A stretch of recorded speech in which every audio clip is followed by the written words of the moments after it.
All persons having business before the Honorable Associate Judges, now presiding of the District of Columbia Court of Appeals. Draw near and give your attention. God save the United States and this honorable court. This honorable court's now in session. Please come to order. Thank you. Good morning. We have 3 cases on the calendar this morning, and we'll take them in the order in which they're presented. First case is in re Lavelle Cox. Counsel, I see you're ready. You may proceed. Good morning, and may it please the court. Casey Bridges on behalf of appellant Lavelle Cox. I'd like to reserve 2 minutes for rebuttal. In this argument, I'll address 3 points. First, argument 3, where the government has conceded error. Second, I'll address argument 1. And third, I'll explain why we requested supplemental briefing on a question of statutory interpretation that is critical to a fair resolution of this case. So starting with issue 3, the government has conceded that the court erred by improperly deferring to CSOSA's fact-finding. That error was not harmless because it affected the outcome. The trial court explicitly tied its finding of a preponderance to the deference by stating that it has to accord weight to CSOSA's determination so long as it's reasonable in light of statutory purposes. And then in its fact-finding stating, so in light of SORA's overall purpose, the government barely established force. So the record is most reasonably construed that the trial court saw the evidence as very close because he stated multiple times that this was a close or difficult case and that it was only the deference that tipped the scales towards the government. Now, because this was a harmful error, at least a remand is required, but this court should reverse outright because on these facts, the evidence was insufficient as a matter of law that Mr. Cox's conviction involved force. So this was a case where Mr. Cox took a plea to 3rd-degree sexual assault, which has no element of force whatsoever. There's also no transcript of anything that he admitted to when he took that plea to 3rd-degree sexual assault. And there are no judicial findings in this record that Mr. Cox used force or threats. In light of these significant deficiencies, the 3 pieces of evidence that the— You mean no finding in the Wisconsin record? Yes, exactly. You found that there was infliction of injuries by a preponderance. So you're referring to the Wisconsin record now? Exactly, yes. The judges who actually saw these witnesses testify made no findings to that effect. So in light of these deficiencies, the evidence the government is attempting to rely on doesn't carry its burden. So that's the purported medical records, the purported admission by Mr. Cox that he had a verbal fight with the complainant, and the complainant's own allegations. Now, on the medical records, these were never provided. None of us have ever seen them. And the sentencing judge didn't make any findings about them or rely on them. He didn't find that they were reliable or accurate, or that Mr. Cox caused the injuries in those records. The only finding that the judge made was that the core of the complainant's allegations, which is that he hit her multiple times in the head with a baseball bat, the sentencing judge found that the complainant was not credible on that aspect of the story. How is that the core of her allegation? I thought the core of her allegation was that there was non-consensual sex. A component of her allegation was that there was force and injuries, and the bat was a piece of a component. But I thought the core of it was, I was raped. I mean, I read that as a significant component of her overall allegation of the non-consensual forceful encounter. But to be clear, the judge concluded that at least that she was that she was not credible, at least to a significant component of those allegations. And the judge didn't end up relying on those records at all. And in fact, what he stated was that we've got some different points of view in terms of what happened here, and then concluded that Mr. Cox and the complainant had an argument and that it led to the sexual assault, but never actually concluded that Mr. Cox caused any injuries. And then we also— Was there a dispute at sentencing? There was a dispute about the bat and all, but was there, did your client's attorney at sentencing dispute that there were injuries and that there were injuries that were connected to the incident? Was that like that didn't happen? I know there was a claim of, it was consensual sex, but was there a dispute at sentencing about the existence of the injuries, or that the injuries that were reflected in the medical reports that people were referring to were related to the incident? Was that disputed at sentencing? Yes, so Mr. Cox consistently denied the use of violence. That was stated at sentencing, and he also he at sentencing got up and stated that it was a consensual encounter. And then what counsel did is when he argued that the complainant's credibility was in question as to her allegations, which goes to her whole story, including that there were injuries and that he caused those injuries. When he pointed out that the fact that the complainant must have been lying about the baseball bat sort of cast doubt on the entire set of allegations. And what do you make of what you're referring to as the purported admission to fighting? So the best way to read that is that the sentencing judge, as the sentencing judge did, who witnessed Mr. Cox's testimony, is that Mr. Cox never disputed that he had an argument with her, that he invited a verbal argument. His version was that she came over and then somebody else called him and she was jealous and they were fighting. And then there was a stay away order between them. Again, nothing that he had ever disputed. And so she shouldn't have been at his apartment. So what the sentencing judge stated is that, you know, I understand your position that this is consensual, but you understand that you shouldn't have been there. And he's referring to the apartment and her being there. So the statement that I broke the law as far as fighting her, Your Honor, is really most reasonably construed as a statement that he understood he violated the stay away order and shouldn't have had the argument with her, especially in light of the fact that he was consistently denying violence or force, which means that that statement, he would not have been saying that as an admission to having used force against her. So given those deficiencies and that all we have left are the complainant's allegations at the preliminary hearing, which did not result in any judicial finding beyond probable cause, and which there was really significant restrictions on counsel in terms of being able to cross-examine the complainant on, he was not even allowed to ask whether Mr. Cox in fact caused the injuries, which is sort of the core of the issue here. So just based on those deficiencies, it's our position that the government has not met its burden by a preponderance. And so there's no need for this court to reverse. Because of this harmful error, the court should remand, the court should just reverse outright.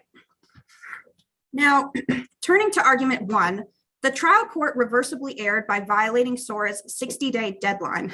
And I want to start by giving some background on how this deadline fits into SORA's overall scheme. So the council has made CSOSA the agency responsible for promptly and efficiently administering SORA. And so by design, the government is in full control of when proceedings start, when it informs the person to register. So at this point, what WM acknowledges is that the government should, in every case, already have done the work and have the evidence at hand that a person must register. Now, along with that, the scheme does not permit continuances for the government in any event. There is, by contrast, there's a provision that permits in certain situations for the defense to get additional time for good cause shown and to prevent manifest injustice, but no such corollary provision exists for the government. The council did not contemplate continuances for the government to seek evidence that it had failed to seek previously, because under the scheme, a continuance like that is never necessary. They shouldn't. You mean, to be clear, you mean continuances that exceed the 60-day? Exactly, yes. Obviously, I assume you agree that if the trial court had set a hearing date for 2 weeks in, and then the government had asked for a continuance then for another 2 weeks or 3 weeks, it wouldn't be flatly impermissible under SORA for the judge to continue an original sentencing date as long as the judge was complying with the 60-day time limit. I assume that's right. So you're not saying the government can't get continuances. It's just your view is that continuances have to be within the 60-day period. Exactly, yes. The deadline is part of this scheme that sort of, it doesn't ever contemplate that the government should need a continue, at least on this basis, the basis of seeking evidence that it didn't fail, that it failed to exercise due diligence to find, because they shouldn't ever be initiating a proceeding against a person to register as a sex offender without having done their due diligence in the first place. So against that backdrop. What do you make of the odd feature of this case that at the time the continuance was requested, the 60-day time limit had already been violated without objection from the defense? It seems like the trial court had already violated the 60-day time limit, so there was no fixing that. That had happened without objection. And the issue was, the trial court, there was no fixing that. So how does that play into the analysis here? So I think that this is why, so to be clear, our position is that violating the deadline is an error no matter what, even in the circumstance we're talking about. it might not be a reversible error because we have this balancing test, and that's how we assess whether the error is reversible. So my read of the record is the best way I think to read the record is that counsel didn't object at any point earlier because at that point, there was no unfairness yet in the proceedings. So counsel objected at the hearing once it became clear that the government, because that's when the government revealed that it hadn't sought the plea transcript before, that it didn't have his record. What you're saying about no unfairness, and maybe you can help me on a factual component. What does the record show about whether your client registered during the period from, I guess, whatever it was in 2019 when CSOSA got around to saying, we think you are required to register? Does the record, leave aside what you may know outside the record, I just want to make sure what the record shows about if your client did or did not register from the time when CSOSA said you need to register to the time when the trial court ultimately ruled here. So, I mean, from the record, what we can tell is that the form that Mr. Cox signed, which states that he would seek judicial review, it states that the registrant has certain duties that they have to fulfill, including fulfilling the registration requirements. And the government never contended that he didn't fulfill those. So I think the most reasonable reading of that is that he was registered throughout the period. Because maybe you're not familiar with it, but you're leaving out what seems like an important part of the record, which was that at the original status hearing, in this case, the June hearing, Mr. Cox's attorney said, we want to stay, and under the statute, he's not required to register once he says he is appealing CSOSA's determination. Are you not familiar with that, or are you? I think what counsel, he was requesting a stay of community notification. So registration and community notification are two separate portions. So registration is telling CSOSA that you are a sex offender and submitting all your information. And then I believe you, if he didn't say that, I'm assuming that's what he's referring to, because that's what is stayed during the course of judicial review is the community notification. Well, I think you're right as a matter of law, but in terms of what the lawyer was saying, the lawyer, I'll see if I can find the right page, but the lawyer is definitely not referring to community notification. The trial court says, where is it now? I'll see if I can find it, but I'll see if I can find it. But let me ask you, assuming your client did register, then I would have thought that your client, and apropos of prejudice also relating to the assertion not fully fleshed out about having difficulty filling out completing applications for benefits, I would have thought your client was being prejudiced by the delay over 60 days. If your client was being registered, in your client's view, incorrectly, awaiting a judicial determination that your client had a right to in 60 days, and if it was interfering with your client's ability to apply for and receive benefits to which your client otherwise would have been entitled. So I'm not quite sure I follow your point that up until the request for a continuance, your client wasn't being prejudiced by undue delay beyond the deadline. I should clarify that because there's several aspects to the prejudice determination here. So there's three things that we've argued. First, that the outcome of the proceeding changed based on I get that. I was just wondering about what you said before about your client. So then the second part is the fairness. So that's what I was getting at in terms of him being prejudiced by the fairness of the proceedings being impaired, because it's only at that hearing when he learns that the government had not even bothered to seek this record, and the government didn't even request a continuance to seek it, apparently not thinking it was necessary. So it's really at that, I guess that I was trying to respond to your question regarding the objection at that hearing. And so my argument is that it's really at that hearing where it becomes clear that the continuance would impair the fairness of the proceedings, because the trial court would be granting it in kind of going against the statutory scheme, which is assuming that CSOSA will always have already done its due diligence before it even institutes the proceeding. Got it. Wrapping back around to the question about what was said in the trial court, I'm on page 33 of the January 21st transcript when Mr. Cox's lawyer is asking the judge to stay and says, the statute specifically says once Mr. Cox has given notice to the government that he intends to seek judicial review, he does not have to register.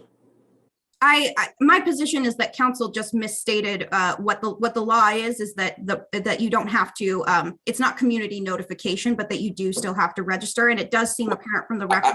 I think you're right that that's an incorrect statement of law, but I guess the question is, it sounds like it's unclear from the record because the law is what it is. And so maybe your client was required to register, but there seemed to be no direct indication that he did and conflicting indications from, various statements.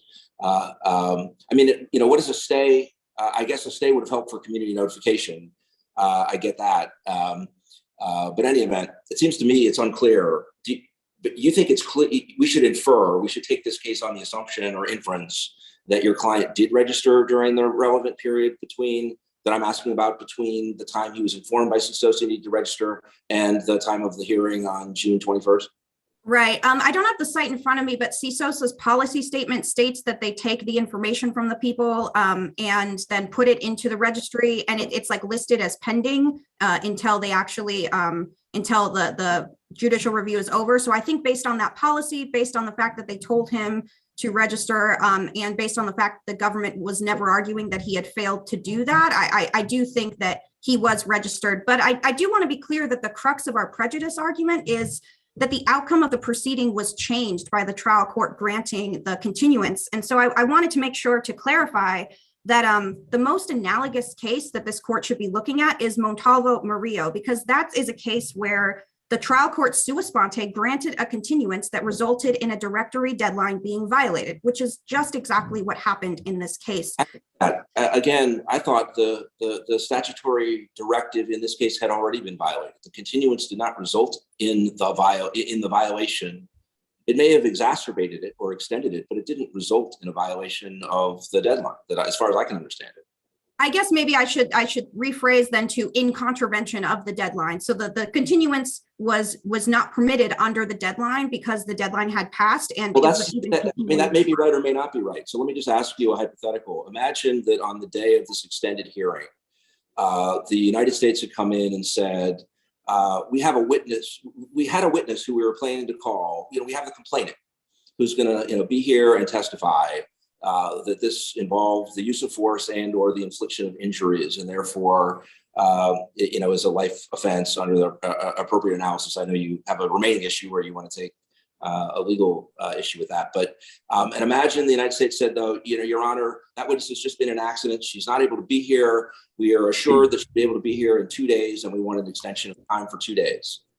And imagine your client had objected and said, well, there's a 60-day deadline. We're already past it. So you have no choice but to deny relief because the United States is admitting it can't win today. And if in 2 days from now, it might be able to win. And that's, affecting the outcome of the proceeding, and the deadline has been shot. If I understand your argument is the trial court would be required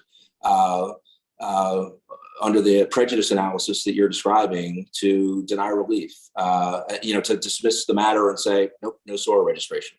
Am I missing the implications of your argument somehow? Or?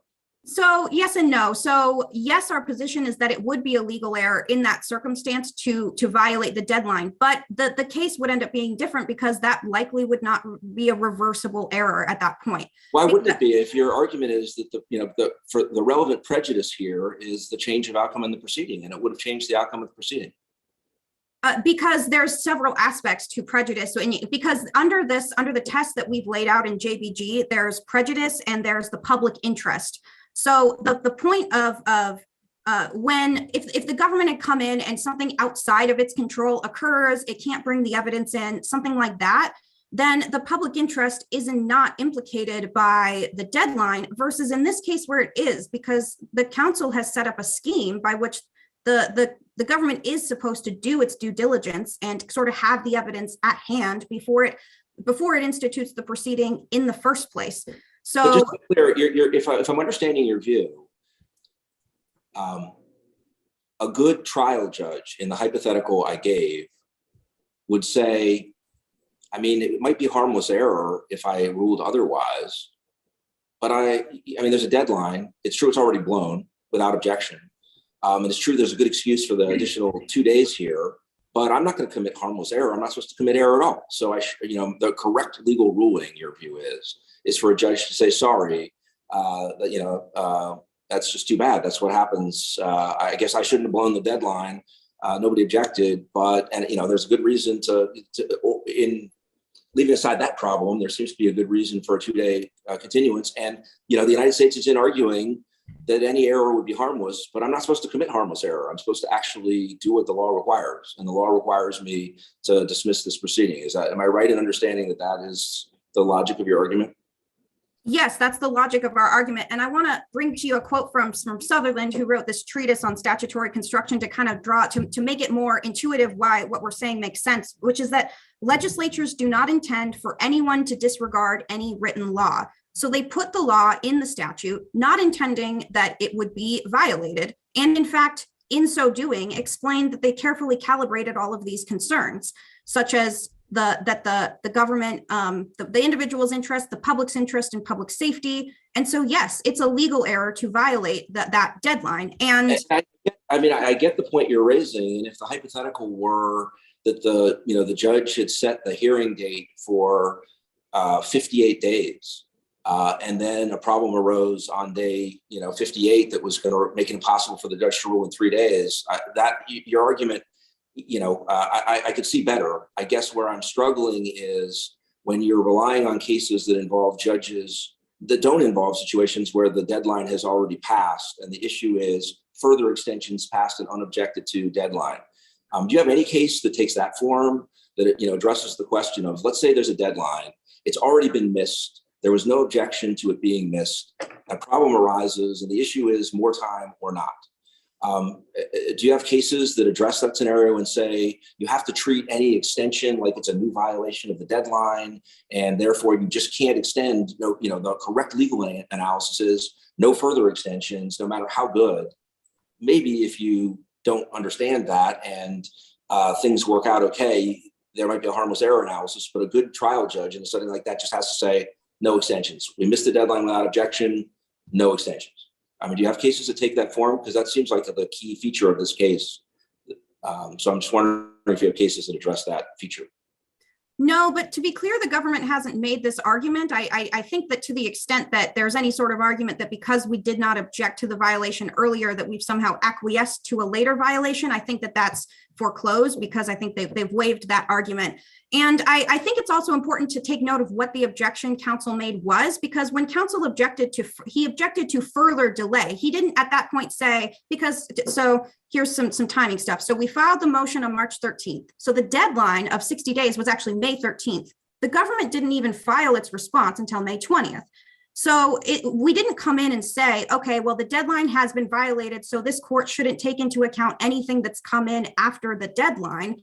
We just objected to further delay in violation of the statute. And we requested the reasonable remedy of, well, the court should take into account everything it has in front of it today, because we didn't object any earlier. So you should take into account only what you have now, and there should be no further violation of the statute. And to be clear, I don't think it would be reasonable to say, well, if a statute deadline has already been violated, that somehow further violations are necessarily fine if it becomes objected to, especially when it wasn't clear until that hearing that there was a core unfairness that needed to be mitigated. And that core unfairness was the government's complete and utter lack of diligence in telling Mr. Cox to register on the basis of what amounted to a double hearsay allegations that they didn't even attempt to prove up. So really at that point, that was the most reasonable moment for Mr. Cox to object. And so that was really where the fairness of the proceedings were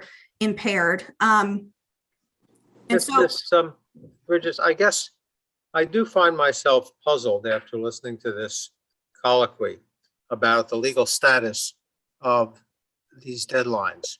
I have the impression that throughout the law, there are many deadlines in rules as well as in statutes that are understood not as this is the law, it's a deadline, but rather judges and litigants, you should adhere to this, but the judge has discretion to allow you to pass this deadline and go forward if the judge thinks that it's in the interest of justice. And that's not an error, which might or might not be harmless. It's simply part and parcel of the way things are meant to work. Do you disagree with that? I mean, I would have thought, for example, in this case, if the defense had come in on the 60th day and said, Judge, they haven't taken action. We're moving for dismissal of this case and the relief that we want. The judge would have had discretion to say, well, let me hear from the government. And the government says, well, we haven't taken action. We lost the witness, or it's been time consuming, or whatever excuse they might give. And the judge could say, well, I'm going to give them more time. You seem to think the judge has no authority to do that the judge, properly informed, must grant that motion and say, well, I'm dismissing this claim. But when we talk about directory or precatory deadlines as opposed to mandatory deadlines, don't we have in mind in the former case something like judicial discretion allowed?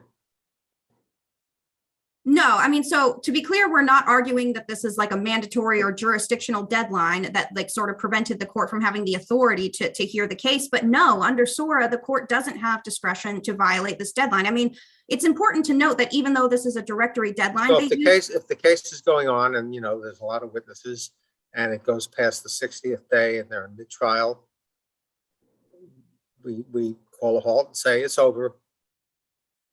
Or if in Judge McLeese's view, a witness unexpectedly becomes available and the government says we need a 10-day continuance. The witness is in the hospital and is undergoing life-saving surgery. Or you can imagine a million. Sure, The lawyer but got sick.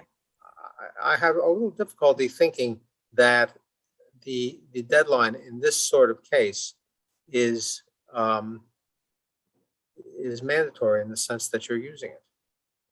so again, we're not arguing that it's mandatory, but you're right. These are trickier questions, but they're not questions that the court really has to deal with because the council made clear that this is not a reason to violate the deadline because this is not part of the structure. The government doesn't have the opportunity to get a continuance expressly in the statute. And when you combine that with both the fact that the deadline does use the word shall, which is a non-discretionary word, and that CSOSA is the agency that is responsible and should already have done the work and have the evidence at hand.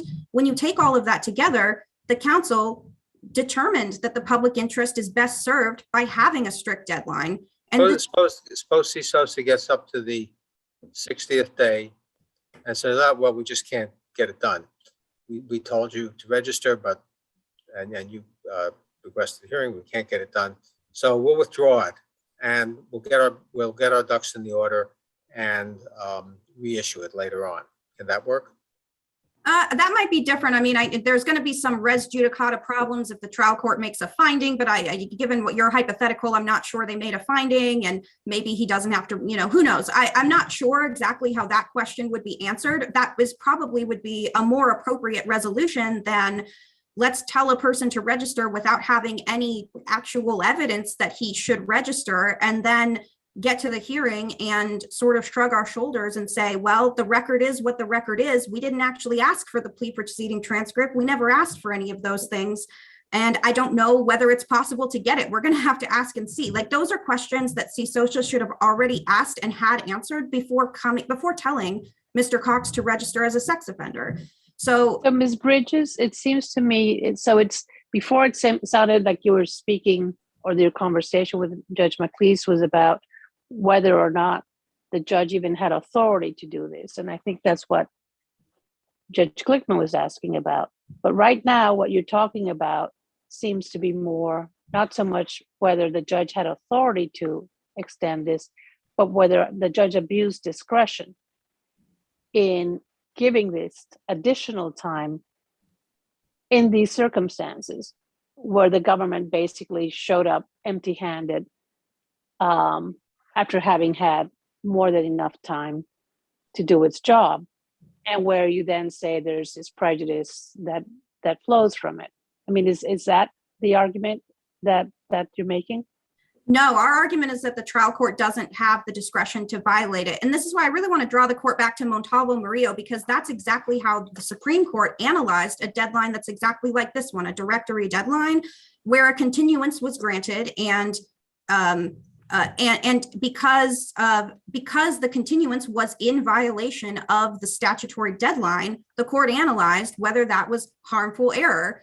Not that it's mandatory or jurisdictional, not that it prevents the court from taking an action, et cetera, but they looked at whether, okay, so that was an error. Did that affect the outcome of the proceedings? And that was a detention case. And they said, well, no, it didn't, because in that case, the person would have been detained whether or not the hearing had been held 3 days earlier or 3 days later. But so that was a harmless error in that case. But that's just not our case. Here, it's very evident that the fact that the proceeding was delayed over the statute, which says it shall be decided within 60 days, and in a structure of the statute that envisions that this is not a reason that the statute, that a case should ever be continued, because it should never need to be continued on this basis, at least for the government to seek evidence that it could have, but just did not look for. So that's the argument that we're making, is that this was a legal error. So that means that there is a law and it says the court shall decide in 60 days. Because the court did not follow that law, it is a legal error. Like, so that is our ultimate Yeah, point. I will tell you, I have continued to have on this argument the same puzzlement that I think Judge McLeese expressed earlier.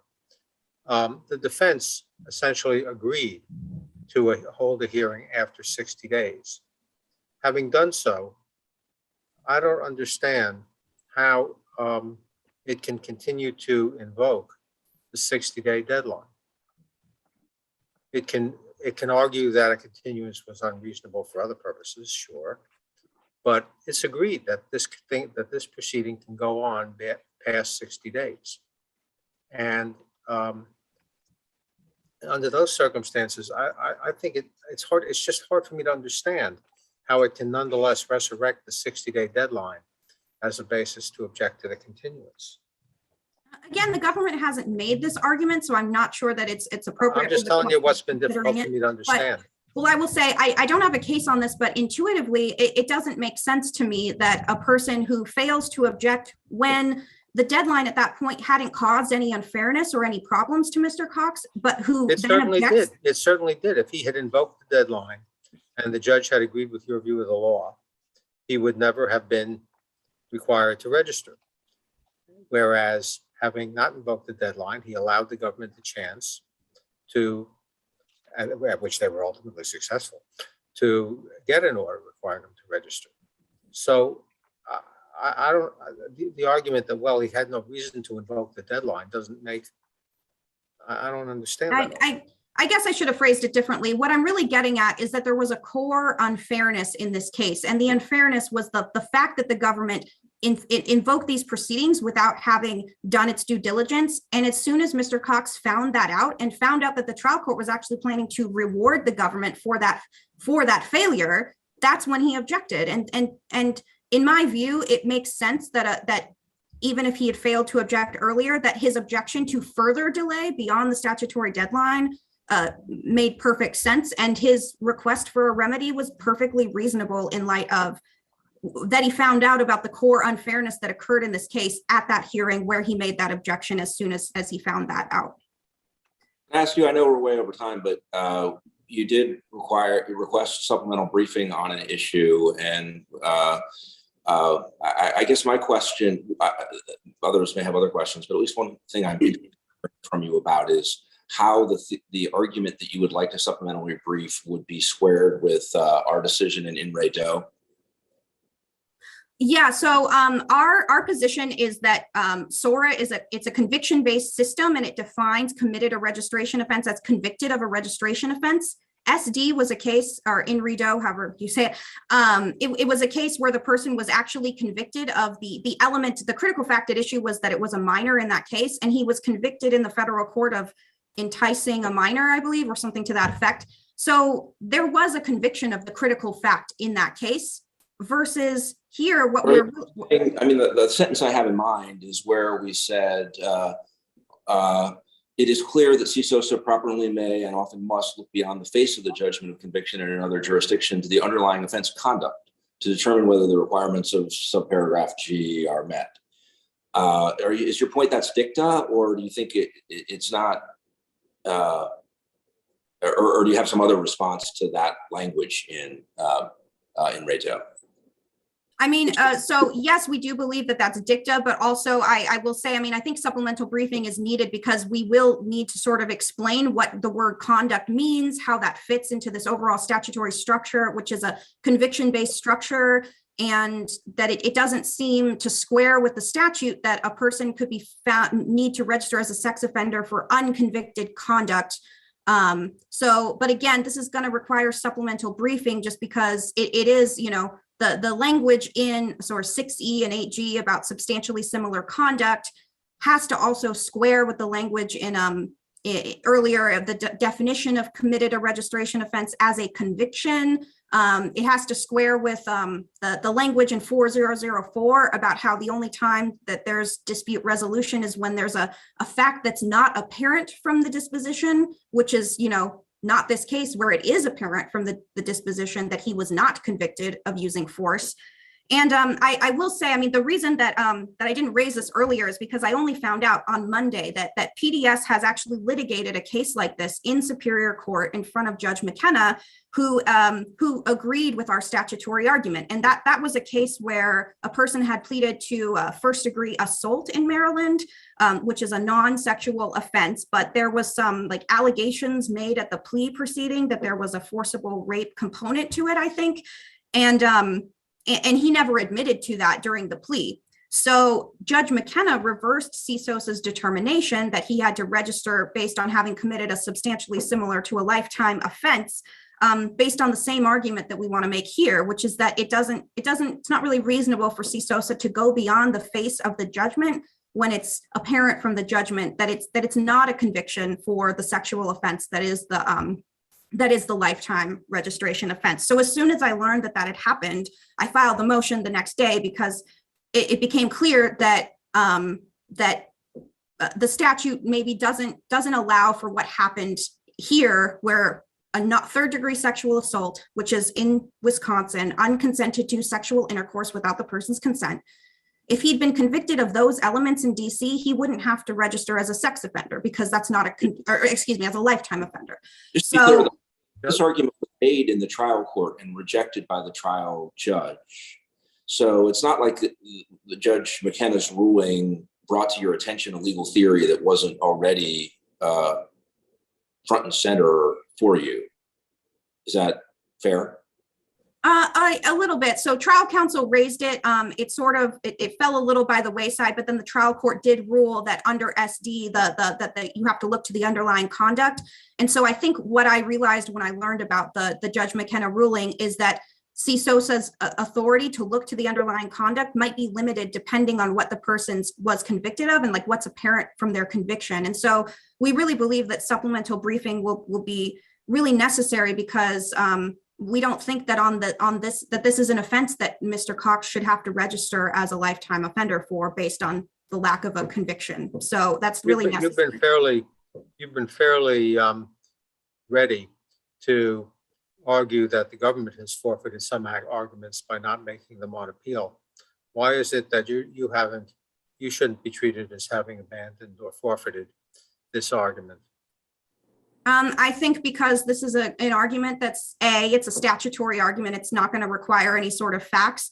And B, because it's critical to a fair resolution of this case. If this comes up in a future case and the court rules on it, it wouldn't be fair to say Mr. Cox has to register because of this argument being waived, but then the later person doesn't if you end up concluding that our view of the statute is correct. So we think it's just critical to a fair resolution of the case. And that my oversight shouldn't be held against Mr. Cox in these circumstances. As Judge McKenna's ruling, is that case final and has it been appealed? You know, I'm actually not sure about that. I'd have to look into it. I can put that in the supplemental brief if the court grants that motion. Okay, well, let us hear from counsel for the government and we'll give you a few minutes in rebuttal. Thank you. Thank you, Your Honor. May it please the court. Oh, my apologies. May it please the court, Brian Hahn for appellee of the United States. In this case, the trial court did not clearly err in determining that it was more likely than not the appellant used force in his underlying Wisconsin sex offense conviction, and the court didn't abuse its discretion in allowing for 3 weeks to clarify the record and make sure that the trial court was making its decision based on the facts, the best facts before it. Now, I think it's important to note here that at base, when we're talking about the trial court acting beyond the 60-day timeline, we're looking at the prejudice versus the public and private interests in allowing the trial court to make the decision past the deadline, in which this case in Brown said that the prejudice has to be sufficient to outweigh the normally prevailing interest in allowing the agency to act after the time limit. And here, appellant's main claim of prejudice is just that they're entitled to a decision on less facts, on a less clear record, on less evidence, and ultimately a less accurate decision. And that while it's true that a change in the decision is necessary probably for a finding of prejudice that's reversible, it's certainly not sufficient. As this court said in various cases, such as Anjuwan, this is 729 a second at 886. If the delay doesn't impair the fairness of the proceedings or the correctness of the action taken, then the prejudice, of course, isn't enough to overcome the public interest in the case. And here, of course, the sex offender it isn't, because some of the questions that we've been asking your opponent today suggest a different way of looking at this case than the one you're describing now. The one you're describing now is a ruling that is kind of contrary to a deadline, and there needs to be a balancing of the interests in being contrary to a deadline and the interests favoring being contrary to the deadline. Another way of looking at it would be the deadline was in the rearview mirror. This ruling has very little to do with the deadline. Maybe it's just a discretionary continuance ruling, and maybe the existence of a deadline that had already been blown through would be a relevant factor or variable in a general continuance inquiry. But it shouldn't be more than that. I don't understand you in what you've said so far today to be making that argument. It isn't the other way of looking at it that I was just describing. I didn't really understand your brief to be making an argument that that's how it should be looked at. And your opponent has been saying in response to some of our questions, that's not been the government's argument. Don't look at the case that way because the government isn't asking you to. First of all, is it right that hasn't been your argument? Your argument isn't, this should just be a run-of-the-mill continuance case with maybe a factor floating around that isn't always there. And instead, your argument is something different. Is that right, that hasn't been your argument? So I think that the government's argument has been slightly different insofar as it's that the fact that we've now passed the deadline minimizes the prejudice, or at least says that the prejudice isn't as strong as appellant claims. So, for example, appellant, there's this undeveloped fact in the record that you mentioned, Judge McLeese, about. What your argument has been in a way, but I just want to see if I can get clarity. Is this true? You are not arguing, you haven't argued, and you are not arguing that this should be treated as a continuance case with the blown deadline as at best kind of a factor to be thrown in the discretionary mix. That isn't your argument. It hasn't been your argument. Is that correct? That's correct, Your Honor. And so I think, but sort of what I was explaining is that how it affects the prejudice analysis is that, when appellant says a delay of 3 more weeks is going to hurt me because of X, Y, and Z reasons, because appellant agreed to the first hearing that occurs far past the deadline, that sort of belies the contention that they agreed to. Did they actually? Did Mr. Cox actually affirmatively agree to that, or is it? Would it be more precise to say there wasn't an objection to delay up to the date of the June hearing? My understanding is that there's no explicit agreement to agree to decision past the deadline. I think if that's what you're asking, Your Honor, I think that what happened is that. Well, I was just asking because you used the word agree, and so I'm asking whether the record supports that word or a different word.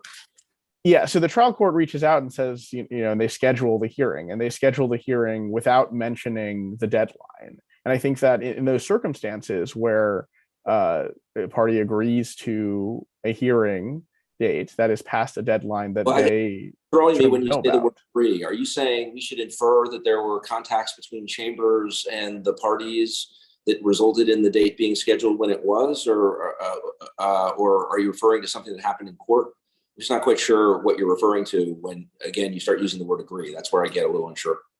Yeah, I thought that there was a mention in one of the transcripts about how the first hearing got scheduled, and I don't have that off the top of my head, Your Honor. You're right. I'm just But it's fine.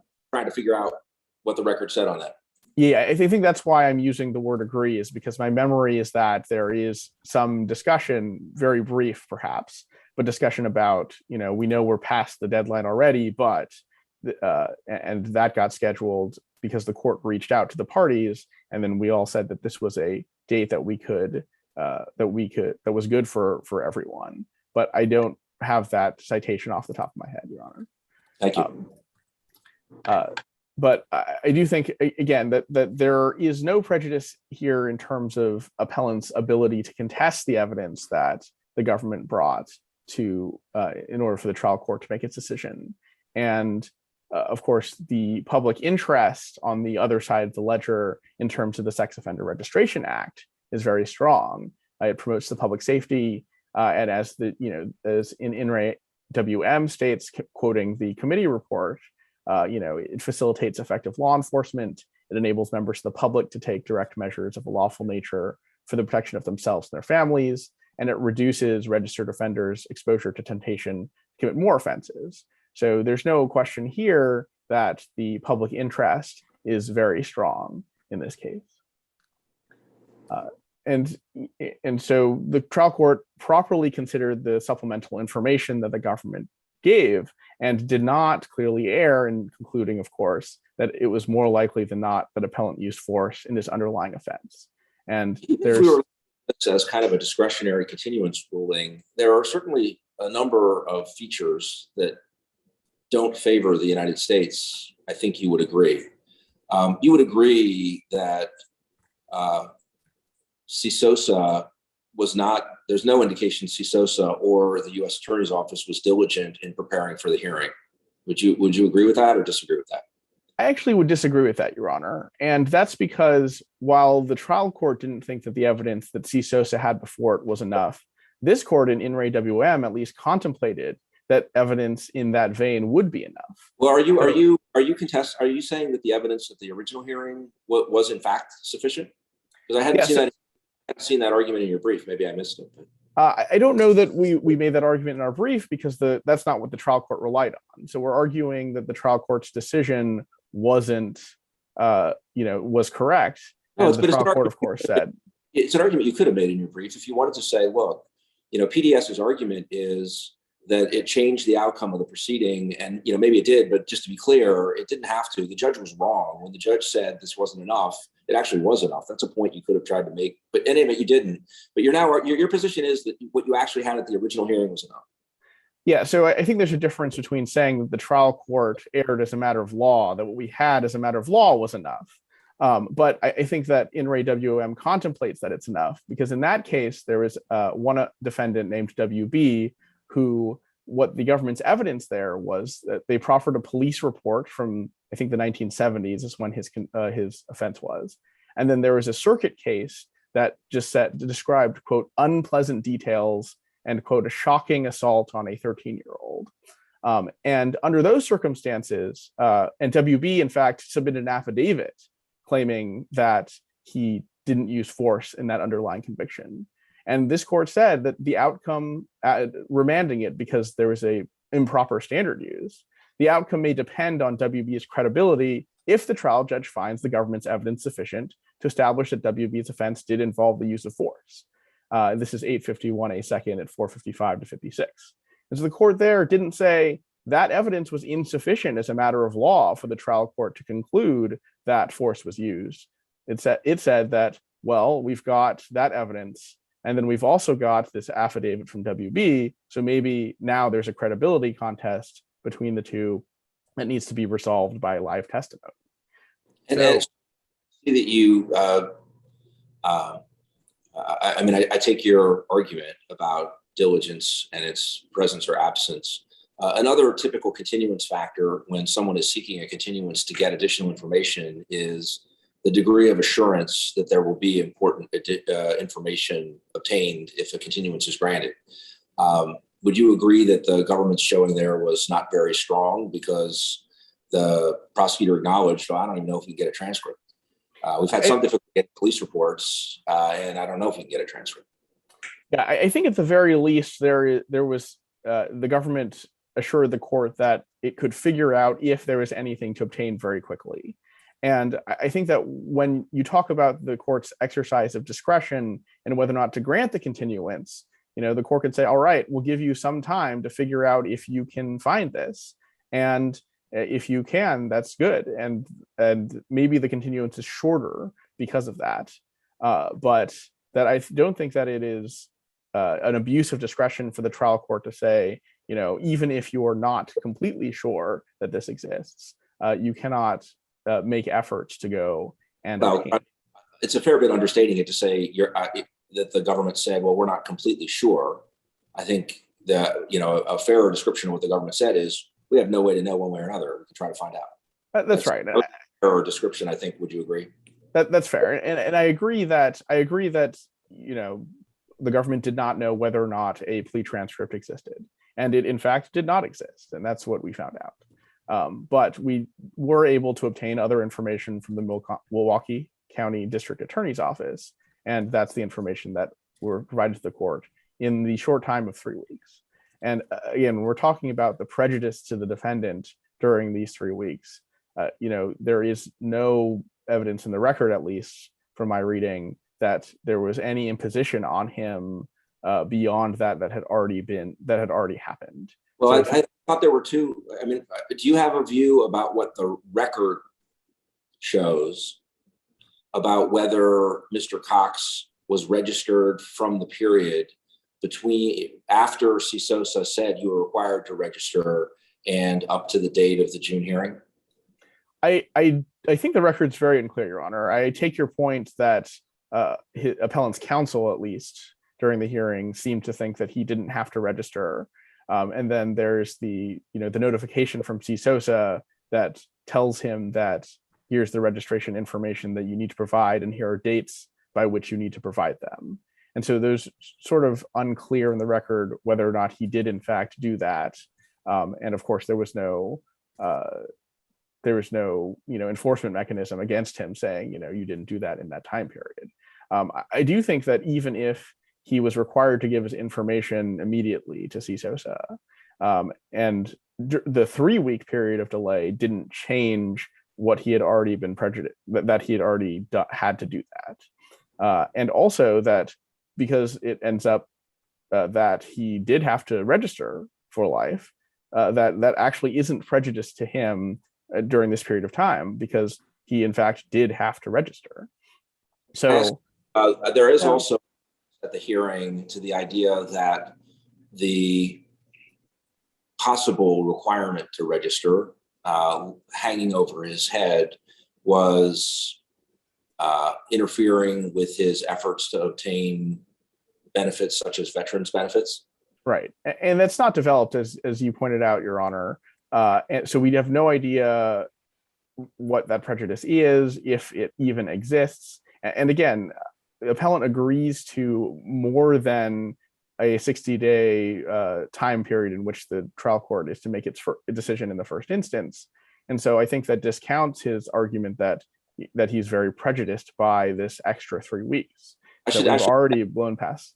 Apropos of our earlier discussion, page 34 of the June hearing is where there's a somewhat cryptic comment about how the hearing date got set that says,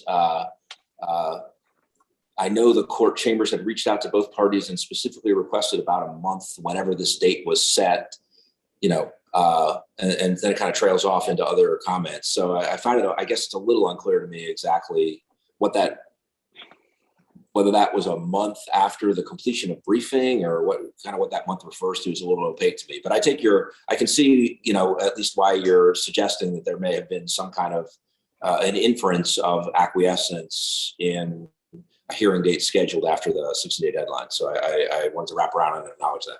I appreciate that, Your Honor, and that is, I think, the portion of the transcript that I was thinking about.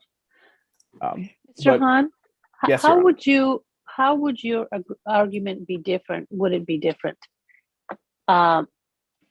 if the defense counsel had said prior to the expiration of the 60-day period, or whenever it was proposed that a hearing be scheduled, he said, you must do this. This has to be decided within the 60 days. I think that appellant's argument might be stronger if they object earlier, although I think the analysis is still the same. I think the analysis is still whether or not the prejudice to appellant outweighs the normally prevailing interest in allowing the court to act past the deadline. And so in this case, I don't think there would be a difference. It's possible that appellant might be able to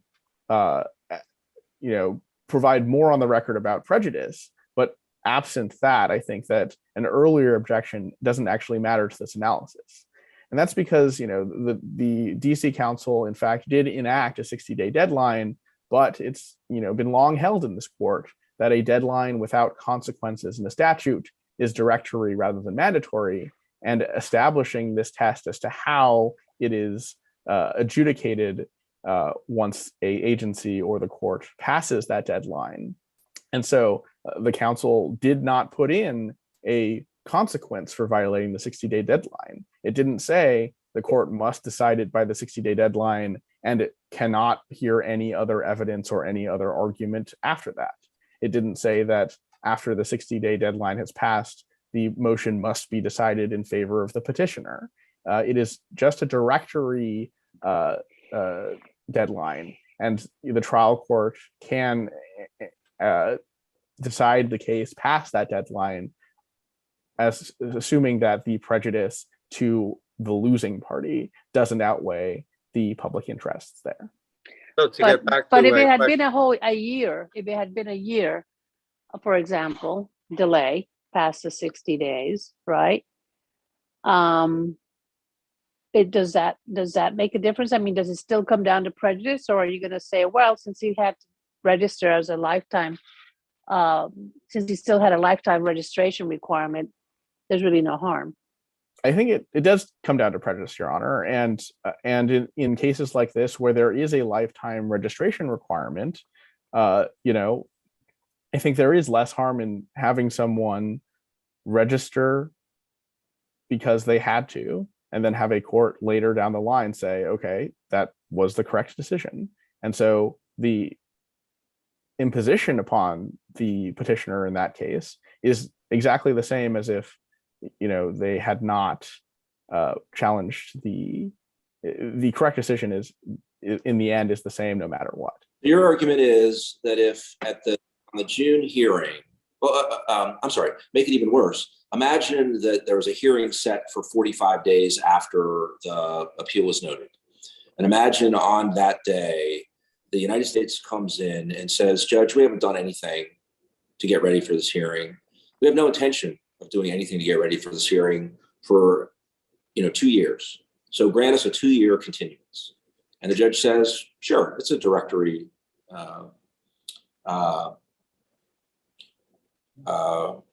deadline. And, at the end of the day, if 2 years from now you can show that this person needed to register, then what's the harm to Mr. Cox? And if you can't, then, maybe that'll have been really bad for Mr. Cox, because he'll have been required to register for 2 years if he was complying with what seems like the law about registration in the interim. But, whatever. So I'm going to grant that motion. And then 2 years later, there's a hearing and a determination is made that Mr. Cox is subject to sex offender registration. You would say affirm, because really, not a very reasonable request for that much time and pretty antithetical to the statutory scheme. But no harm, no foul, because ultimately an accurate determination was made that Mr. Cox is required to register as a sex offender. Am I right in understanding that that's the implication of your argument? I think that it's a little bit more nuanced than that, Your Honor, because I think that during the time period that the court is delaying, we're weighing the possibility, because it's entirely possible that the court grant the motion or deny the motion. And we're sort of weighing that possibility against the prejudice to the losing party, and in which case it would be the petitioner. How what you said relates to the hypothetical I asked you. So just imagine that the facts were as I just described them. Is the logic of your position that this court would be required to affirm, or is the logic of your position that it might not be required to affirm, and it might depend on some circumstances that try to describe what they are? But I'm just not quite sure whether what you're saying. I mean, you said your view was more nuanced, but what's your answer to how that hypothetical case should be resolved? I think what I'm saying is that Judge Ruiz said, does it still depend on the prejudice there, or is it just automatic affirmance? And I think it still depends on the prejudice to the losing party. And it could be that having this motion in limbo causes some sort of prejudice to the appellant or to the petitioner that isn't present in this case with a 3-week delay, as opposed to the delay of 2 or 2.5 years, as you've described, Your Honor. And so it's still weighing the prejudice here against the.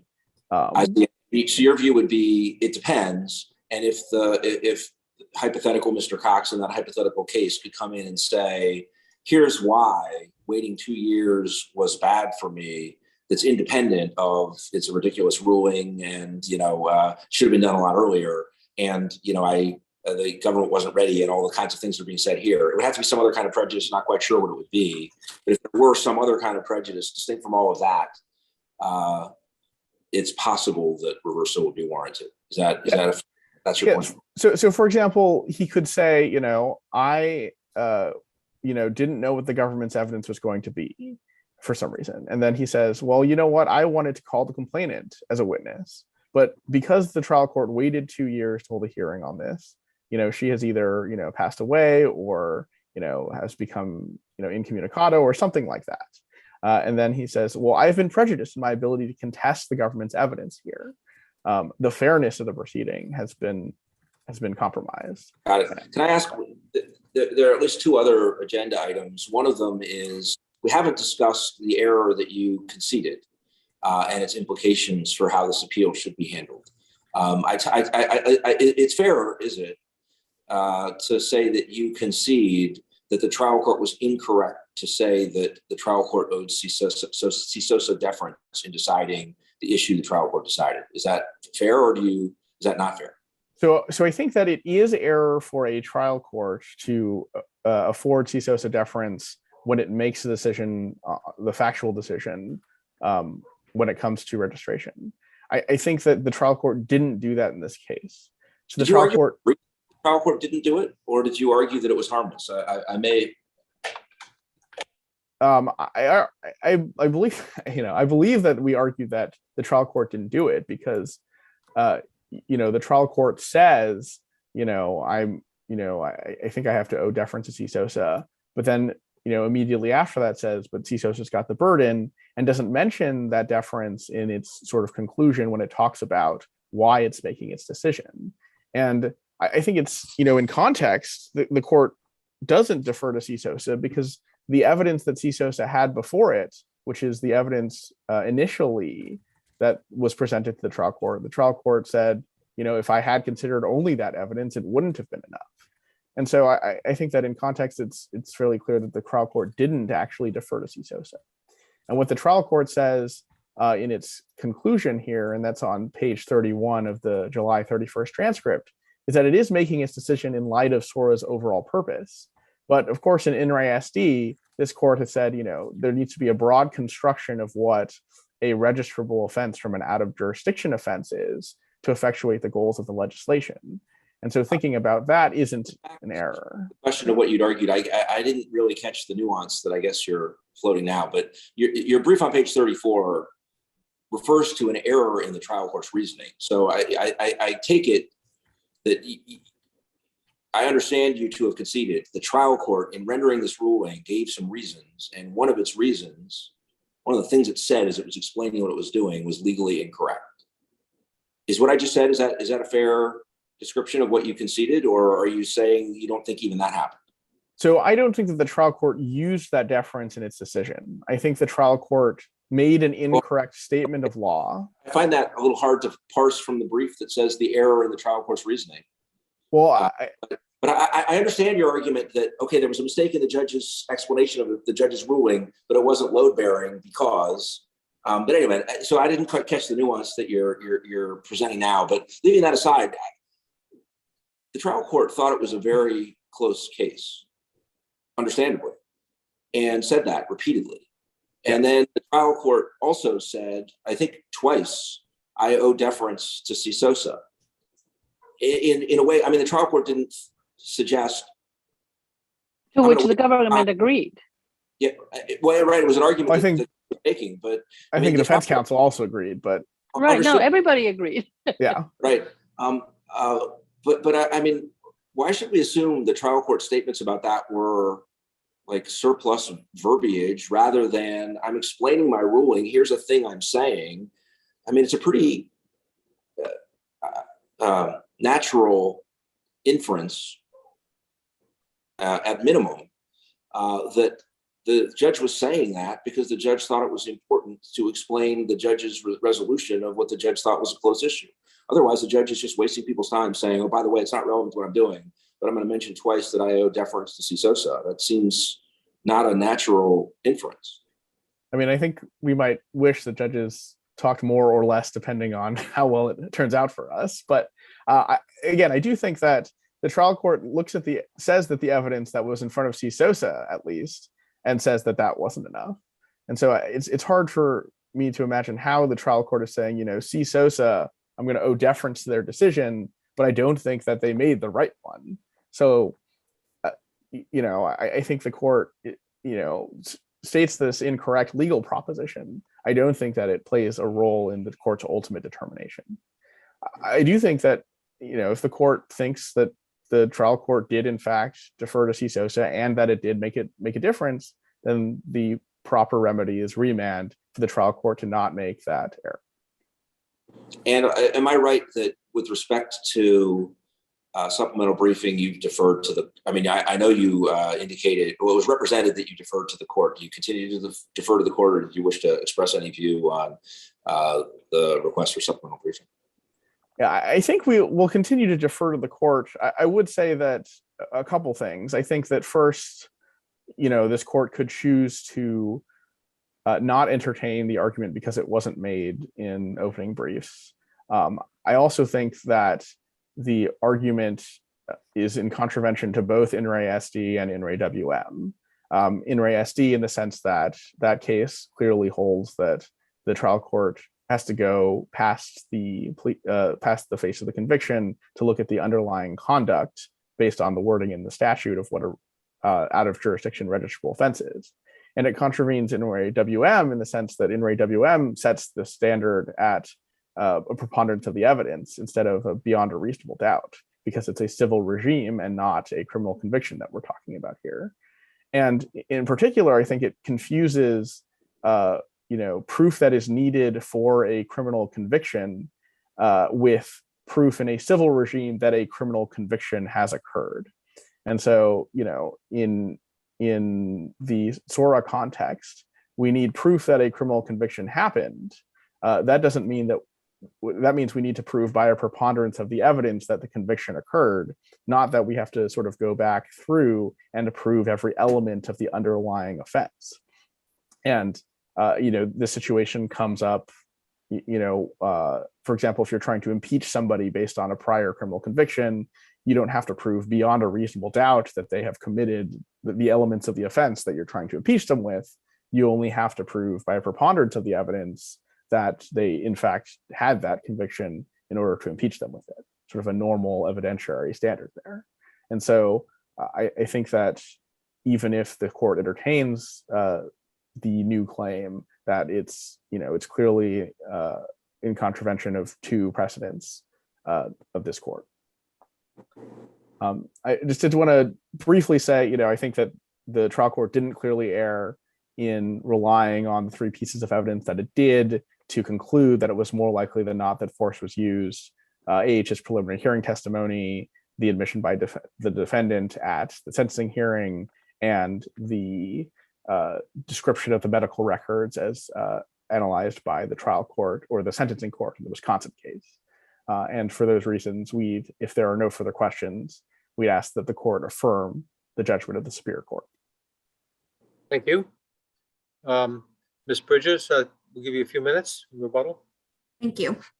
I wanted to start by answering Judge Ruiz. You had a question about whether the ruling I was talking about, the McKenna ruling that agreed with us on the statutory question we'd like to brief. I looked into this during the argument, and it's the final ruling. The government did not appeal it. So just to answer that question for you.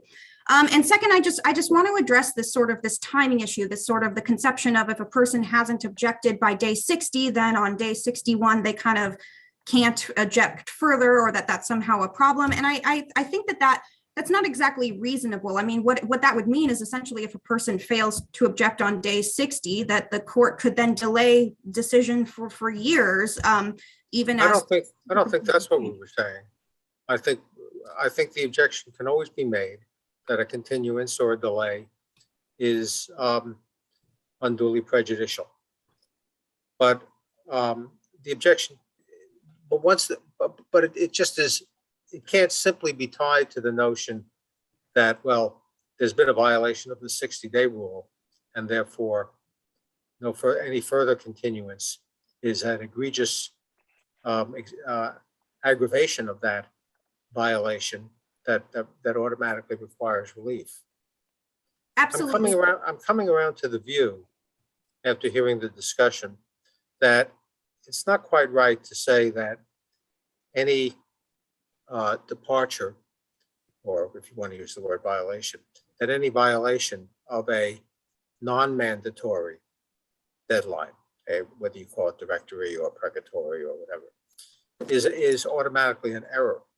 I think that perhaps the right way, I'm interested in your view on this, perhaps the right way to think of a non-mandatory deadline is that it commits to the trial judge's discretion the question of whether proceedings will continue or not, and if so, for how long. And the ruling is a ruling, if the judge permits it, it's not a question of error that might or might not be harmless. It's a question of whether the ruling is an abuse of discretion or not. How do you feel about that articulation of the issue? Yeah. So I think that articulation would go against not only the Supreme Court, but against how our court has articulated these cases. So again, Montalvo Murillo, which involved the sua sponte continuance, where there wasn't even an objection in that case. So they analyzed that as an error and whether it was a harmful error. So, and then there's also another case that's cited in our brief called Dolan, where when they're talking about directory deadlines, again, because Montalvo Murillo is not a mandatory or a jurisdictional deadline, it's a directory deadline. And Dolan categorizes that type of deadline as one that is legally enforceable, but does not deprive a judge or other public official of the power to take the action. And that seems to comport with how our court has described this too. So in JBG, this is the court that the case that established the balancing test for harm, described the error of a deadline, or described a deadline violation as an error, and talked about how the party that wants to benefit from the I think that's sloppy thinking, because the absurdity of calling it an error, it seems to me quite apparent. Well, you don't see that? If you call it an error, then the judge, as Judge McLeese pointed out, the judge said, "Look, I'm not supposed to commit errors. I'm not supposed to do what I think is right on the hope that the Court of Appeals will find it harmless. Even though I think it makes perfect sense. I'm not supposed to do those things. It's an error, so all right, but that's not how we behave. I think that that's why you have to really look at this statute and how the deadline here being a shall deadline and a deadline that fits into the overall. Even the word structure. shall, you know, we see it a lot. I was looking at this recently. We see it a lot in statutes. It doesn't mean shall. It does not always mean shall. Well, again, I Usually really say shall mean shall, but it really doesn't in truth. I think that no matter whether this court thinks that's sloppy thinking or not, I mean, this court is bound by Montalvo Murillo, and this court is bound by JBG, which is the case that established the balancing test and which described it as an error. Why are we bound by Montalvo Maria? Because it's a Supreme Court case, and it's, I believe, well, in any event, it's very. About kind of the common law of procedure about how to analyze various things. I wouldn't think would necessarily be directly binding on us. Maybe I'm just not sure. I should change the way I phrase that, and I should just explain that that is really the case that's most analogous. That is the case that involves the same type of error that we talk about here, which is the sua sponte grant of a continuance, and that case analyzed it as an error. So I really think that that's how this court should analyze it as well. And you say that the factors we take into account is that it says shall, that when it talks about additional time, it provides it for the person who's been convicted and not for the government, and that the 60 days already includes this balancing of the public interest and should give enough time. Are those the three things you think I think the we're main, supposed to be taking? yeah. The main thing really is the structure of the statute that makes clear that this is not a reason that a continuance should be granted. And so this is not, it's an error to grant a continuance, at least under these circumstances. And we think that that's why this court needs to be analyzing the impact of this error, which is plainly that it affected the outcome of the proceeding and was not outweighed by the public interest. So how is it not mandatory? Where does this leave the distinction between directory and mandatory? Because if you say to the judge it's mandatory, you're saying, Judge, it is an error for you to grant this continuance. Judge says, well, I have to agree. It says it there in black and white, and so you win. If you say, well, Judge, it's not mandatory, but it's an error for you to grant this continuance, it says it there in black and white. The judge still has to say, well, I think I follow your logic. I have to agree, so I'll grant the continuance. Judges are supposed to say, what? No, well, I think I'll err, but it'll be harmless, so what the heck? That's not how we expect them to behave. well, I mean, You're obliterating the difference, aren't you, between mandatory and directory deadlines? no, because mandatory deadlines don't engage in this sort of balancing test at all. And that's what we have. You could have a maybe. I mean, you're saying you can't have a harmless violation of a mandatory deadline. That's my understanding of sort of what's the main distinction between these two types of deadlines, but that a directory deadline is still an error when it's violated. I mean, that's what Montalvo Murillo says. That's what our cases appear to have said. That's what Sutherland says when he says legislatures do not intend for anyone to disregard any written law. And that deadline was violated in this case. And under our balancing test, reversal is required for that error. So if the court has no further questions, we ask the court to reverse. Thank you. We've enjoyed your arguments, and the case is now submitted. You may log off.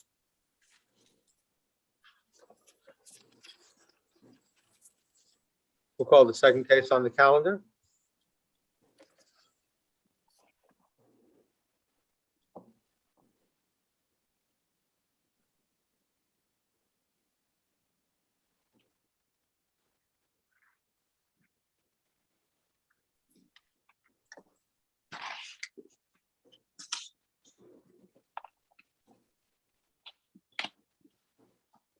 Okay.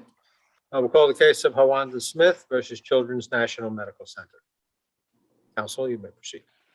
Good morning, Your Honors. My name is Ellen Rayno, and I represent the appellant, a former employee of Children's National Medical Center, Hawanda Smith. We're here today because when Ms. Smith was injured, She was not given an interactive process followed by a reasonable accommodations. There are really two questions before the court today. The first is whether an employer can avoid liability under the Americans with Disabilities Act by not accommodating an employee because it failed to engage in a good faith interactive process in searching for a reassignment. The question is whether it's enough if they just fail to do a reassignment search.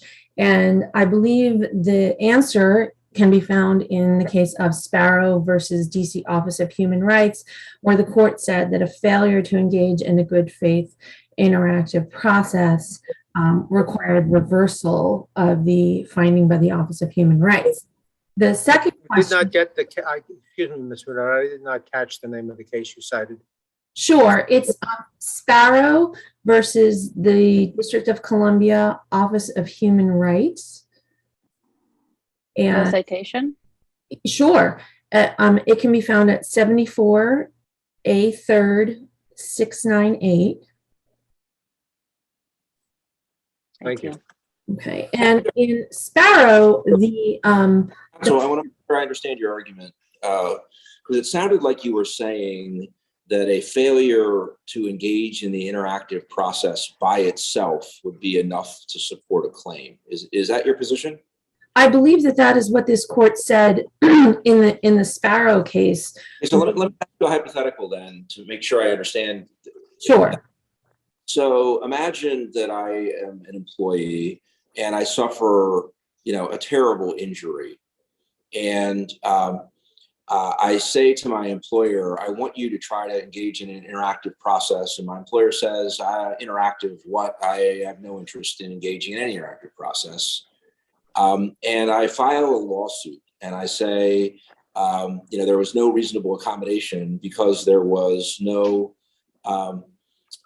interaction, no effort to go back and forth, no reasonable effort to find a position for me. And my employer comes in and says, well, we have 10 jobs and there, both, that employee's present position and our other 9, none of them would remotely have been work that we could have accommodated. It's just not, it wouldn't have been possible. And the plaintiff says, well, okay, I don't dispute any of that. That's true. They had no place for me. If we had gone through the interactive process, at the end of it, they would have said reasonably, nothing can be done. You're saying, if I understand it, that in that hypothetical, I have a DCHRA claim sounding in disability. Is that right? I think that if there is definitive proof that the person was so disabled that they couldn't do any job, no, you wouldn't have a good claim. But I believe in this situation that there is evidence on both sides of the qualifications issue. But the reason the judge dismissed the case was because we didn't have enough evidence that the plaintiff was qualified. But the reason that we didn't have more than we did have, which I think is a second question, and I'll get to that in a few minutes, but I want to answer your first question first, is that because the employer didn't engage in a reassignment search, they didn't do their due diligence of showing that there's no job that she could do. So they're not arguing that there's no position that she couldn't do. In fact, they say they didn't do a reassignment search. They only searched within her unit, the NICU, which is the neonatal intensive care unit, which has very hands-on jobs that she couldn't do. So because they didn't conduct an adequate search, they really have no grounds to say that there is no position that she could do. And But isn't the issue one of burden of proof? I'm sorry, now that we're in court, yes, right? She's a plaintiff, right? And she has to make her case and she has discovery. right. Right? It sounded to me like it's, you're right. At the time, reasonable accommodation requires the employer to engage in this interactive process, perhaps do the reassignment search, which pretty clearly did not occur here. But now we're beyond that. And now that she's in court, doesn't she need to show, as Judge McLeese was saying, that, and I haven't read Sparrow, that had they done so, or had this interactive process, worked the way it should have, it's supposed to, there would have been something found at the end of that. And with discovery, she should be able to show what that would have been.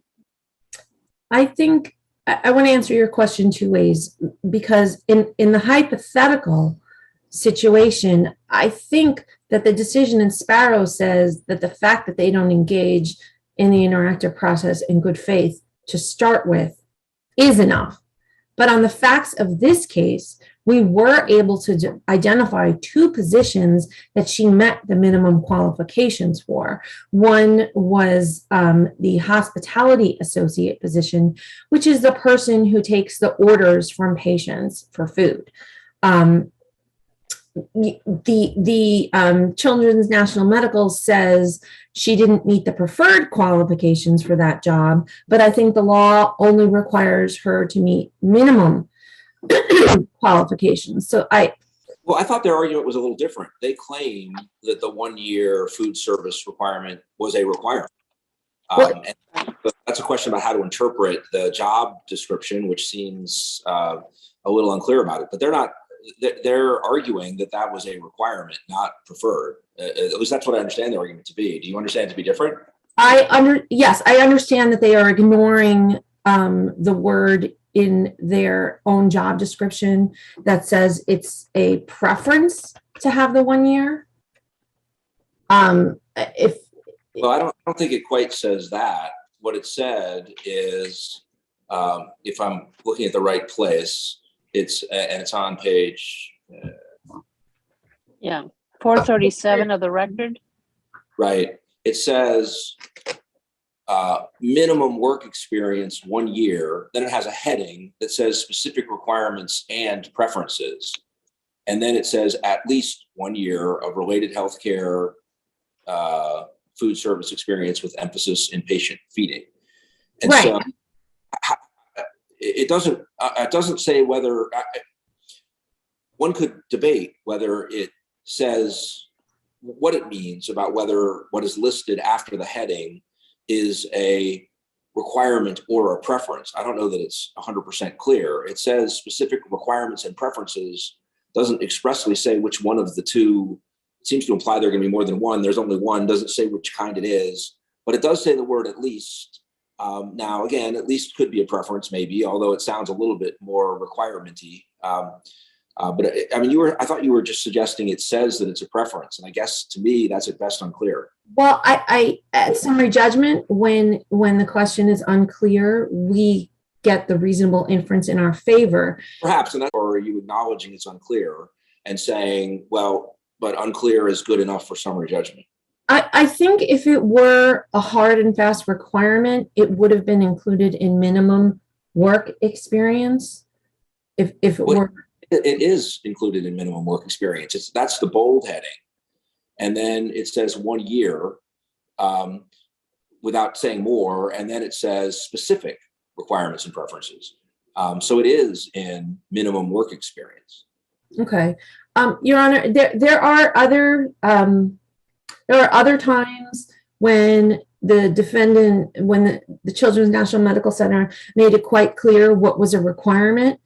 I think where it's unclear, it's reasonable to infer that it's a preference, because it is if it were a mandatory prerequisite for the position, I think a reasonable person would believe that they would make that clear. If they wanted it to be mandatory, they know how to make it mandatory. I know I've seen I did look at their website and other job descriptions where it's specifically clear, like in the patient services coordinator position, which is just 2 pages after that in the appendix on page 439. They indicate required skills and knowledge, and they have specific things that are required. So when they say specific requirements and preferences, I think the word specific is what's important there. They're trying to say what makes this job different from other jobs.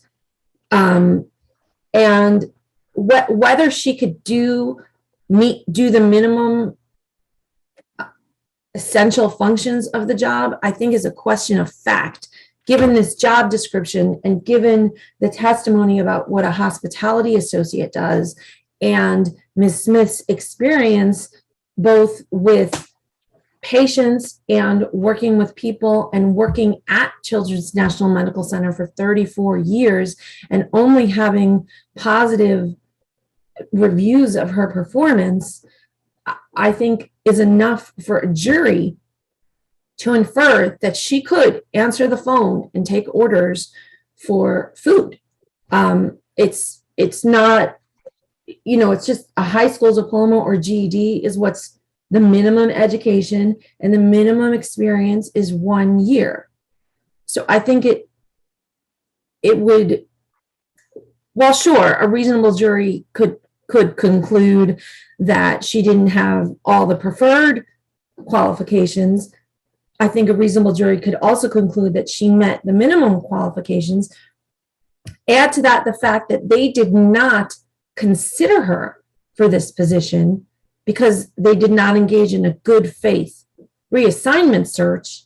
And I think a reasonable jury would be within the law to conclude that they didn't accommodate her and that she could have had either this position or a receptionist position or a unit communications associate position. What does the record show about the availability of these positions to be filled in the January, February timeframe when this issue?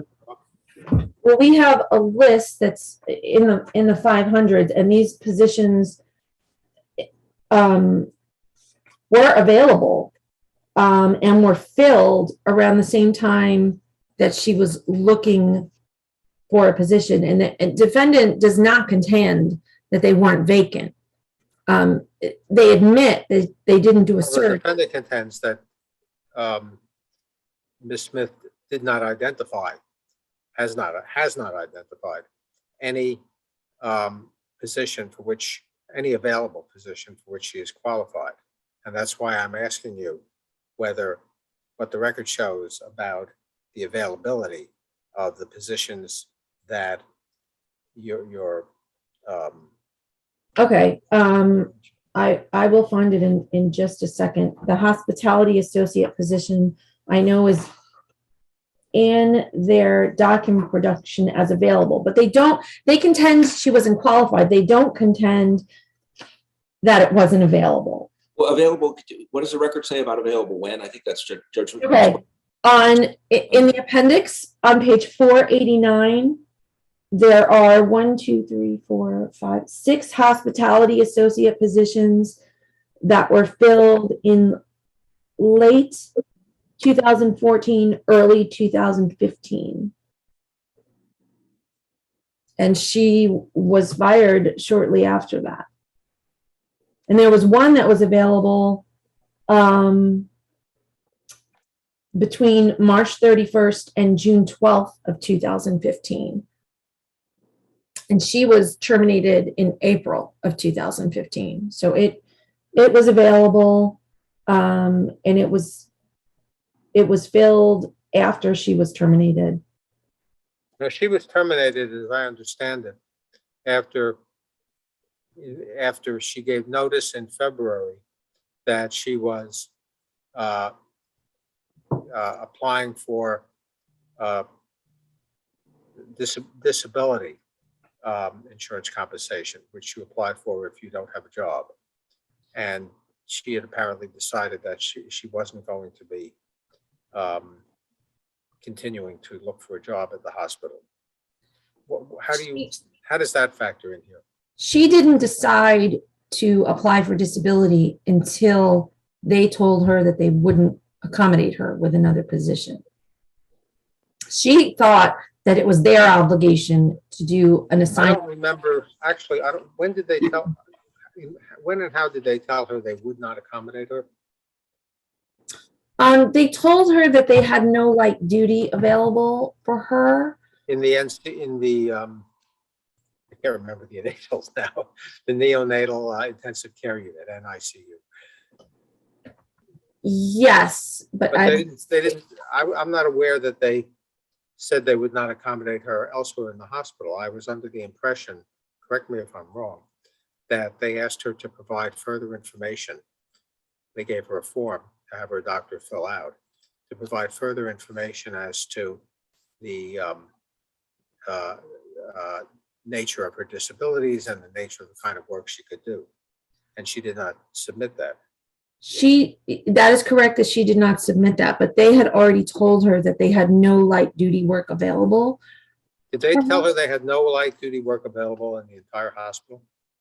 They told her Or that. only in the NICU? No, they told her they did a search and that they had nothing available. Who told her that?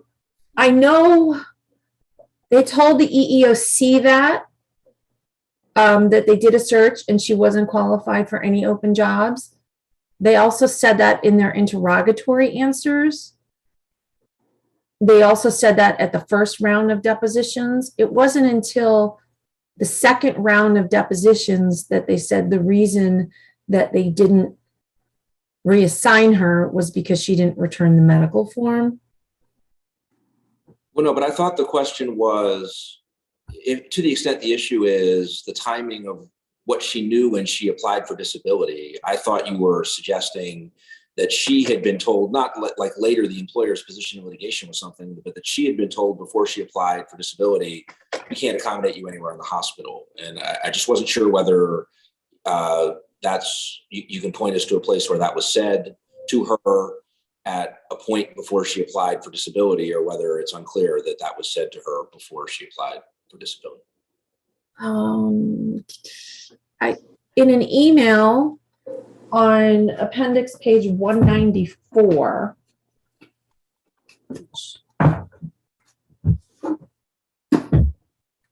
I don't have a quote of it, so I'm gonna look at it for you.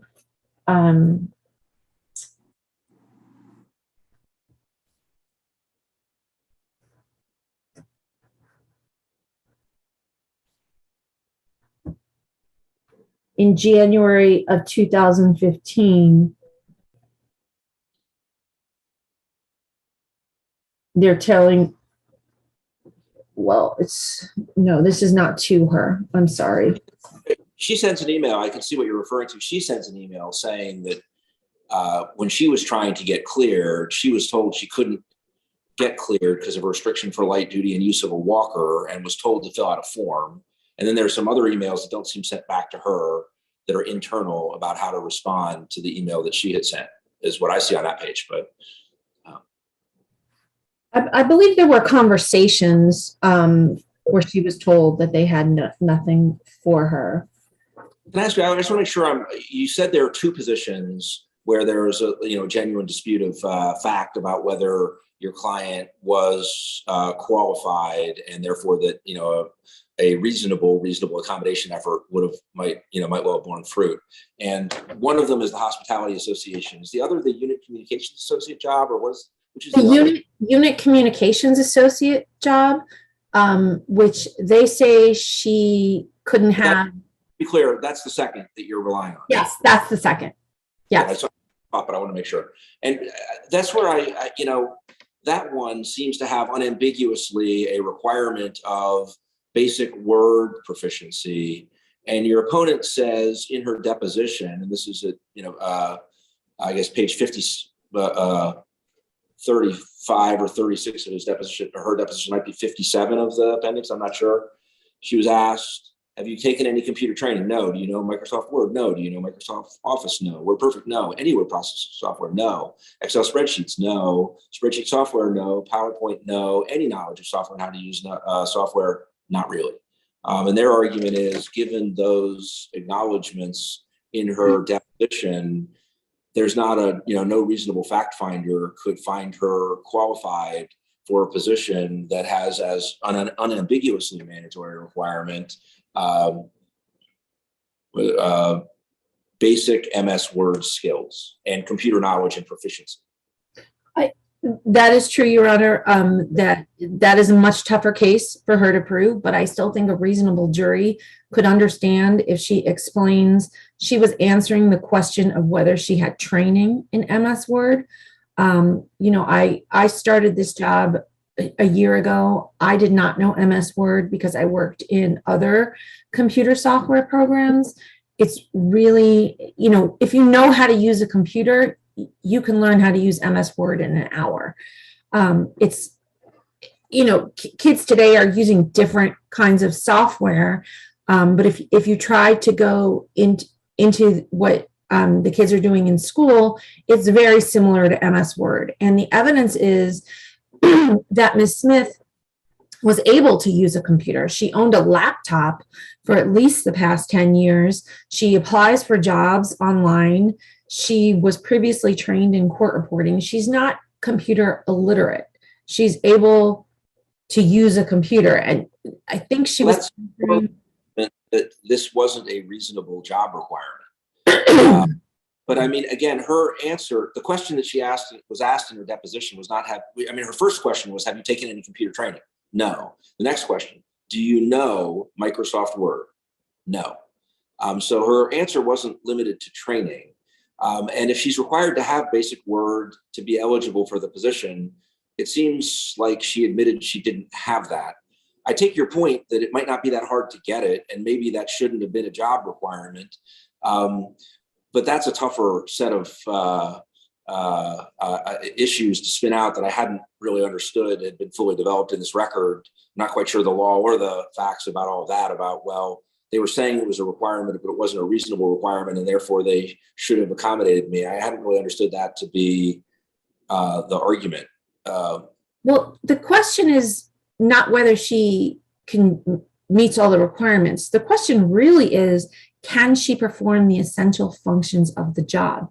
So can somebody who uses a computer and is able to do all the things that she's able to do on a computer perform the essential functions of the unit communications associate job, which uses MS Word?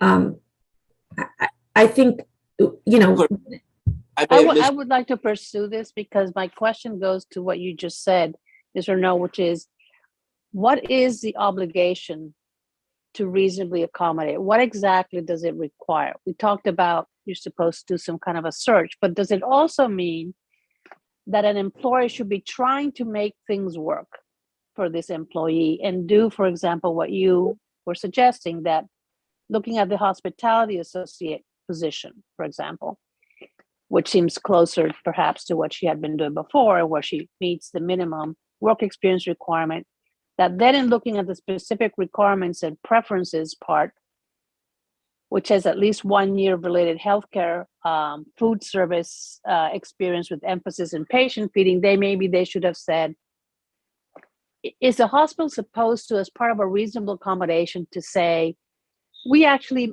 have discretion to waive this work experience requirement, assuming it's a requirement and not a preference, or we have discretion to say it's a preference? And in this case, because we now are going to see what in fact this person is supposed to do in the job, we think that she would or would not be able to do it based on what we know of her after 35 years. To me, this goes to the issue of what is the obligation to provide a reasonable accommodation? The obligation is to work with the employee in good faith and try to find something that they can do. It's whether she's capable of doing the job is really not the same as whether she meets all the technical requirements. I think she does for the hospitality associate position, because I do think that that's a preference, because it says required is 1 year experience. But where a hospital has, like this, a position description, and let's say has rules, can they just say, no, this is the requirement and we stick with it?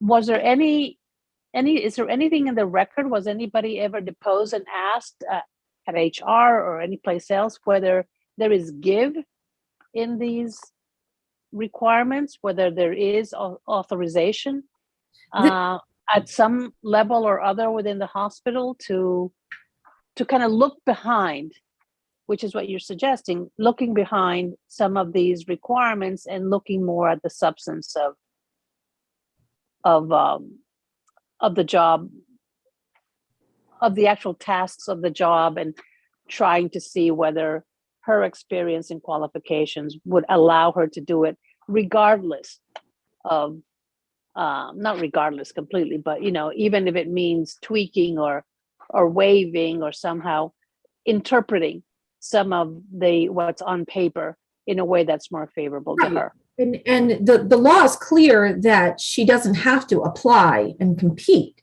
She is supposed to be put into a position if she can reasonably perform the essential functions. And I think, you know, any new job you get a little training. And I think with a little training, she would be proficient enough in Microsoft Word to do the unit communications associate. Is there any case that says that part of reasonable accommodation is for the employer either to provide that little training or to allow the person to get the training they need to bring themselves up to speed?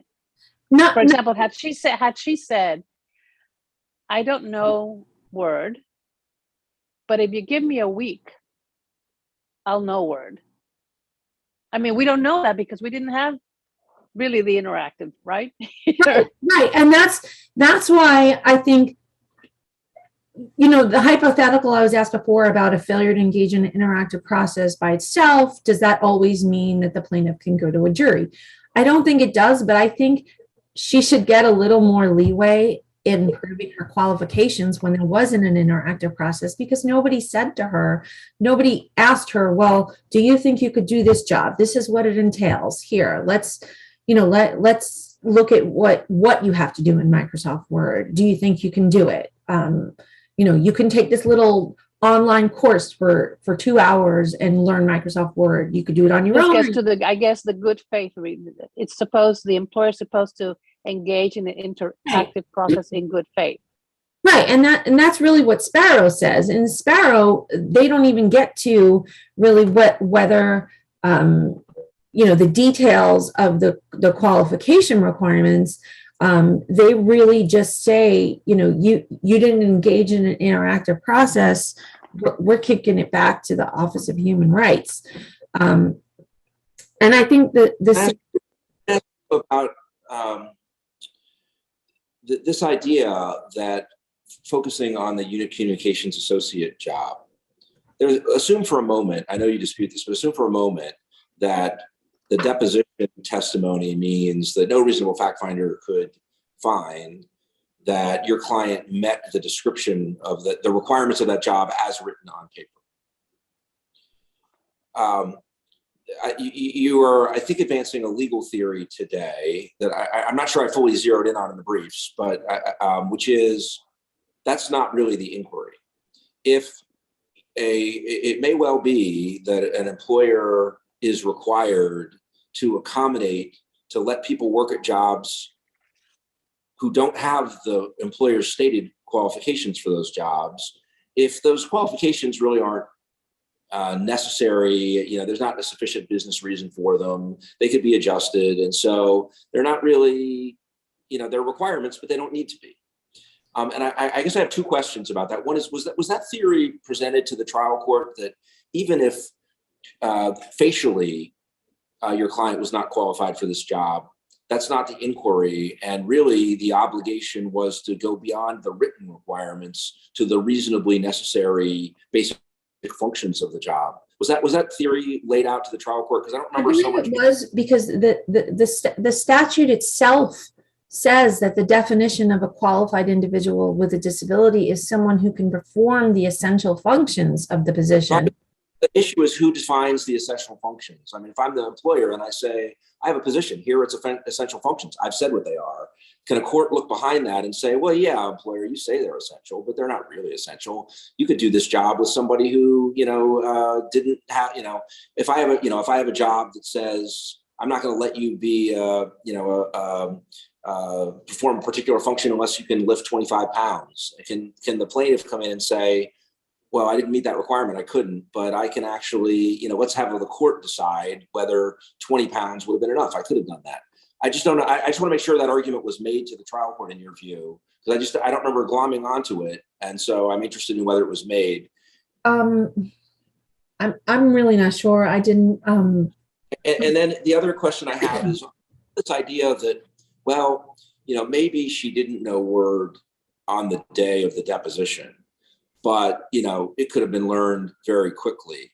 Is that, leaving aside whether a legal argument was made, was there any sort of factual information presented in connection with summary judgment that was in the nature of she could learn word in a week, or she could, or also factual assertions about what was or wasn't really practically necessary for this hospitality associate job, whatever the paper requirements were? If there's any factual material presented to the judge to consider in connection with summary judgment on the factual issues that might be implicated by the legal argument it seems like you might be making? Well, the evidence of what she had done in the past was there, that she applied for her job online in 2009. She was trained in court reporting, as she testified at her deposition. She's owned a laptop for 10 years, so she must know some software, word processing. She was able to work as a housekeeping supervisor, dividing assignments and writing reports of those assignments. It's possible that she used MS Word and didn't even know she was in MS Word when she did that job.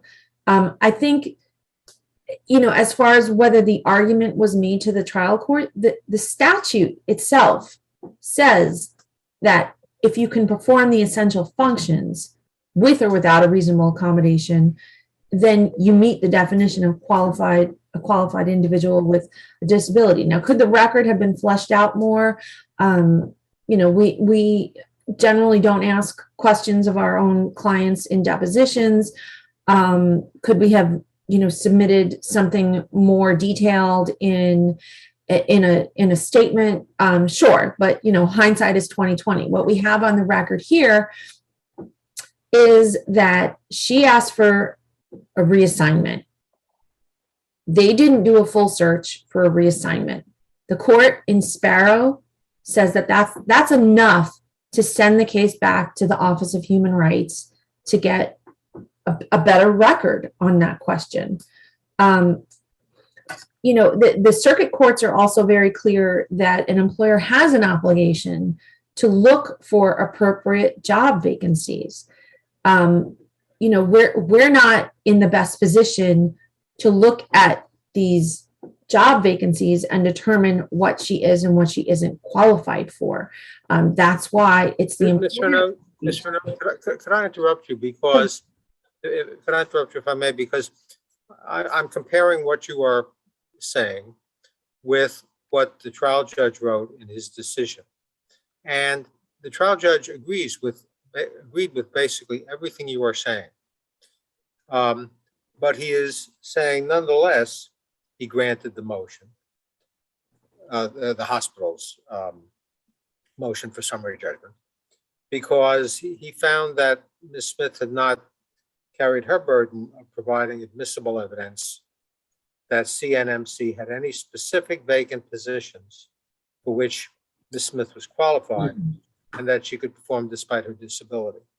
And he goes on to say, Ms. Smith attached a document listing 1,105 jobs that were filled between January and June 2015, including multiple positions for which she met the educational requirements. He's quoting your opposition. But he rejects that because he says, however, Ms. Smith provides speculation, not evidence, that she was qualified for any of these jobs. And mere speculations are inefficient. Are insufficient. She also doesn't, I'll skip some of the stuff because I want to focus on this, whether you actually put these two jobs that you've identified for us in play at the summary judgment stage. It appears you identified secretarial or healthcare food service experience, but the judge found Ms. Smith does not have the secretarial or healthcare food service experience necessary to be in one of those positions. And what I'm wondering is, and he concludes, after a full opportunity for discovery, Ms. Smith is unable to establish the existence of an appropriate position into which she could have been transferred. What I'm wondering is, when you're taking discovery, I mean, were these jobs, were hospital witnesses called, and were these jobs identified for the hospital witnesses? And were they asked whether she could have filled these jobs, and was that explored? I don't think I recall seeing that sort of examination in the briefs. I'm sorry. Well, and I'm just wondering if the judge simply missed some evidence here that, I mean, you look at the two jobs and and their descriptions, and if that's all you have, and what we know about Ms. Smith, it feels like that isn't quite enough. Whereas if people were examined and we had on the record what's entailed in these jobs, and you could see how easy it is to do them in real life, and she could, and then she were examined and asked, can you do this, can you do that, and so forth, then you'd have a record showing that she had met her burden of proof. What is it the record really gives us here? When deponents were asked whether she was qualified for these positions, they answered that they didn't know because they didn't look. Okay, but so they don't know. So your burden in the litigation is to demonstrate affirmatively that she was qualified for those positions. I don't think that is our burden. I think Sparrow says that, you know, that we don't get that burden if they don't engage in a good faith interactive process. Sparrow, Do you think you met that burden though? If it was your burden? I do think we met that burden, especially with the hospitality associate position, because from the evidence that we do have, a reasonable jury could conclude that she could do that job. People know what a hospitality associate position The is. hospital seemed to think that you need to have some understanding of the dietary needs of patients and the kinds of things that the kinds of choices that are or are not appropriate for them. Is that not so? It's the people are on a specific diet. They have specific things that they're allowed to order. It's I don't want to answer from my own knowledge, but it's not as complicated as they make it sound. You know, there's like the low salt foods, the low sugar foods. You don't have to really understand how the body processes sugar or salt to know whether somebody is ordering the right foods for their dietary restrictions. You know, I think that because they didn't engage in the interactive process, we're given a little slack, so to speak, in proving that she could do the essential functions of the job. And I think the Sparrow case. Going back to Sparrow, I have Sparrow in front of me now, and I'm not quite seeing in it what you're saying. In Sparrow, the OHR says no probable cause because the employer went through an interactive dialogue, among other things, because the employer went through an interactive dialogue to identify a reasonable accommodation. No, He said, go ahead. it was because they didn't go through a good faith interactive dialogue.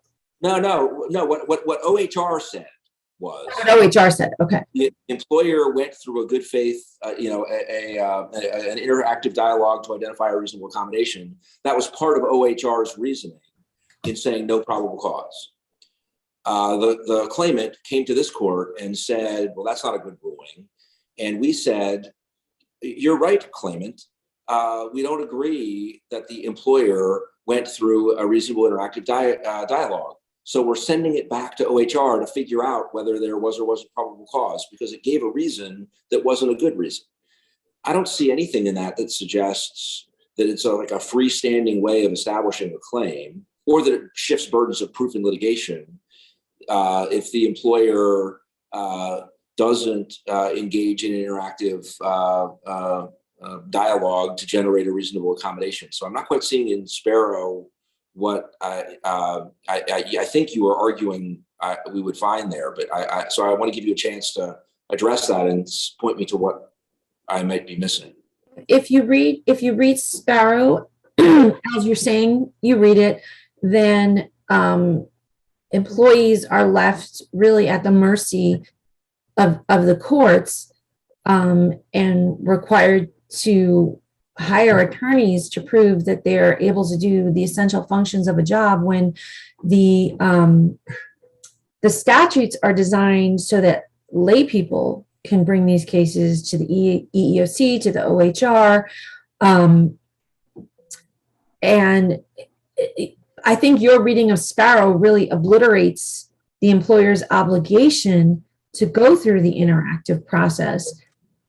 I don't think well, Sparrow says whatever it says. So you may be making a good policy argument, but I'm not sure it's an argument on how to read Sparrow. But I'm not sure it obliterates it. I mean, I get your point that one could say, it might be good to have a freestanding obligation that employers need to, engage in a dialogue and try to do it right. And if they don't, they're liable for that alone, or that shifts the burden of proof. Those are, reasonable policy arguments. So again, I'm not sure they're well rooted in what's said in Sparrow. But even if I don't know that obliterates anything, it certainly makes it harder in a case where, an employee has a disability and says to the employer, help me. And the employer says, no. And then the claimant, the former employee has to go to court and try to prove a disability claim. It'll be a good help. It's a good part of that claim for sure that the employer didn't engage in that way. But I don't think it leaves the employee without remedies. You have discovery and you try to show that if there had been that kind of back and forth, there are positions that would have been, the claimant was qualified for that would have been, would have borne fruit. And that's what, discovery is meant to do. And I take your point as a policy matter that you could say it's not ideal to force people either to OHR or to court to prove all that. But I want to wrap back around to the question I asked you about what was raised in the trial court, because I was looking at the opposition to the motion for summary judgment. And I do see an assertion that a list of positions were ones for which your client had the required met the required educational requirements, I think is the wording. That might have been a statement of undisputed fact. I didn't see an argument that those requirements, to the extent she couldn't meet any of them, that they were not reasonable requirements, and that your client could do the essential functions of the job even if she couldn't meet the written requirements, and that the court should find a violation because your client met the actual reasonable requirements of the job, not the written ones. So it may be on rebuttal or something. If you can point us to some place where you think that argument was presented to the trial court, I'd be quite interested in seeing it, because I haven't found it yet. Not to say it's not there, I haven't found it yet. I don't know that was specifically the way we framed our argument on appeal either. My theory is that, well, it's not really a theory because the statute says that it's whether or not the person can perform the essential functions. And I think whether we created an issue of fact about that is really the question, and not so much whether we established it because of this.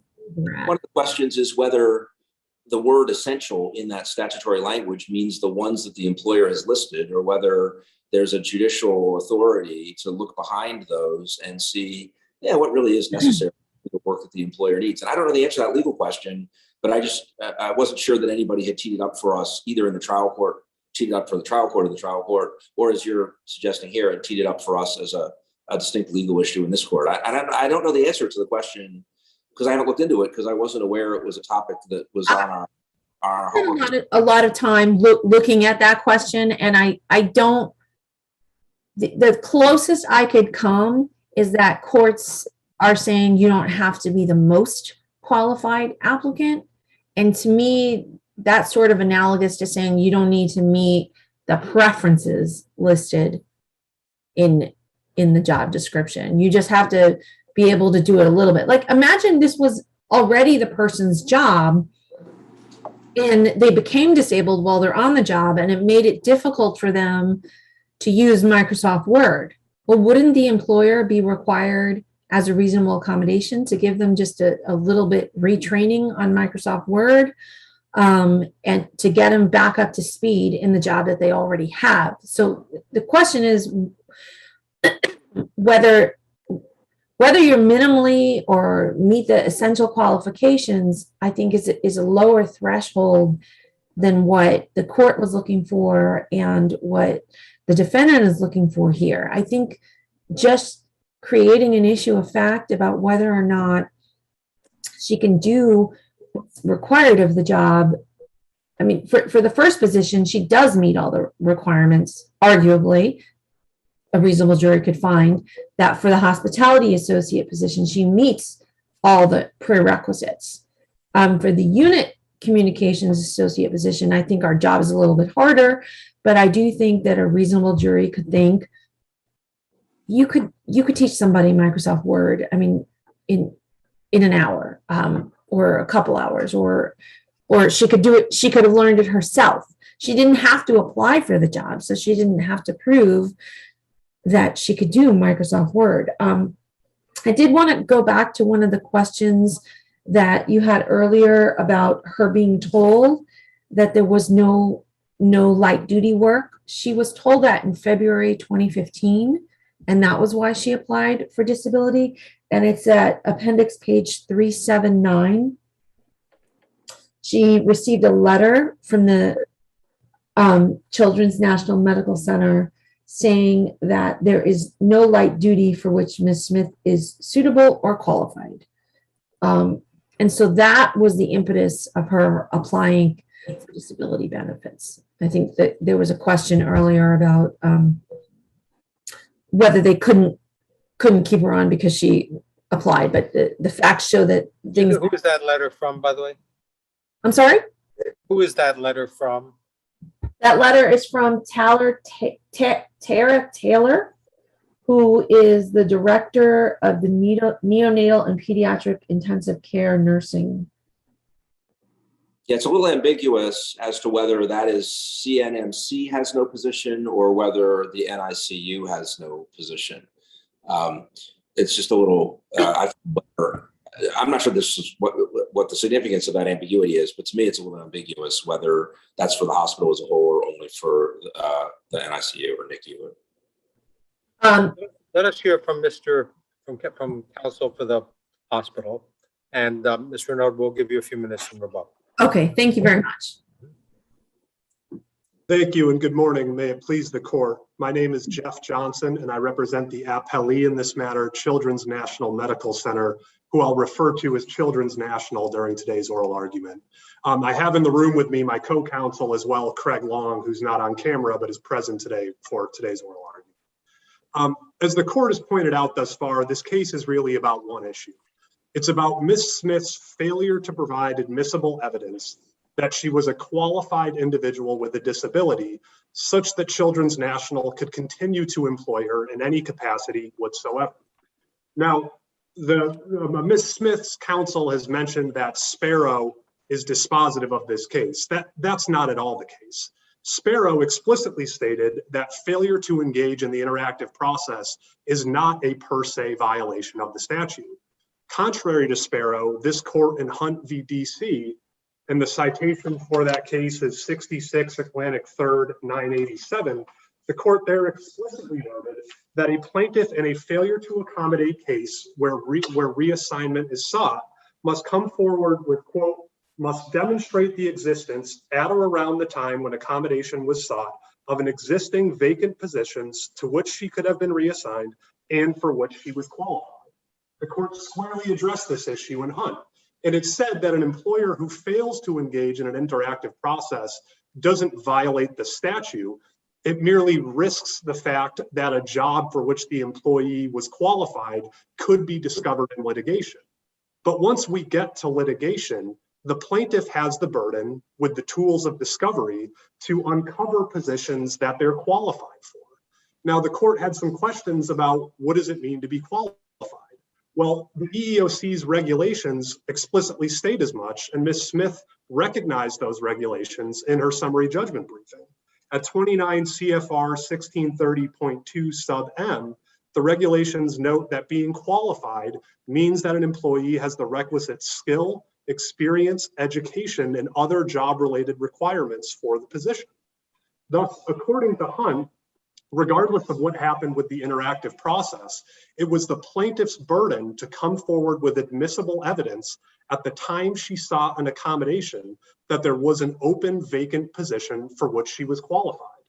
Now, before addressing Ms. Smith's arguments about her qualifications for the unit communications associate and hospitality associate positions, I think it's important to discuss briefly the evidence that she did provide to the Superior Court on those issues. In the Can I stop you for 1 second? I Certainly. think you said something that I'm not sure about. Sure. I think you said that her burden, or the plaintiff's burden, was to come forward with admissible evidence of that she's qualified for a position at the time she seeks the accommodation. I was under the impression that the time when she has to really come forward with that evidence of that she's qualified for a position is when she takes the case to court. When she's seeking an accommodation, I think the case law makes clear she may not know. She may not have the knowledge base that the employer has as to what's available, which is one reason the employer has an obligation to engage in an interactive process. That's absolutely right, Your Honor. And what I was referring to is at the time that the plaintiff brings the case to litigation, she has to show that at the time, looking backwards when she was desiring, Oh, I see. Okay, I got there that. was an open vacant position. So that's absolutely right. And we agree with that statement of law. Now, turning to the evidence that Ms. Smith actually provided to the Superior Court, it was in essence nothing.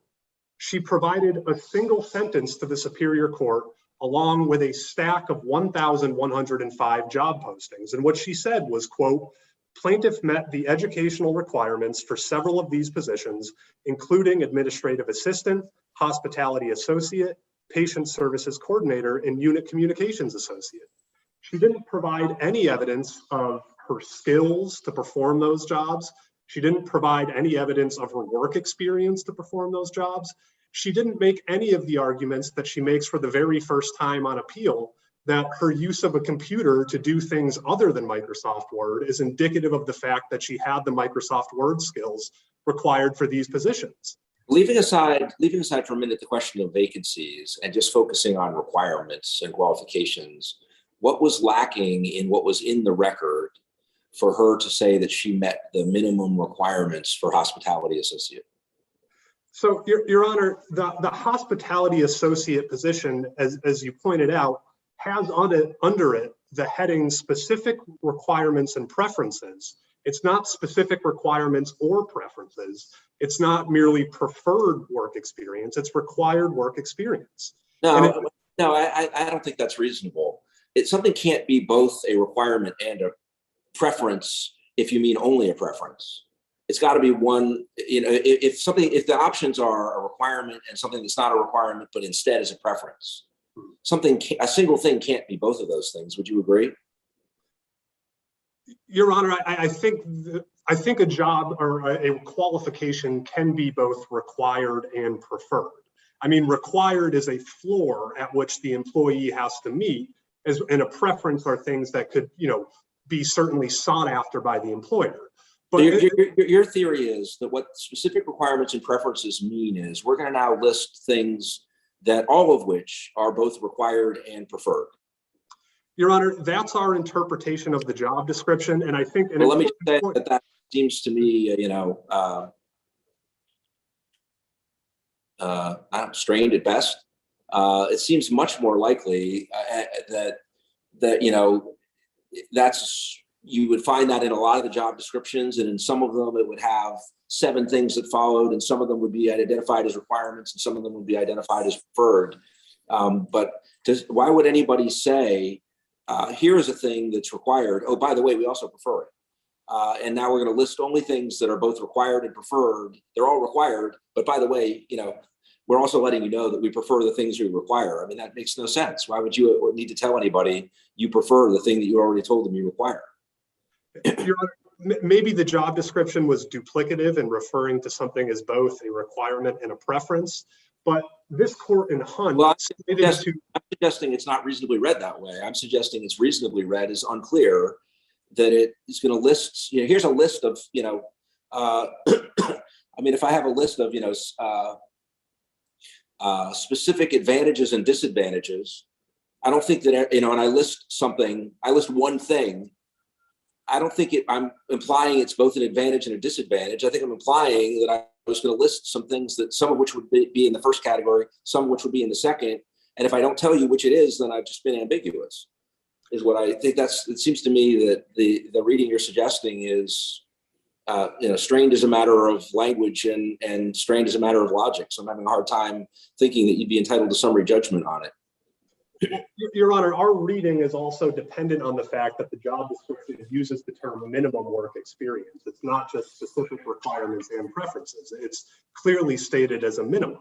Now, to the extent there was ambiguity on whether or not healthcare food service experience was required for this position, there's a whole host of factors that the court cited to in Hunt that are set forth in the EEOC's regulations that courts can consider in deciding whether or not a function truly is essential. And that's at 29 CFR 1630.2 sub N. And there, the court can look to factors such as the amount of time spent performing a particular function, the experience of incumbents in the position in performing the function, whether or not it requires any specialized knowledge or expertise. So here, if Ms. Smith truly sought to challenge that this job experience was a requirement of the position, she could have taken discovery on those factors, and she could have presented evidence to the Superior Court that, Judge, the job description states as much, but that's not really required because here we have this evidence of what employees in the position actually do. And it's not necessary. Your argument that point wasn't developed in the trial court, I don't think it was really briefed in this court, but I thought that an aspect of our argument is different, which is to say, this can be reasonably read to say the things you actually require are a high school diploma or GED and 1 year of work experience. And, then there are these required skills knowledge down below. And then what follows under specific requirements and preferences could be read as just a preference. And so a reasonable fact finder could say, I think that she was facially qualified for this position. And I know you've said, well, no, you should read it differently to actually mean that it's a requirement. But I guess I'm having a hard time thinking that's so obvious that you could prevail on summary judgment if that's your only point. I take it, I understand your point that if it is written as a requirement, she may not have adequately litigated the question of whether she could nevertheless prevail. I have that point. But do you have another point? Do you also have a vacancy type point about whether there was, the trial court could piece together or should have pieced together a conclusion that positions like this were vacant in the relevant time period, or at least so a reasonable fact finder could find? Well, Your Honor, the judge never found that there were no hospitality associate or unit communications associate positions vacant at the time she sought an accommodation. The judge expressed concern about whether or not these positions were vacant or merely filled during the relevant time period.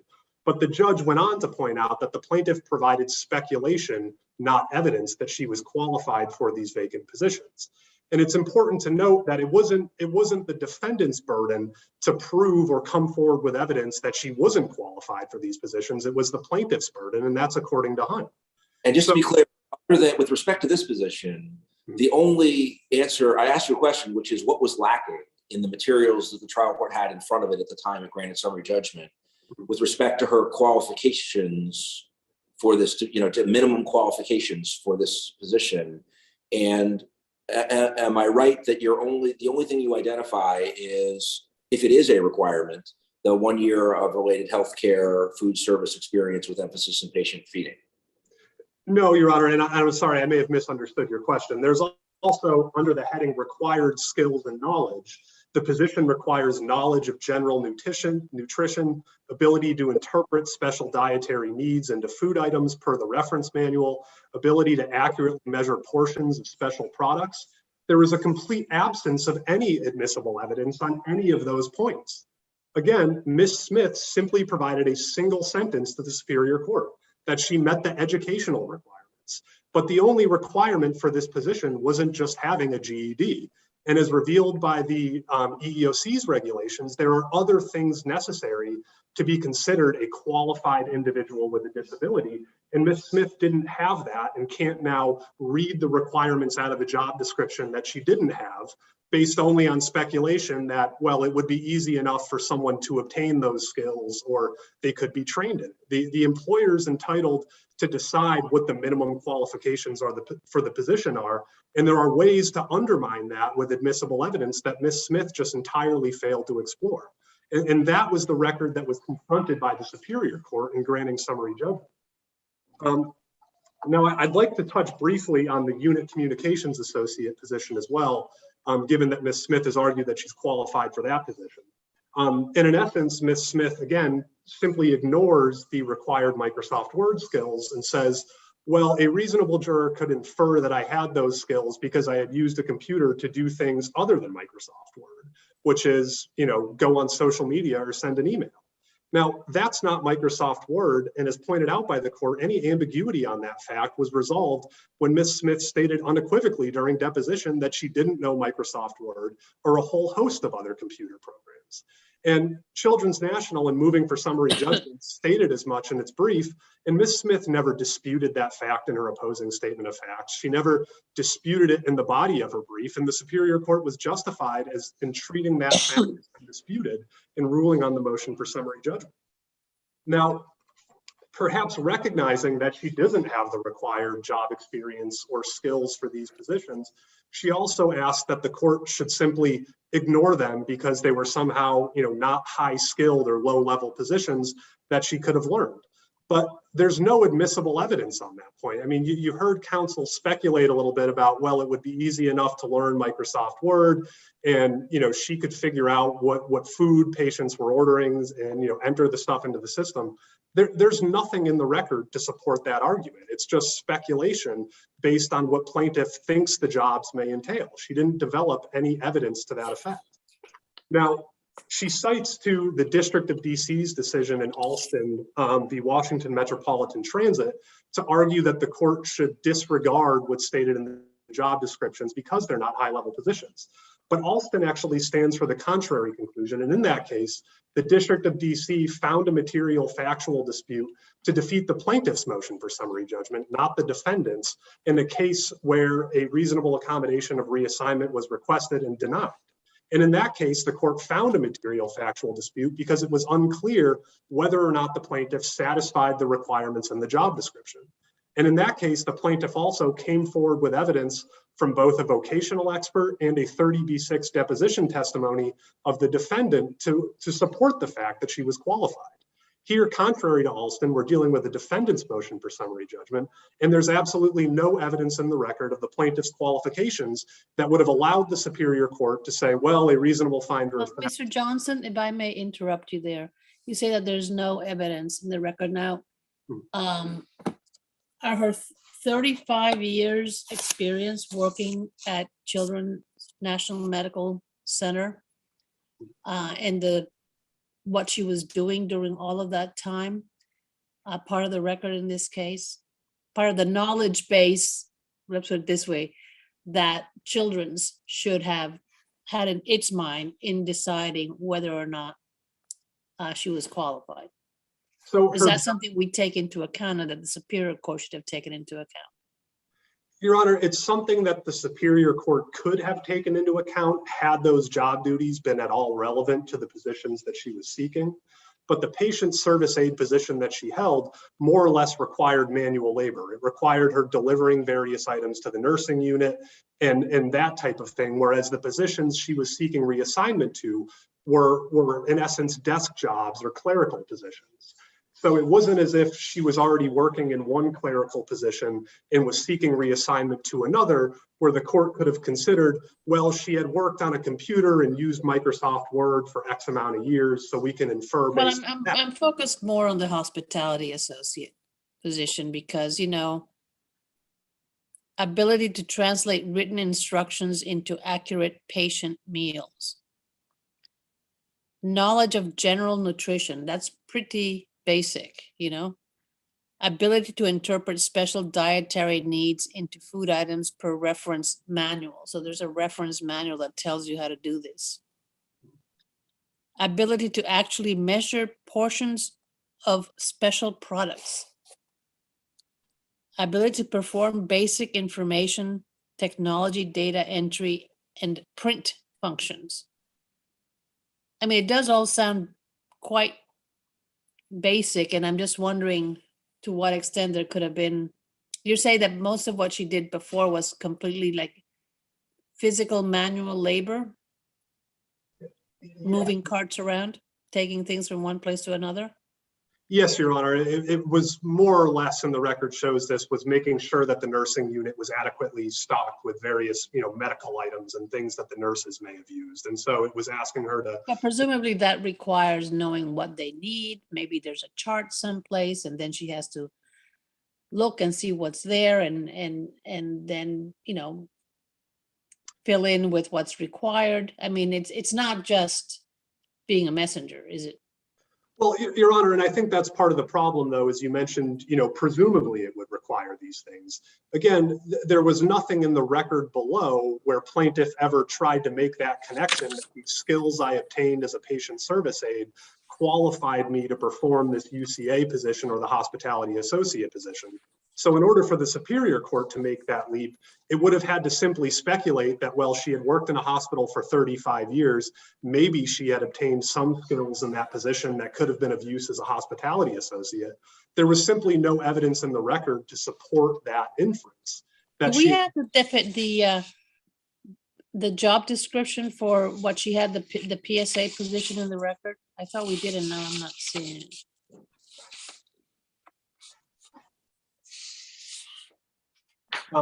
Your Honor, I don't know that the job description for that position is in the record. I can tell you in defendant's statement of undisputed facts, and that's at page 238 of the appendix, defendant observed that plaintiff's job responsibilities included providing assistance to patients and families, ensuring the availability of necessary supplies in the NICU, and maximizing patient comfort. So that was the evidence in the record that the Superior Court had. There's certainly nothing in that statement or description of her job duties that would have allowed the Superior Court to make an inference that she had a knowledge of Microsoft Word or word processing systems, specifically. No, as I said before, I was focused on the hospitality associate. I thought it would be interesting to see how the PSA position job description would read compared to some of these. Yeah, Your Honor. A position which she apparently performed quite satisfactorily, right, during 35 years? But we don't have that? I don't know that there's any evidence in the record of her performance in that position. I mean, she certainly held it for a lengthy amount of time, and we don't necessarily dispute that she did, perform that job well when she held it. But again, yes. I think the PSA job description is in the appendix at 284. Thank you. Or at least a PSA. 284. At 284 and following. Yeah, 284 and following.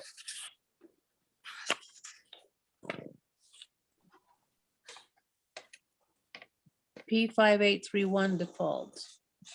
It says job code title, position, patient services associate. Oh, yes, and I it's- see. I see it. Thank you.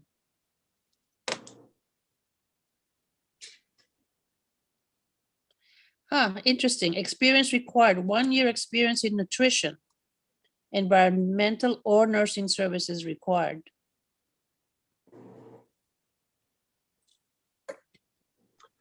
Your Honor, I think the sorry, Your Honor, I didn't mean to cut you off. What? I was going to answer that. I think the job description references experience in nutrition. I'm sorry, you're getting away from the mic and I'm having a lot of trouble hearing you. I'm sorry, Your Honor. Part of the problem is on my end, believe me, because my earbuds just ran out of battery and Your Honor, I was simply going to add that the experience required is in nutrition, environmental, or nursing services. So there's certainly no emphasis in nutrition, and there's no evidence in the record that any of her job functions as it related to a PSA had anything to do whatsoever with nutrition. And I think it's important to point out as well that the Superior Court, Ms. Smith never came forward with this evidence to the Superior Court and said, Judge, the defendant has represented that I was not qualified for any open vacant position, but Judge, here's why a reasonable finder of fact could find to the contrary. Take a look at my PSA job description where it requires, this, and this function that could have been of use as a hospitality associate. That evidence was never there for the Superior Court. And it wasn't the obligation of the Superior Court to then search the record for evidence that the plaintiff may we've or actually said that at summary judgment, it is the trial court's obligation to search the record. based on the arguments that are framed by counsel. And so it's not the obligation of the Superior Court to search the record unaided by counsel based on one sentence saying that she satisfied the educational requirements to then comb through the record and find some indication in there that she was in fact qualified. There was just no evidence to that effect to support what plaintiff now argues for on appeal, which is either these job descriptions don't accurately characterize what was, a qualification, or I actually had the necessary work experience. There was just no evidence in the record to support that, and nothing that the Superior Court could have latched onto to make that finding. Now, Your Honor, I would like to turn briefly to plaintiff's argument for wrongful termination, as there are a few arguments made as it relates that are unique to that claim in the brief that I would like to touch on briefly. Now, as a preliminary matter, the failure to prove that she was a qualified individual should be dispositive of both the wrongful termination and failure to accommodate claim. But plaintiff also makes arguments that her supervisors had sent certain emails that were indicative of discriminatory animus, and that Children's National provided inconsistent reasons for her termination. Now, starting with the evidence of discriminatory animus, through her supervisor's emails, Ms. Smith, again, never indicated to the Superior Court that any of the individuals who sent these emails were decision makers for her termination, or that the statements were made in relation to the termination decision as would be necessary to be considered direct evidence of discrimination. They were all sent 4 to 6 months prior to the decision. And now on appeal, Ms. Smith only provides evidence that one of the 3 authors of the emails, her name is Maureen Morano, was a decision maker for her termination. But a simple review of Ms. Morano's emails reveals that there's absolutely no indication of discriminatory animus towards individuals with disabilities. This court, in its decision in Hollins v. Federal National, which is 760 Atlantic 2nd 563, noted that direct evidence of discrimination must bear directly on the discriminatory attitude towards disabled individuals or whatever protected characteristic is at issue in the case. I mean, here, the emails cited by plaintiff are ambiguous at best. She cites the fact that Maureen Morano made the comment "og" in an email upon being apprised of the fact that the plaintiff wouldn't be cleared to return to duty. I mean, there's just speculation and inference upon inference required to decide that that email was indicative of discriminatory animus, as is the case for the other emails that were sent by these decision makers. Now, concerning the argument about inconsistent reasons for the termination, all of the reasons cited by plaintiff in her brief are ultimately consistent with the ultimate conclusion that we've discussed here today, which is there was no admissible evidence that the plaintiff was qualified for any open vacant position at the time she desired an accommodation. Whether that was because the plaintiff didn't provide documentation to support her request for an accommodation, or whether it was because the defendant wasn't aware of any available vacant positions in the NICU, the ultimate conclusion remains the same, which is that the defendant was unaware of any open vacant positions that the plaintiff was qualified for. And it Well, was been in part aware, it might have also been in part a consequence of what seems like a very poor effort to make reasonable accommodations. Well, Your Honor, we dispute that there was a poor effort to make reasonable accommodations. However, we recognize, and the Superior Court recognized, that a reasonable juror could find that Children's National could have done a more thorough search, right? And that's not dispositive of the case here. Now here, Children's National asked that Ms. Smith provide documentation from her medical provider before engaging in a reassignment search. And that's certainly something that employers are entitled to do when engaging in the interactive process.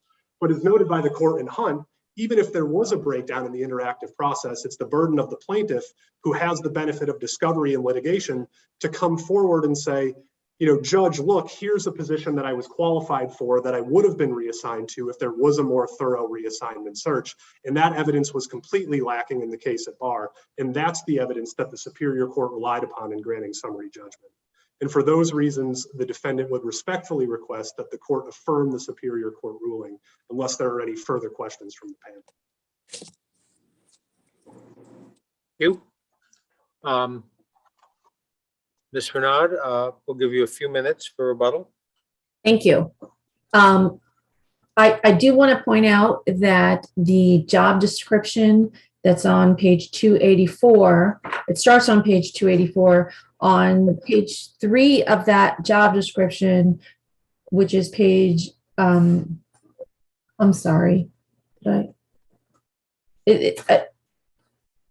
yes, on page 286, there is a category towards the bottom that describes tasks that assist in meeting patients' nutritional needs.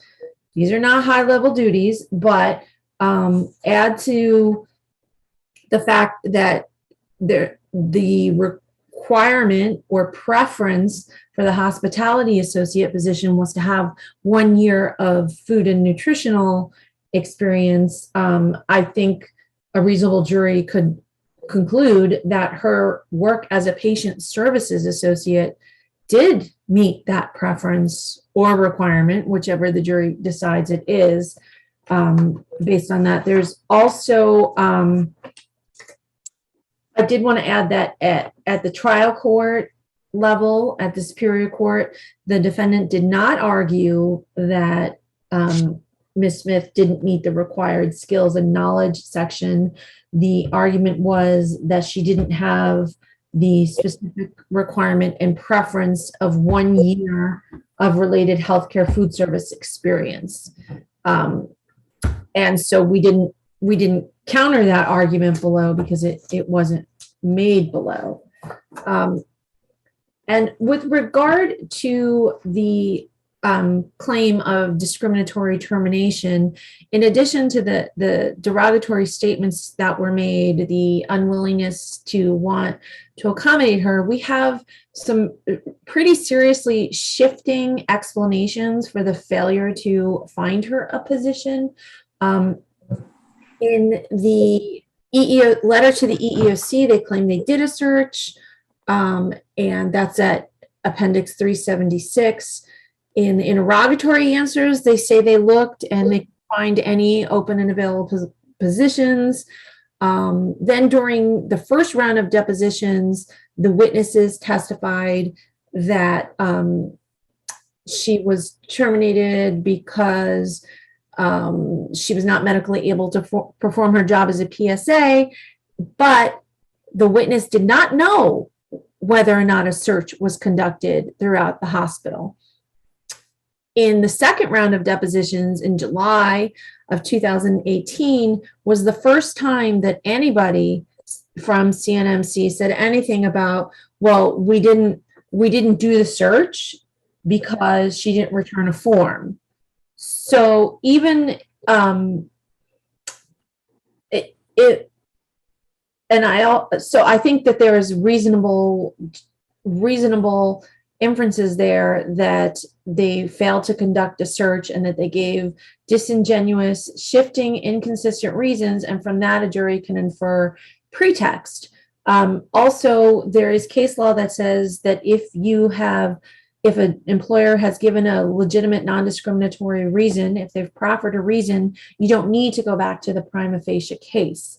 And that's Furline versus Morrison, where this court said that because Howard University in that case had produced evidence of a legitimate non-discriminatory reason, there was no need to pause and go back to the question of whether the employee had made out a prima facie case. So I think even setting aside the question of whether she was qualified for the job, or any of the other jobs, the fact is that because they give shifting reason, the jury can infer that they had discriminatory animus against her when they terminated her, because they didn't do a search, and they didn't, they expressed serious reservations about having somebody with a cane at Children's Hospital.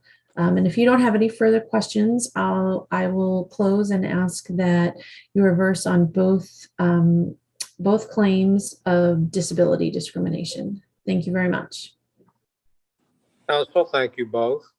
The case is now submitted, and the two of you can log off. Thank you.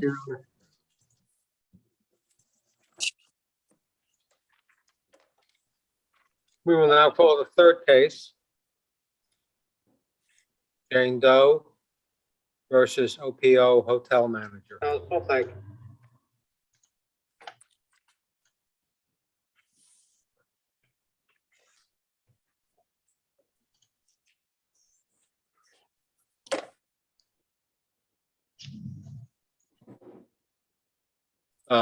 Let me just ask counsel, did the two of you hear me call the case?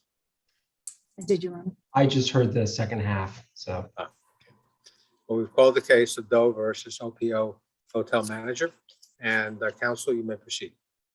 Thank you, Your Honor. Good afternoon. May it please the court, my name is Brendan Klaproth, and I represent the plaintiff, Jane Doe. I would like to reserve 3 minutes for rebuttal. This is a sexual assault and sexual harassment case brought by Jane Doe against her former employer, OPO Hotel Manager LLC, and also against two high-level supervisors for the hotel, Jason Ledoux and Alexander Ireland, after she was sexually assaulted by the two men. The plaintiff has sued defendants for violations of the DC Human Rights Act, intentional infliction of emotional distress, assault, battery, false imprisonment, and she has sued OPO Hotel for negligent supervision, training, and hiring. At the outset of this case, defendant OPO Hotel moved to compel arbitration. The Superior Court initially denied the motion, finding that OPO Hotel did not have an arbitration agreement with the plaintiff. OPO Hotel then moved for reconsideration, and on reconsideration, the Superior Court shifted course and found that, and quote, that this matter shall proceed to arbitration for an arbitrator to decide the questions of arbitrability. And the Superior Court declined to address plaintiff's arguments regarding the validity of the agreement. And by compelling this case to arbitration without first addressing whether in fact an arbitration agreement existed and that it was valid, the court committed numerous errors. So first, it's well-established precedent in this court that courts, not arbitrators, decide questions of validity as to whether a valid arbitration agreement exists. And it's replete. First, we had Jaha Bain in 2014, and this court held it is up to courts, however, not arbitrators, to adjudicate the validity of an arbitration clause, regardless of what authority the agreement purported to confer on the arbitrator. The validity of the arbitration clause itself is for the court to decide. Can I ask you how, I mean, I'm familiar with that decision. And it relies on an earlier decision that's pre-RUAA, I think. But how does that fit under the wording of the DC's Arbitration Act, the RUAA? 164407, I'm getting to the right, I grab the right provision, provides for arbitration, creates a default rule that the question of arbitrability is for the court. If I gotta get the right statute, I think I might have pulled up the wrong one here. 4406. But then there's a provision. Yeah, I'm one off here. Here we go, 4406. And earlier provisions, however, allow that principle to be waived by a party. That lists a bunch of things you can waive and other things you can't. And one of the things you can waive is that provision. And I think your opponent's argument seems to be that by entering into this agreement, leave aside for a minute the circularity of it, but just there's this, the textual argument seems to be along the following lines, at least implicitly, that the arbitration agreement itself, whatever the rule might have been, waives that right and leaves it to the arbitrator to figure out the questions, including under the JAMS rules, the existence of an arbitral agreement. And that's, so I just wonder about how our cases fit into what seems like a structure of the RUAA that allows the parties to waive the kinds of things that ordinarily our cases have said are for courts to decide.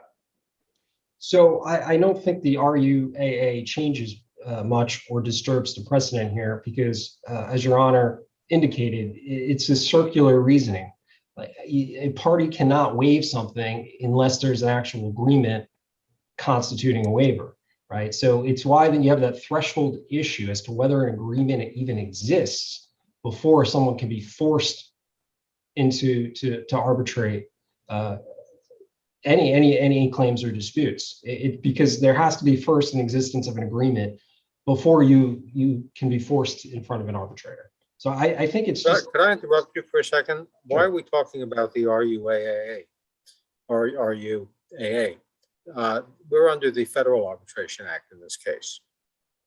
Well, the defendant moved under both. So the motion to compel arbitration invoked both statutes. And so we're talking about the well, and I mean, it's a good point because even if we're under the Federal Arbitration Act, the DC Circuit law on this point is the same, is that the court, not an arbitrator, needs to decide questions of arbitration, to decide whether there's a valid arbitration agreement before the matter can be. That's the default rule. But if the parties, as I understand the law imperfectly under the Federal Arbitration Act, at least, if the parties enter into an agreement and a provision is that of that agreement is that the arbitrator will decide issues of the validity and scope and so forth of the arbitration agreement, then the court defers, and those questions are all go to the arbitrator.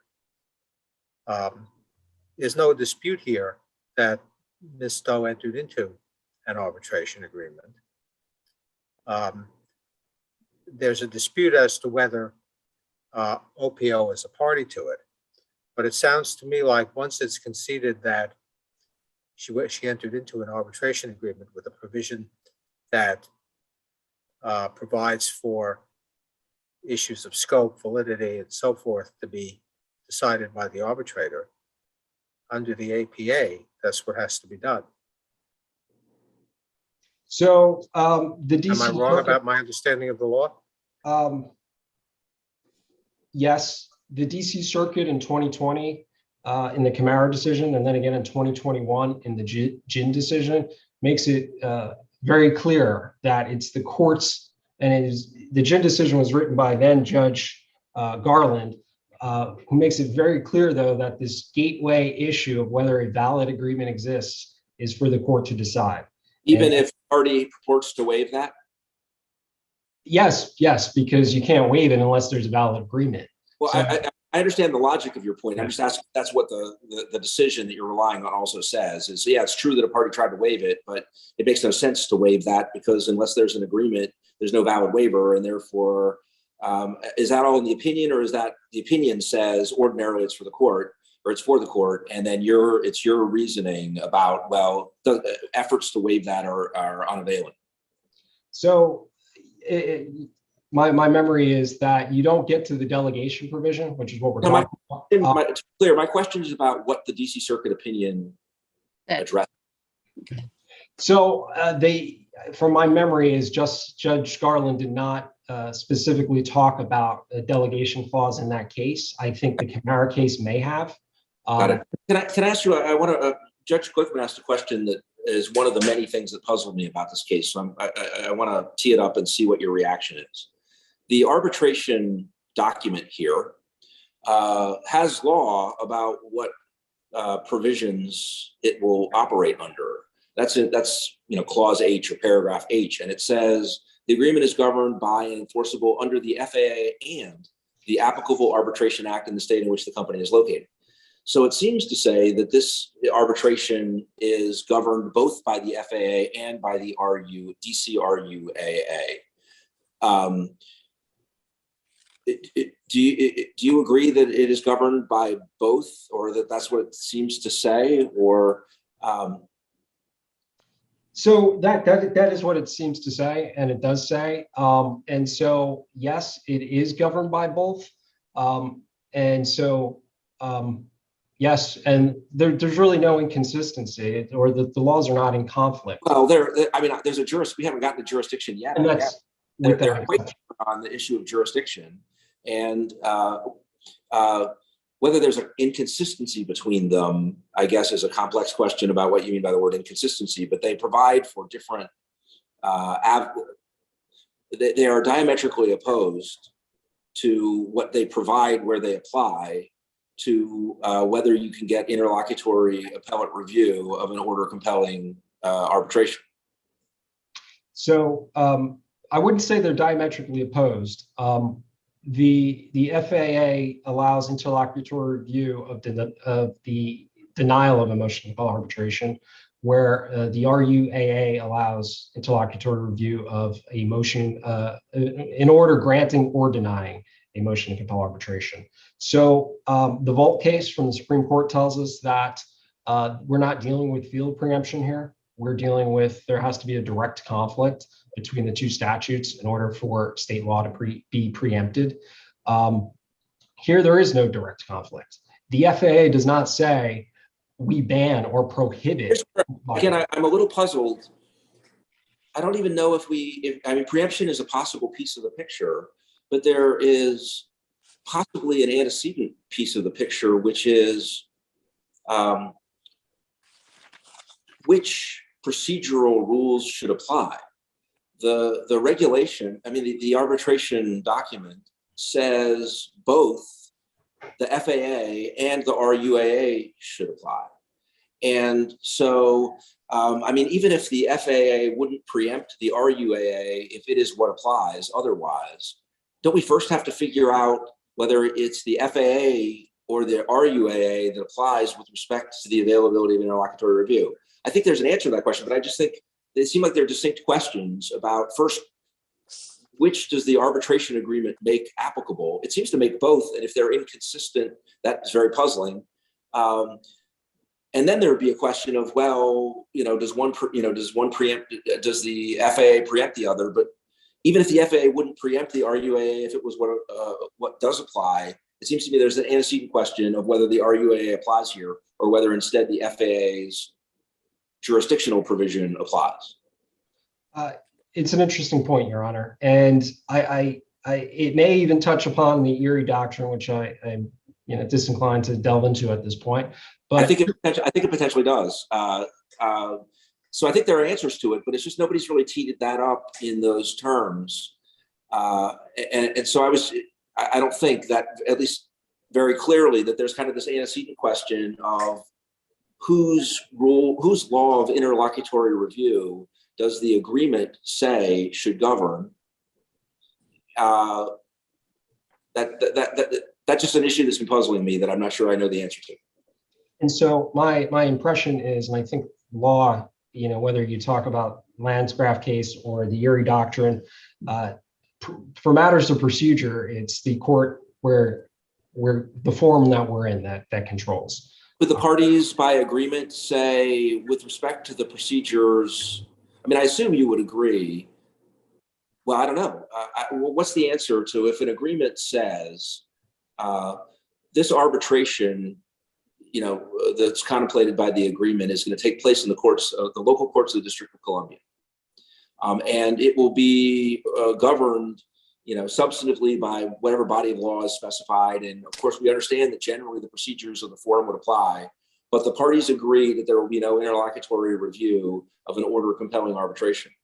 Are you saying that would be an unenforceable agreement because it's kind of contrary to the idea that the forum's procedural law is going to govern? Or I just get into a lot of confusion when I start trying to figure out the interaction among the various doctrines of preemption, law specification in the arbitration, and then what limits there might be about the general idea that procedural principles follow the forum. So I find all three of those things to create a very confusing mixture. Understood. And so the first point is that the agreement doesn't have a choice of law provision, that at least with respect to procedure. And so I would say that it's this court and the superior courts and the Court of Appeals rules of procedure that govern. Well, I guess I'm not sure I agree with that. The first sentence is this agreement is governed by and enforceable under, and then it lists two bodies of law that have procedural provisions and substantive provisions. And where they're the same, that's all fine. Where they're different, that's remarkably confusing. But it's not like that. That's a choice of law about a choice of arbitration law provision in the document. And it's not limited by its terms to, by the substantive, whatever the substantive, I'm not sure what the line, what parts of the FAA and the RUA are substantive and which parts are procedural. That gets you more into Erie type confusion. So I'm not sure I'm with you on the first step of that point. Well, and the second point is, I think we're fortunate here because other courts have already addressed this issue, whether it was the Georgia, Massachusetts, Texas, and I believe Maryland Court of Appeals have addressed this issue as to whether the interlocutory provision in the RUAA is in conflict with the FAA in any way. And all the courts have come down and said it is not. And because we're dealing with an issue of timing. I'm with you. Well, again, I'm with you as far as you go about what the law says, what the decisional authority is. But you use the pronoun this to describe the issue.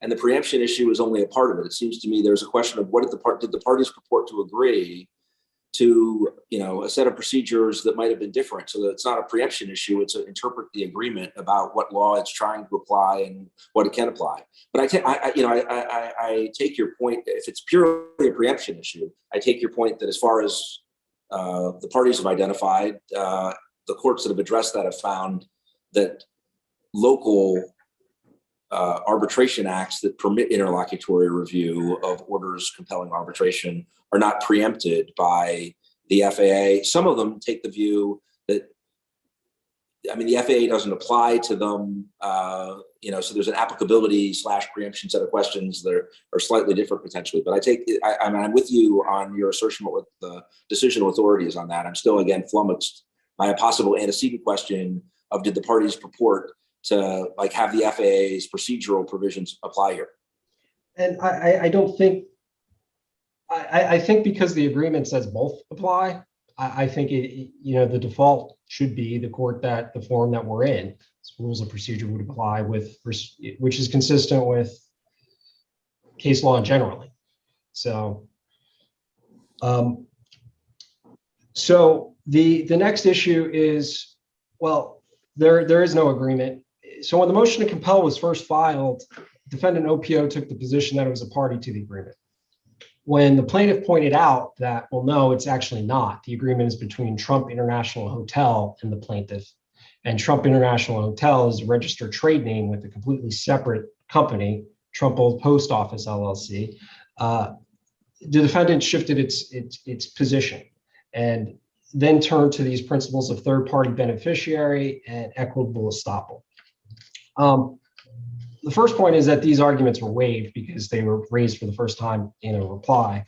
But even reaching the merits, when you look at the actual language of the agreement itself, paragraph A, these are defined terms. The agreement is between Trump International Hotel, which is a trade name for Trump Old Post Office LLC, and the plaintiff. And the agreement only pertains to covered claims. Again, a defined term, which means the parties, Trump International Hotel and the plaintiff. So defendant OPO Hotel is just not covered by this agreement under the plain text of the agreement itself. It also. This is back. I apologize for backtracking. No problem. But the premise of your argument here is that the trial court was required to decide this question and was incorrect in refusing to do so. And we had a little discussion of that, but I just want to make sure I understand your position. Can you tell me what it is you think that a party can't waive, that a court bedrock minimum has to decide before sending the parties off to arbitrate, even if the parties, let's say I sign an agreement with you, and I don't dispute I signed an agreement with you. And I say, I hereby waive, I hereby, apply the JAMS rules and the question of the existence of this agreement and the question of whether there was any consideration for it, the question of whether it was actually executed and became effective, all of those questions I hereby say an arbitrator can decide. I take your point seems to be, even if the agreement on its face seems to say that explicitly, before the court sends the matter off to arbitration, if I am the one who's saying, yeah, the arbitration has language like that, there's an agreement someone's holding that seems to say those things. And let's for a moment say, I don't deny I signed it, but I have a bunch of issues I want you to decide first, Judge. What is it that you think the judge has to decide? Is it just the issue of what there was a valid waiver of my right to have the court decide all of that?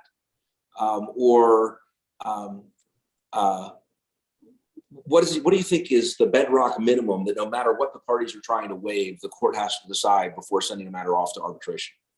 Sure. And so the gateway questions, we'll call them. And so first is whether there's a valid agreement. Second is in like whether a condition preceding to the agreement has been triggered. So not only that, but whether an agreement itself exists. Well, no, I just wonder how, because the DC RUAA expressly says that it's for arbitrators to figure out whether, things like latches or conditions preceding to the enforceability of the agreement are met. So it's not the case that courts have to decide every issue that could be a defense to the obligation to arbitrate. Because the RUAA expressly says that the default rule, which is not waivable even, oddly enough, this one isn't, is that will be a matter for the arbitrator. Well, so I'm puzzled, and I'm just puzzled, like how much is bedrock must be decided. And the word validity makes me nervous because it seems like it could touch a lot of things, that there's a lot of law, including statutory law, suggesting that arbitrators can decide rather than courts. And so I wonder if you can be more precise about what you mean by validity, or I definitely get your point that the existence of an agreement. So I have that idea as a bedrock minimum. But even that, I'm not quite sure. Imagine that, here's a hypothetical for you. Imagine that I sue you and you say, oh, there's an arbitration agreement that requires that be arbitrated. and I say, no, I didn't even sign that agreement and I don't have any, that's all forged and fabricated and untrue. And you say, well, that's interesting, and we can fight that on the appropriate day. But I have something else here. And what that is it is a waiver. That is a waiver of, that I executed. I'm sorry, I'm going to have to plug in a cord here. I just saw a little warning. That's a waiver of my right to have an arbitrator to decide any dispute I ever have with you in the future about what any arbitration agreement might mean. I assume, would you agree that the court in that hypothetical could say, okay, yeah, that looks like a valid waiver of the right to have courts decide arbitration issues. So there's like a dispute about whether there's an arbitration agreement here as opposed to the waiver of the right to have courts decide arbitration agreement issues. But I'm going to have that all go to the arbitrator. Is that impossibly circular, or is that okay? I think that's impossibly circular. And I understand your pause with the word validity. And it's not my word, as I'm sure you're aware. It's with the word used. Understood. And it seems like it's the word that they battle with, right? So even in the Ginn decision, there's a footnote where Judge Garland says, when we use the term arbitrability here, because in that situation, he goes, questions of arbitrability are to be decided by the court, not the arbitrator. He goes, we're not referring to issues such as scope. So at least some of the guidance we have from that decision is scope of the agreement and scope of the authority for the arbitrator is an issue that may possibly be reserved, for an arbitrator if there is a delegation clause. But anything dealing with the existence of agreement, the parties to the agreement, those issues, and the Keaton decision also provides us more guidance. So this court's decision in Keaton, which I think was, I don't want to misspeak, but I think it was 2010, that dealt with conscionability. So this court found that the issue of unconscionability, which is a factually intensive issue, requires, it seems to say, discovery, because it says the party should be allowed to develop a complete factual record and then have an evidentiary hearing on the issue of whether the agreement itself is unconscionable. So I think that's another. And for the court to decide. I'm sorry? As a gateway issue for the court to decide. That is correct. And so what happened in that case, the court remanded to the Superior Court and said, allow the parties to develop a more complete record and hold an expedited evidentiary hearing on these issues to resolve these factual disputes before you even talk about sending anything to arbitration. So that is also a gateway question, unconscionability, according to the Keaton decision. Can I ask you, just back in the words of the RUAA, this is 4406C, and again, I believe me, I know none of these terms are yours, so they're statutory and court created, but I find them quite confusing. It says that an arbitrator shall decide about conditions preceding, but also whether a contract containing a valid agreement to arbitrate is enforceable. I'm not quite sure what an unenforceable but valid agreement is. Maybe you can shed light on that. But what is it you understand that is reserving statutorily to arbitrators? The enforceability of the contract? So I don't know, quite frankly, what the DC Council is intending here. Perhaps whether it's void as a matter of law or one of those contract offenses. For example, I don't know whether unconscionability goes to validity within the meaning of that statutory sense, or is really more about enforceability. I don't know. Well, and I think there's a problem too, and I don't want to go off track here, but to interpret this statute to mean that an arbitrator, not a court, is to decide questions of whether a valid agreement to arbitrate is enforceable, I think it also runs into constitutional issues, because you have a waiver of a constitutional right here without even deciding if there is a knowing and voluntary waiver, and the constitutional right being a trial by jury. So it doesn't make much sense to interpret that provision to mean that an arbitrator would decide whether there's a valid agreement, because I just don't see how you could have a knowing and voluntary waiver of a constitutional right without deciding whether there is in fact an agreement waiving that right.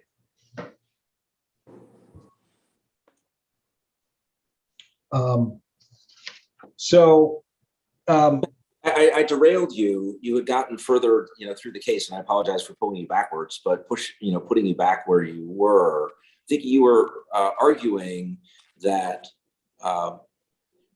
the parties who are seeking to compel arbitration here have no right to do so under the agreement because they are not parties to the agreement, and the agreement itself limits the scope of the claims that are required to arbitrate to specified parties, not including OPO and the two individuals. And I follow all that, but I guess your opponent relies a lot on the sort of prefatory language, which does seem, at least arguably, to contemplate a broader scope for the agreement. And it is, I find the language of it very hard to follow. It's a long, convoluted set of words that's very unclear to me what modifies what in it. Right. But it does list a lot of folks who don't seem to be parties, whose disputes the agreement seems to, according to its prefatory language, be designed to secure for fair and quick resolution, i.e., arbitration. So there seems to be, at least arguably, some tension between the scope of the paragraph A that you're referring to and some of the broader language in the prefatory or preambulatory language.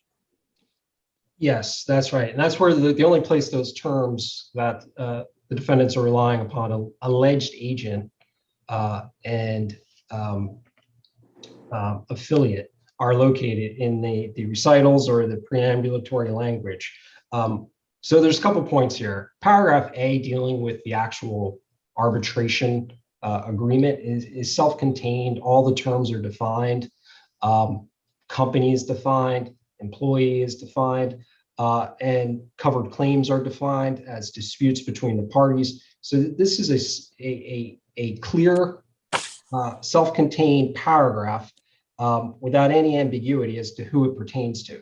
So I think, and there's case law on this, the Grinberg case by the DC Circuit, that says it's standard contract law that you shouldn't look to recitals because they cannot create any right beyond those arising from the operative terms of the document itself.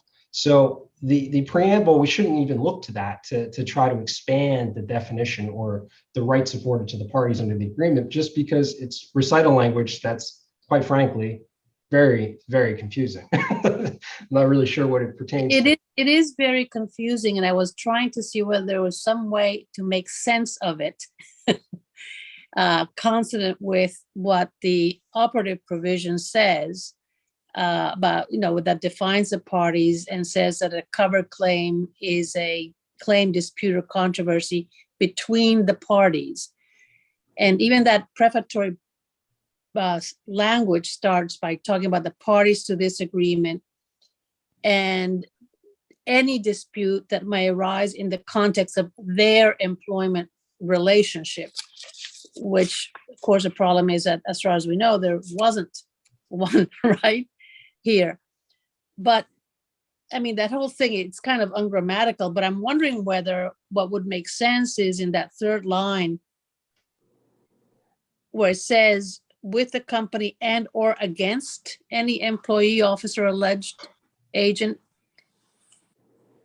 it would be by instead of against. In other words, disputes between the parties that may be based on actions by, officers, agents, affiliates, that would make sense, because if it's an agent, what the agent does would maybe create liability in the principal, which would be the party. I mean, there is, I'm just trying to make some sense of this. because otherwise it's just, to me, the two just fight each other. I agree, and I don't think we can make sense of it, and I don't think it's our job to, because they could very easily could have. The drafter of this agreement said, you know, company is defined as Trump International Hotel and its affiliates, agents, Well, employees, but it I doesn't. don't remember whether you made this argument. I mean, do we, to the extent there's any ambiguity or question, do we, construe this against the drafter of the agreement? Yes, it's just general canons of Right. construction. We construe it against the drafter. The specific governs over the general, meaning paragraph A, which has defined Right. terms. Because it also raises the question of what does affiliate mean? I don't know. The agreement doesn't tell us. What does alleged agent mean? I've never heard that term, alleged agent. And so just from reading the contract itself, for a third party beneficiary to benefit from a contract, it has to be directly, not incidental for that party's benefit. And so that also, the ambiguity weighs against trying to interpret this as a third party beneficiary situation. And it also, just to get into the factual issue, defendant OPO Hotel says, well, we're affiliates because we have common ownership, right? I didn't, it's not clear that that's the definition of affiliate, but even if it were, the facts here just don't indicate that they are common owners, because when we look at government records, DCRA records, they show different owners. When we look at the GSA records, letters sent by Trump Old Post Office LLC to the United States government in connection with the lease, lists and identifies different owners. And then when we look at the corporate disclosure statement in this case, it says there's no parent. So getting out of the weeds of that and back a little bit more onto the point that Judge Ruiz made. One of the many peculiarities of this agreement is that it says that the contemplated parties to this document had an employment relationship, and it seems undisputed that they didn't. Has it been your argument that the whole thing is a nullity because, it says, if I go to work for Judge Glickman and I sign an arbitral agreement that says any disputes arising out of my employment relationship with Judge Ruiz will be arbitrable. Well, there aren't any. There can't be any because there's no employment relationship that could give rise to the disputes that are contemplated by the agreement. So the whole thing is just, fundamentally flawed from the get-go. I don't take you to have made that point quite, but maybe I missed it somewhere. Well, it is to the extent that when we look at the plaintiff's declaration and how she understood this, she just thought, well, this meant I can't, I'm employed by OPO Hotel. That's my employer. And I can't be suing, these other companies or, trade names associated with these other companies, because I'm not employed by them. So right. that was her understanding. I haven't directly argued that another conclusion that a court ought to reach is there's no agreement here because it kind of fails for a fundamental misunderstanding about who, it creates an obligation to arbitrate on an assumption that there's an employment relationship between A and B when there wasn't. And so there can't be any obligations of arbitration. I think you haven't made quite that point. If that's not the way that people are going to respond to that peculiarity, another possible way, which I think it sounds like was OPO's original approach, was to say, oh, it's just like a typo in this document. It was contemplating an arbitration agreement between your client and the employer, who is OPO. And so you should understand where it says Trump International Hotel, that's kind of that was an imprecise use of the incorrect party. And it ultimately gets signed, who knows when, but it ultimately is signed by someone who's an OPO representative, if I recall correctly. But that would be another possible way of reforming a document that had a mistake in it. But am I right in understanding that although that was OPO's position at one point, that's no longer its position? It's not arguing that this should be read to mean, where it says Trump International Hotel, it should be read to mean OPO. Yeah, so that argument, it seems like was abandoned. It seems like it was an assumption in the initial motion. But even so, one of the issues we have here is that we have a corporate entity, well, multiple corporate entities that that they're trying to use as both a shield and a sword. A shield to insulate them from liability. So, for example, if the plaintiff tried to sue Trump Old Post Office LLC or the managing members or anything like that, they would move to dismiss the case saying you got the wrong party. And yet, on the other hand, now when it's not to their benefit, they use it as a sword to say, well, it's just a mistake. We're all the same. The problem, though, is it's OPO or Trump Old Post Office that's drafting this agreement. It's not the plaintiff. So if they can't get their corporate formalities, or if they're making mistakes, it shouldn't be to the detriment of the plaintiff. It should be to their detriment. She respected the corporate formalities. They should. And so, and that's why we're here. The next point too is the agreement was never returned countersigned to her, which raises issues of consideration and mutuality. Because if a party takes an agreement signed by one party, sticks it in their back pocket and waits to use it for an opportune time, that's an illusory promise. It's something that can't be enforced by the other party, and therefore it's not enforceable. And it also speaks to whether there's a valid agreement. The Huckabee case from the Fifth Circuit tells us when a document contains things such as signature fields and big bold letters that say by signing here below the parties agree, it indicates that a manifestation of the intent of the parties that the agreement has to be signed in order to become valid and effective. And here, at best, there's a factual question that requires more discovery, we think, as to when this agreement was signed. Based on the metadata, it appears that it was signed after the claim arose and after they were on notice of the lawsuit. But at best, it creates a factual question, which we should be entitled to discovery on that. Do we know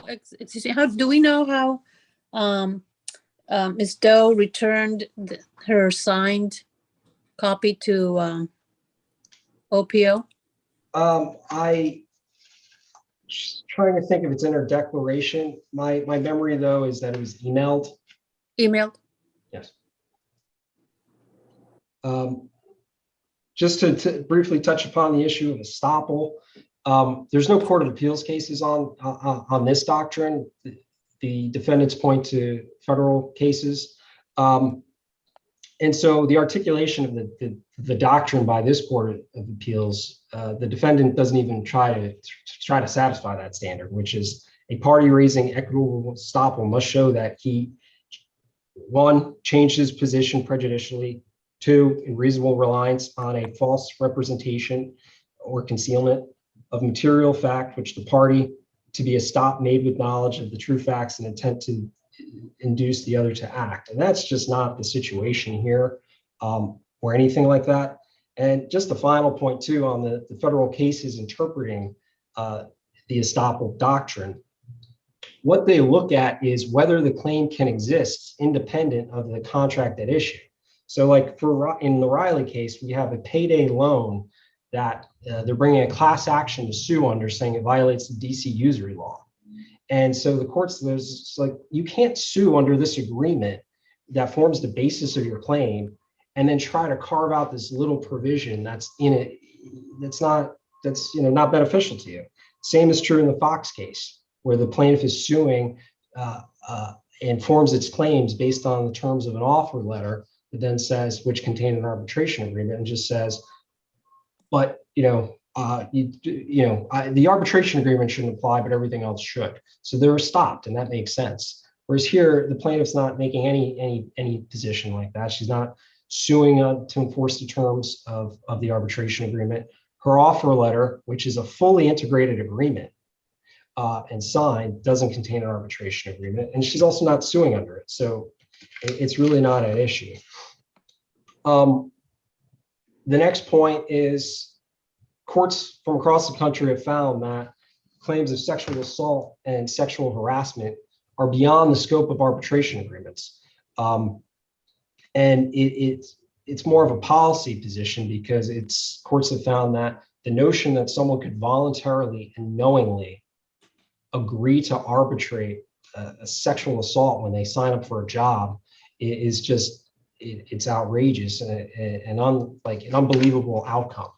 No, but it's not, let me stop you there.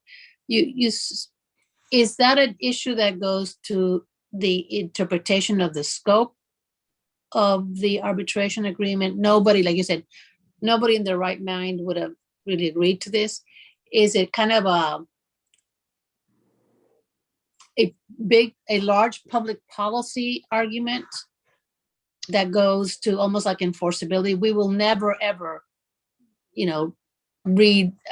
agree to this, kind of not unlike the what is now federal legislation that at least gives the option to the claimant, right, not to abide by the terms of the pre-existing arbitration agreements. But we know that doesn't apply by its terms to this, but I suppose it says something about what congressional policy is vis-a-vis the FAA, which up to now, the Supreme Court has interpreted to be incredibly broad, but the Congress is obviously, putting some limits to that.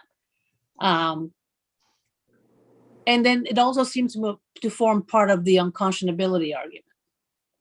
So I'm just trying to understand exactly what the argument is that you're making based on the type of claim, the sexual assault claim here. And, and then there's some that are kind of related to it, but aren't exactly sexual assault. And whether that again is something we go back to, well, who decides that? Sounds to me like if this is just a very broad public policy type argument, that would be for a court to decide up front. The unconscionability, you're saying that is kind of like enforceability, and that, well, now you say that we have to have a case that says unconscionability gets decided by the court. Yeah, I mean, it's a great question. And it's something I've thought long about because, as Judge McLeese said earlier, when we're talking about validity, what does that mean? And so what are these gateway questions? And it's something I've thought about. And I think the best thing we can do is to look to other cases like the Jones v. Halliburton case, which is a Fifth Circuit decision. And, there it's the court addressing whether this is beyond the scope from a public policy perspective, whether these claims can be forced into arbitration. And essentially, it seems like, so to answer your question, and several of the other cases we cited as well from other jurisdictions, it's the courts that are answering that question, and not arbitrators and then being appealed. So I think that's probably what makes the most sense, and especially because we are dealing with public policy. Can this actually be contracted? Are parties allowed to enter into agreements on this, or is it against the public policy of this jurisdiction?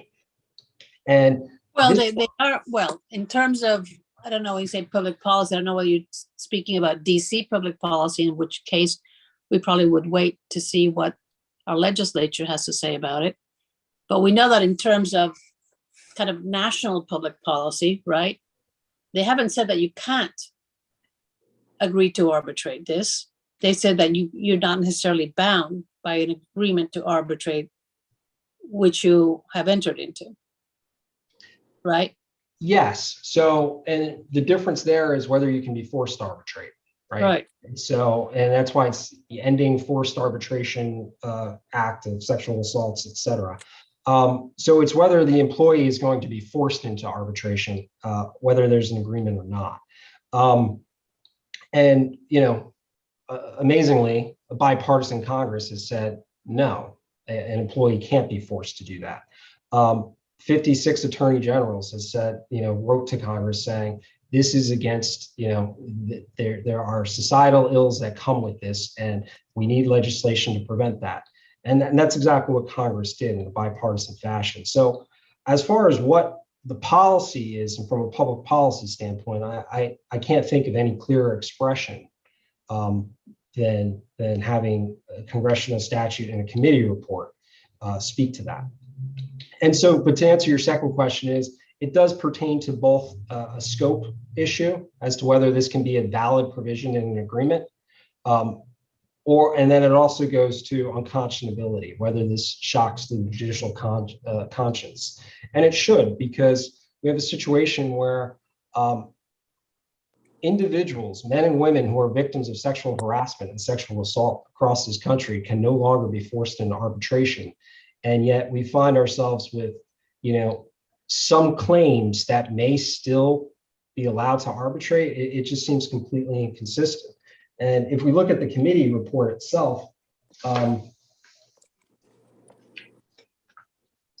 page 4 of the report, it says HR 445 would restore access, something that had been taken away, to justice for millions of victims of sexual assault or harassment who are currently locked out of the court system and are forced to settle their disputes against companies in a private system of arbitration that often favors the company over the individual. So that type of language, they're restoring access to the courts, to people who are currently locked out of the court and the court system. So I think it speaks directly to people such as the plaintiff here, who are being denied justice by having the court doors locked to them. But if you put this under the unconscionability analysis,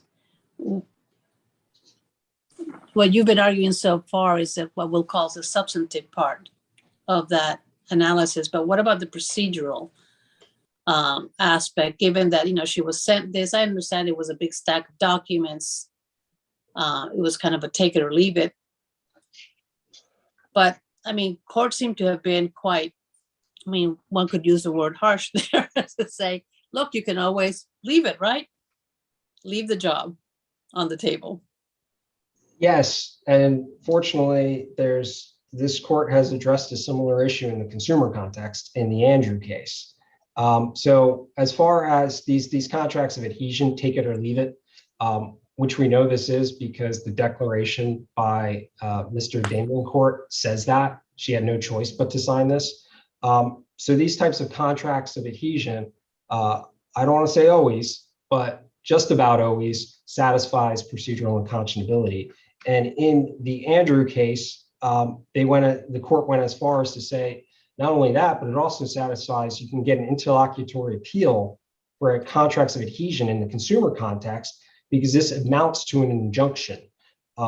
And so I think the situation here, there's not really a dispute. It's a contract of adhesion. And I think that satisfies the procedural conscionability prong. Mr. Klaproth, we've gone quite a bit over the time. I'll yield. Thank you.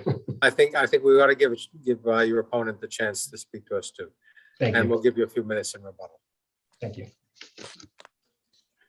Thank you, Your Honors. May it please the court. My name is Tina Milo. I represent OBO Hotels on this appeal.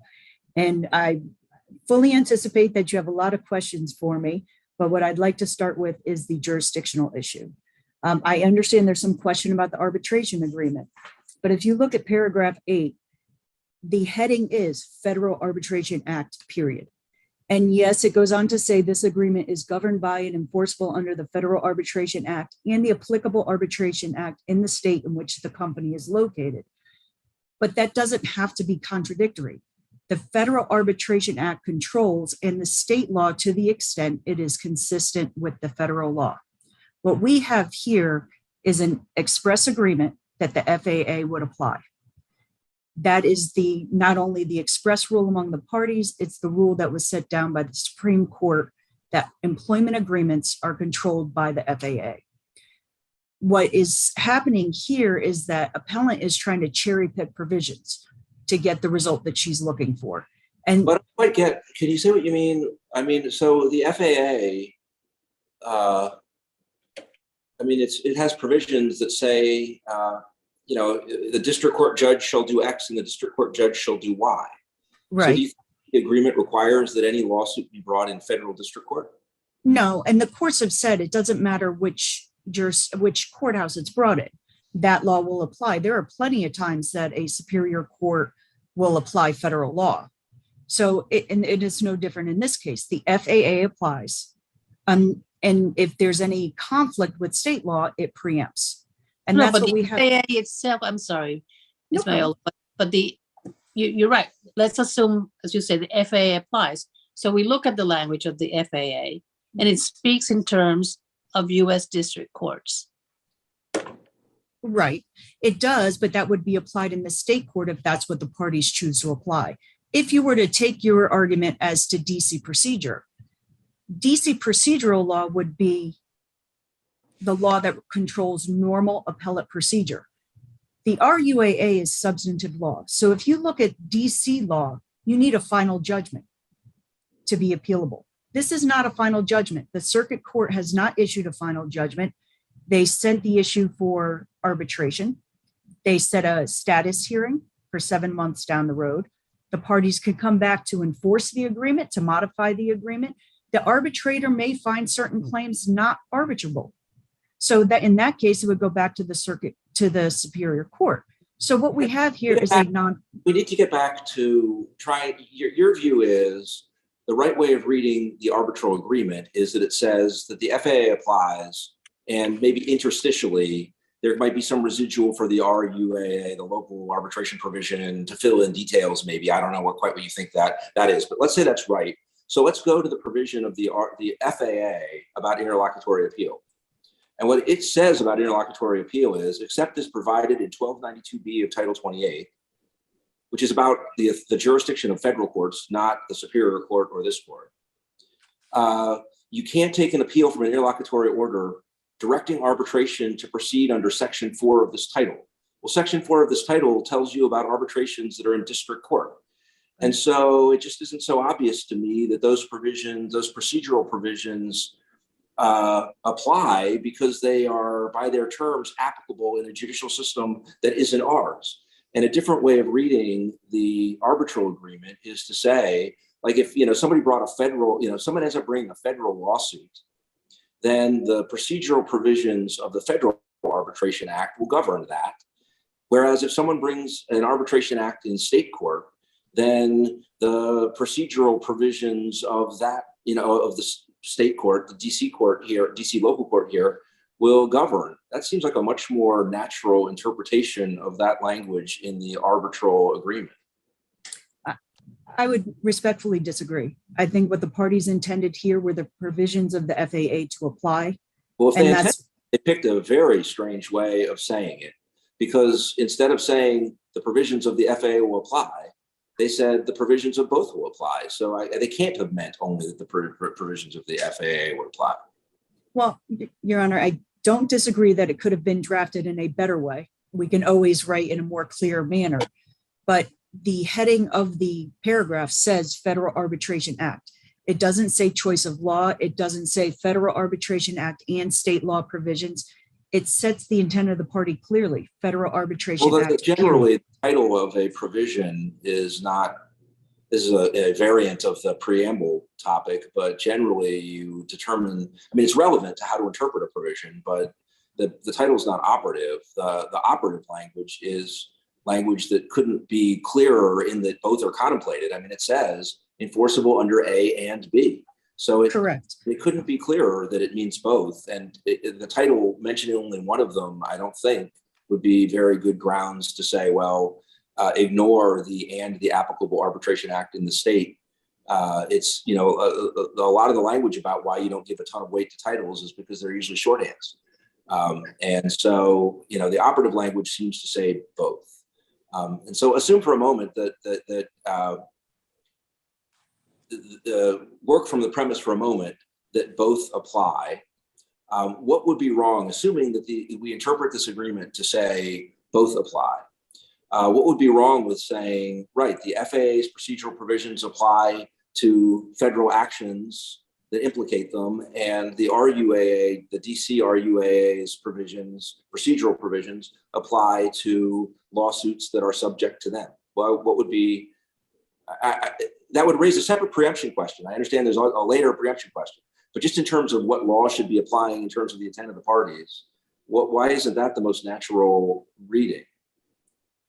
Because, Your Honor, I don't think that's a clear interpretation of what was intended. And it's creating ambiguity in a contract where, and I agree with you that the headers aren't given complete control over what the provisions mean, but it is considered in regard to what the parties intended.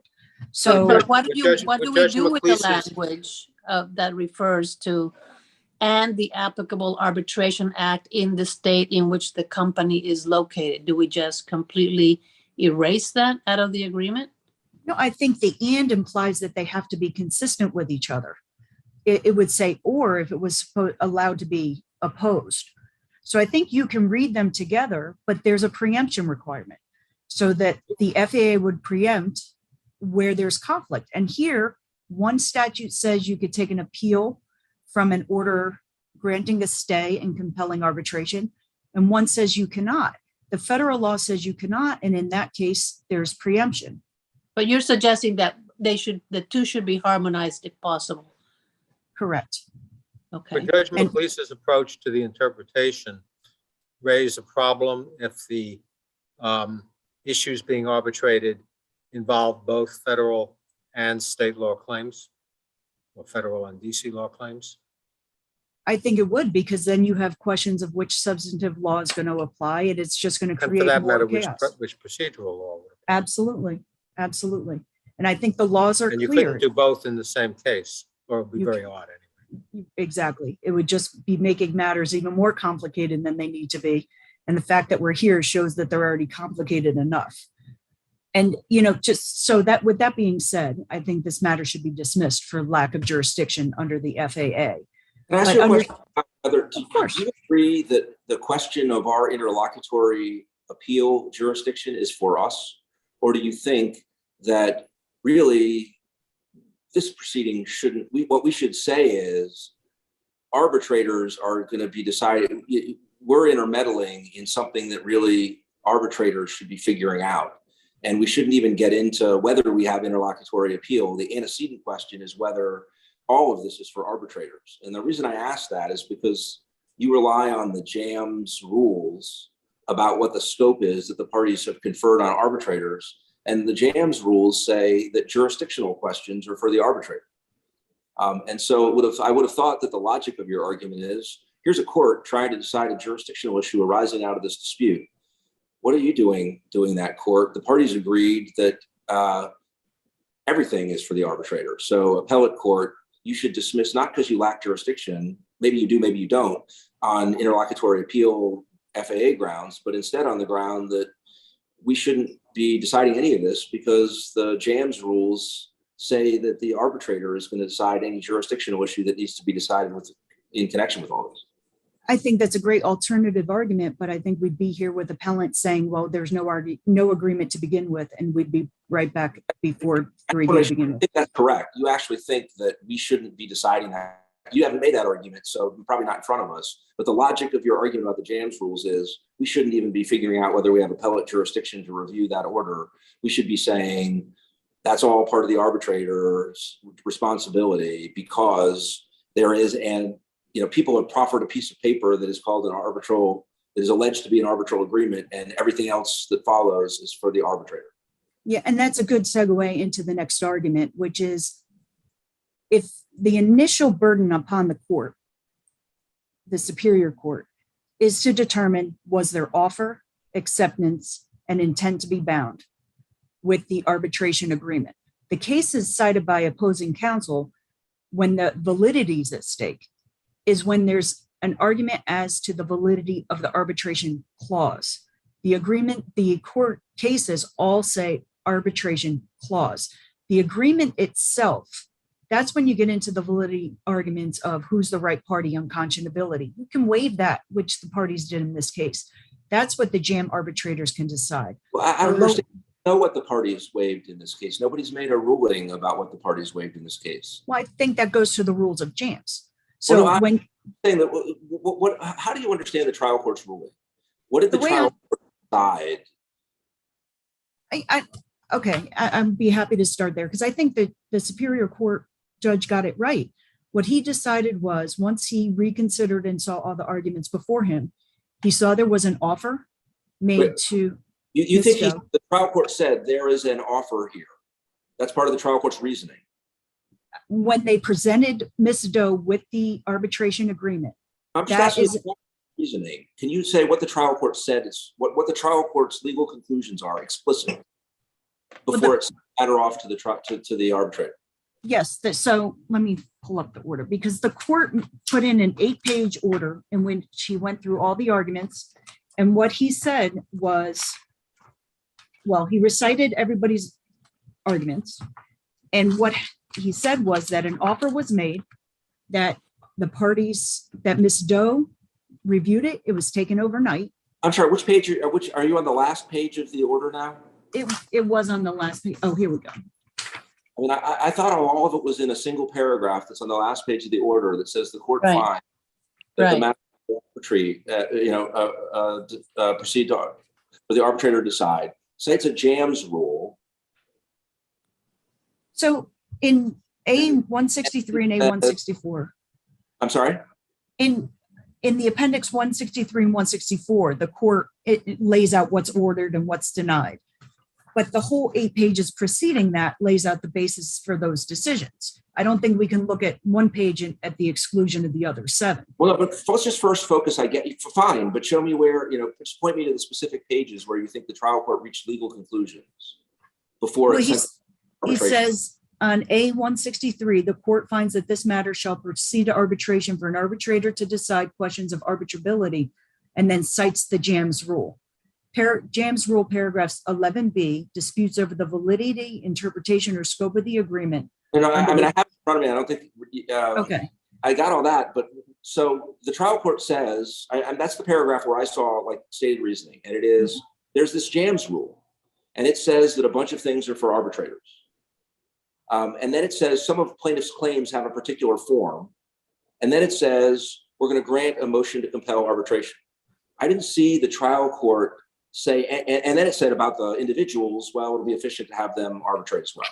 I didn't see any point where the trial court said, before I'm sending it off, because there is a JAMS rule somewhere, I found the following. There's a valid waiver of the ordinary right to have courts decide gateway issues. Or there's just nothing. Where does the trial court reach any conclusions other than, I see a JAMS rule that leaves a lot of matters for an arbitrator. Some of the arguments made by the appellant, go to validity. The end. okay, I so don't- you're, So it seems like there's something missing unless you think the following is true.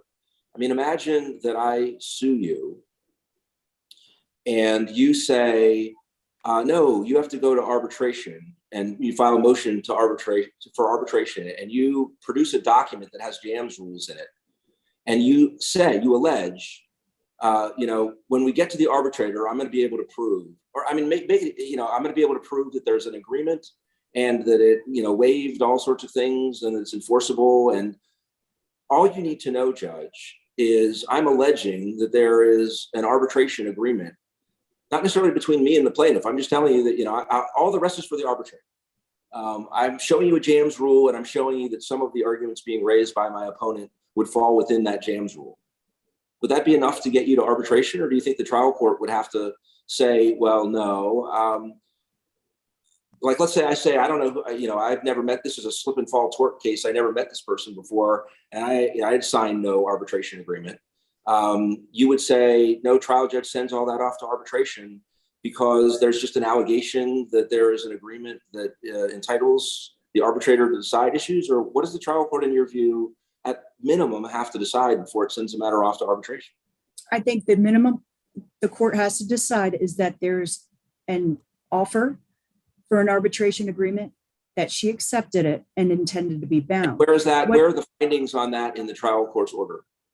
I don't think he has to expressly state it, especially when he denied arbitration to begin with, then reviewed the facts, reviewed the law, reviewed the evidence, and then compelled arbitration. Inherent in that is that he found an arbitration agreement. Whether who's the proper party, and I'd like to get to that as well, but the proper party, the claims of unconscionability, whether a sexual assault can be subject to arbitration. So those are the issues that the parties waived in that agreement and decided to send to an arbitrator. When you say the judge has to find that there is an agreement, an offer and an agreement, does the judge have to find that the agreement was between the two parties before the judge? If there's a question as to the parties, no, that has been expressly sent to the arbitration through the JAMS rule that was set forth in that agreement. But Plus only if one- there's a Wait a minute, waiver. I just want to be sure I understand what this means. So A sues B, and B comes in and produces a signed arbitration agreement by A. And the other party to that arbitration agreement is C, who is not before the court. But B says, Your Honor, this case is under the express terms of this agreement, the claims here are arbitrable. You have to send it to the arbitrator. The judge turns to the plaintiff A and says, "Hey, is that your signature on the agreement?" A says, "Yes, it is." Is that enough for the judge to be bound to send it to the court, or does the judge have to find some sort of connection between B, who's before the judge, and C, who's the other party to that arbitration agreement? I think that's a great question and segues into my next issue, but obviously you Answer the can't have. question before you segue. Of course. Because that does seem to me to be the issue here of both arbitrability and one of the main substantive challenges. I absolutely have. agree. And I think it would be absurd for me to argue before any of you that you can have a totally unrelated party come in and say, party A and party B have an agreement, but I'm party C, and send it to arbitration.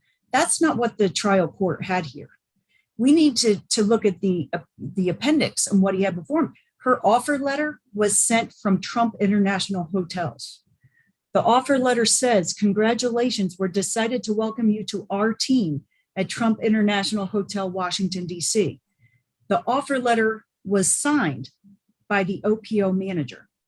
Her So does that mean termination. that your answer, I get your point, but your answer seems to suggest that what the trial court did here wasn't adequate.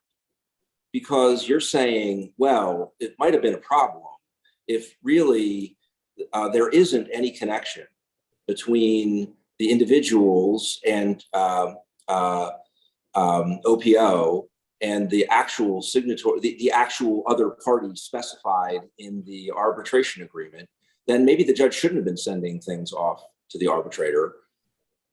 I But respectfully disagree. the judge never says, "Oh, there are, I am, before I send it off to the arbitrator, I'm making sure that the party invoking arbitration has the requisite connection to the arbitral agreement." Trial court never says any of that. Where's that in the trial court's order?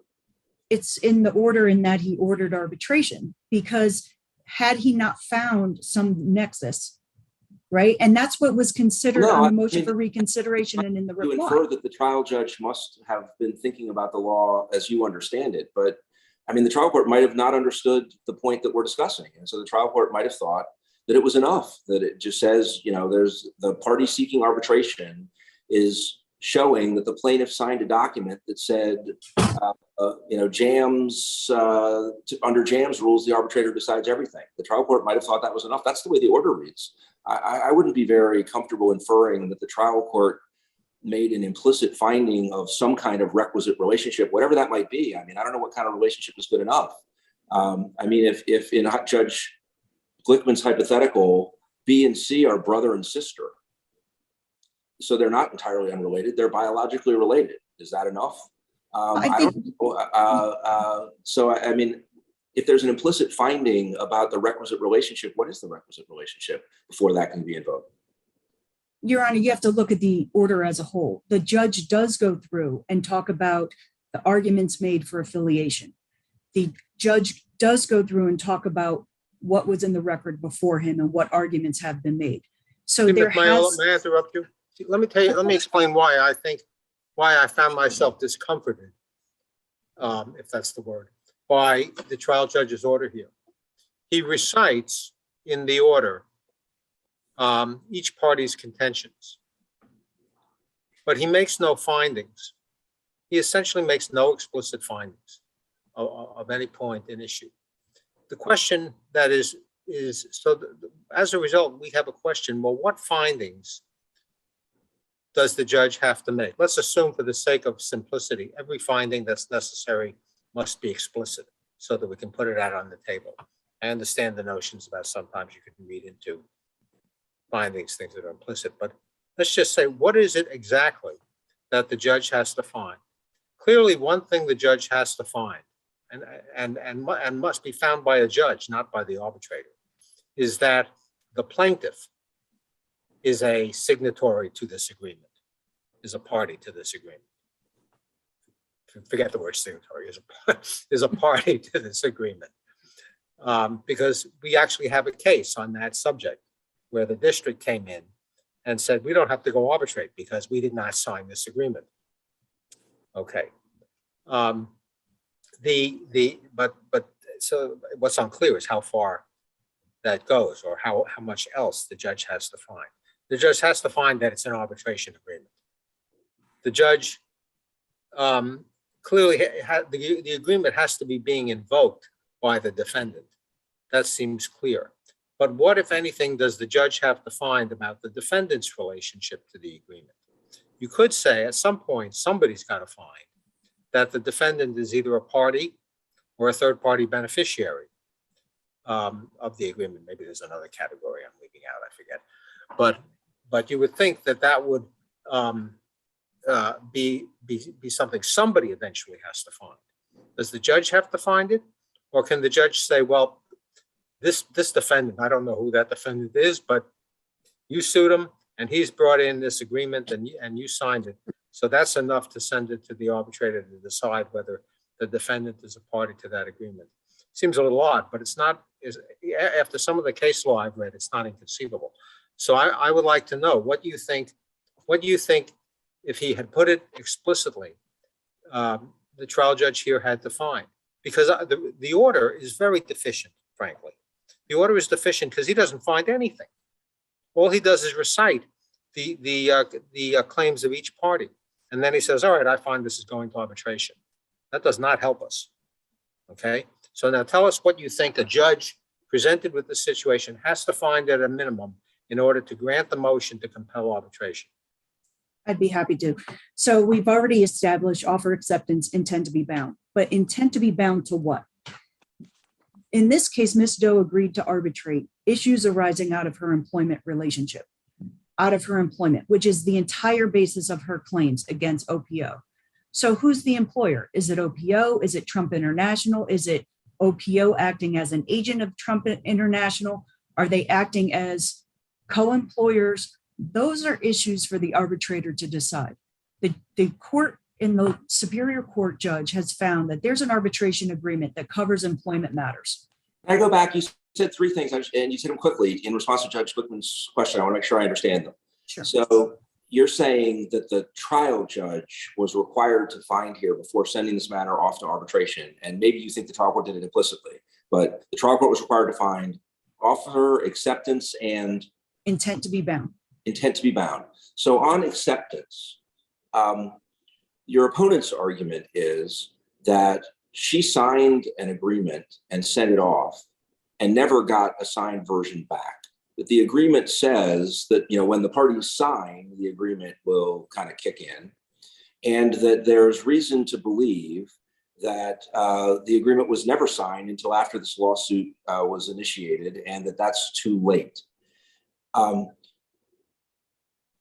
Do you think the trial court made implicit findings on all of that?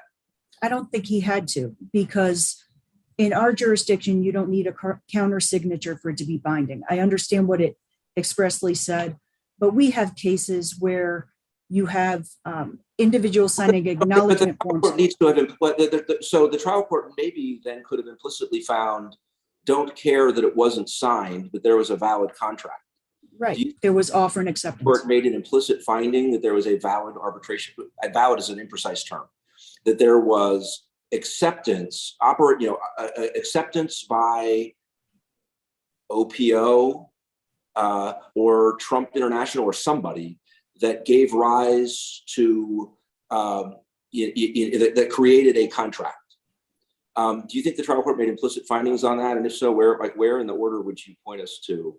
Well, I do. I mean, the trial court found that OPO/Trump International presented this arbitration agreement. The arbitration agreement had material terms. I'm sorry? Found that? The trial court recited what our arguments were in OPO Hotel. That's a big difference between saying what a party's arguments are and making factual or legal findings consistent with those arguments. I mean, But they're undisputed facts, Your Honor. They're undisputed. There's no dispute that OPO presented this arbitration agreement or Trump International Hotel with it signed by. Or as though those two things and the slash. I mean, Well, you agree that those are different legal entities, right? You don't want us to. they're different legal entities, but at I mean, do the you want us? same, Can I just ask you? Do you want us to write an opinion that says, for all purposes, they're really the same entity, and so for liability and everything else, there's no difference between the entities, or do you want us to treat them as separate legal entities?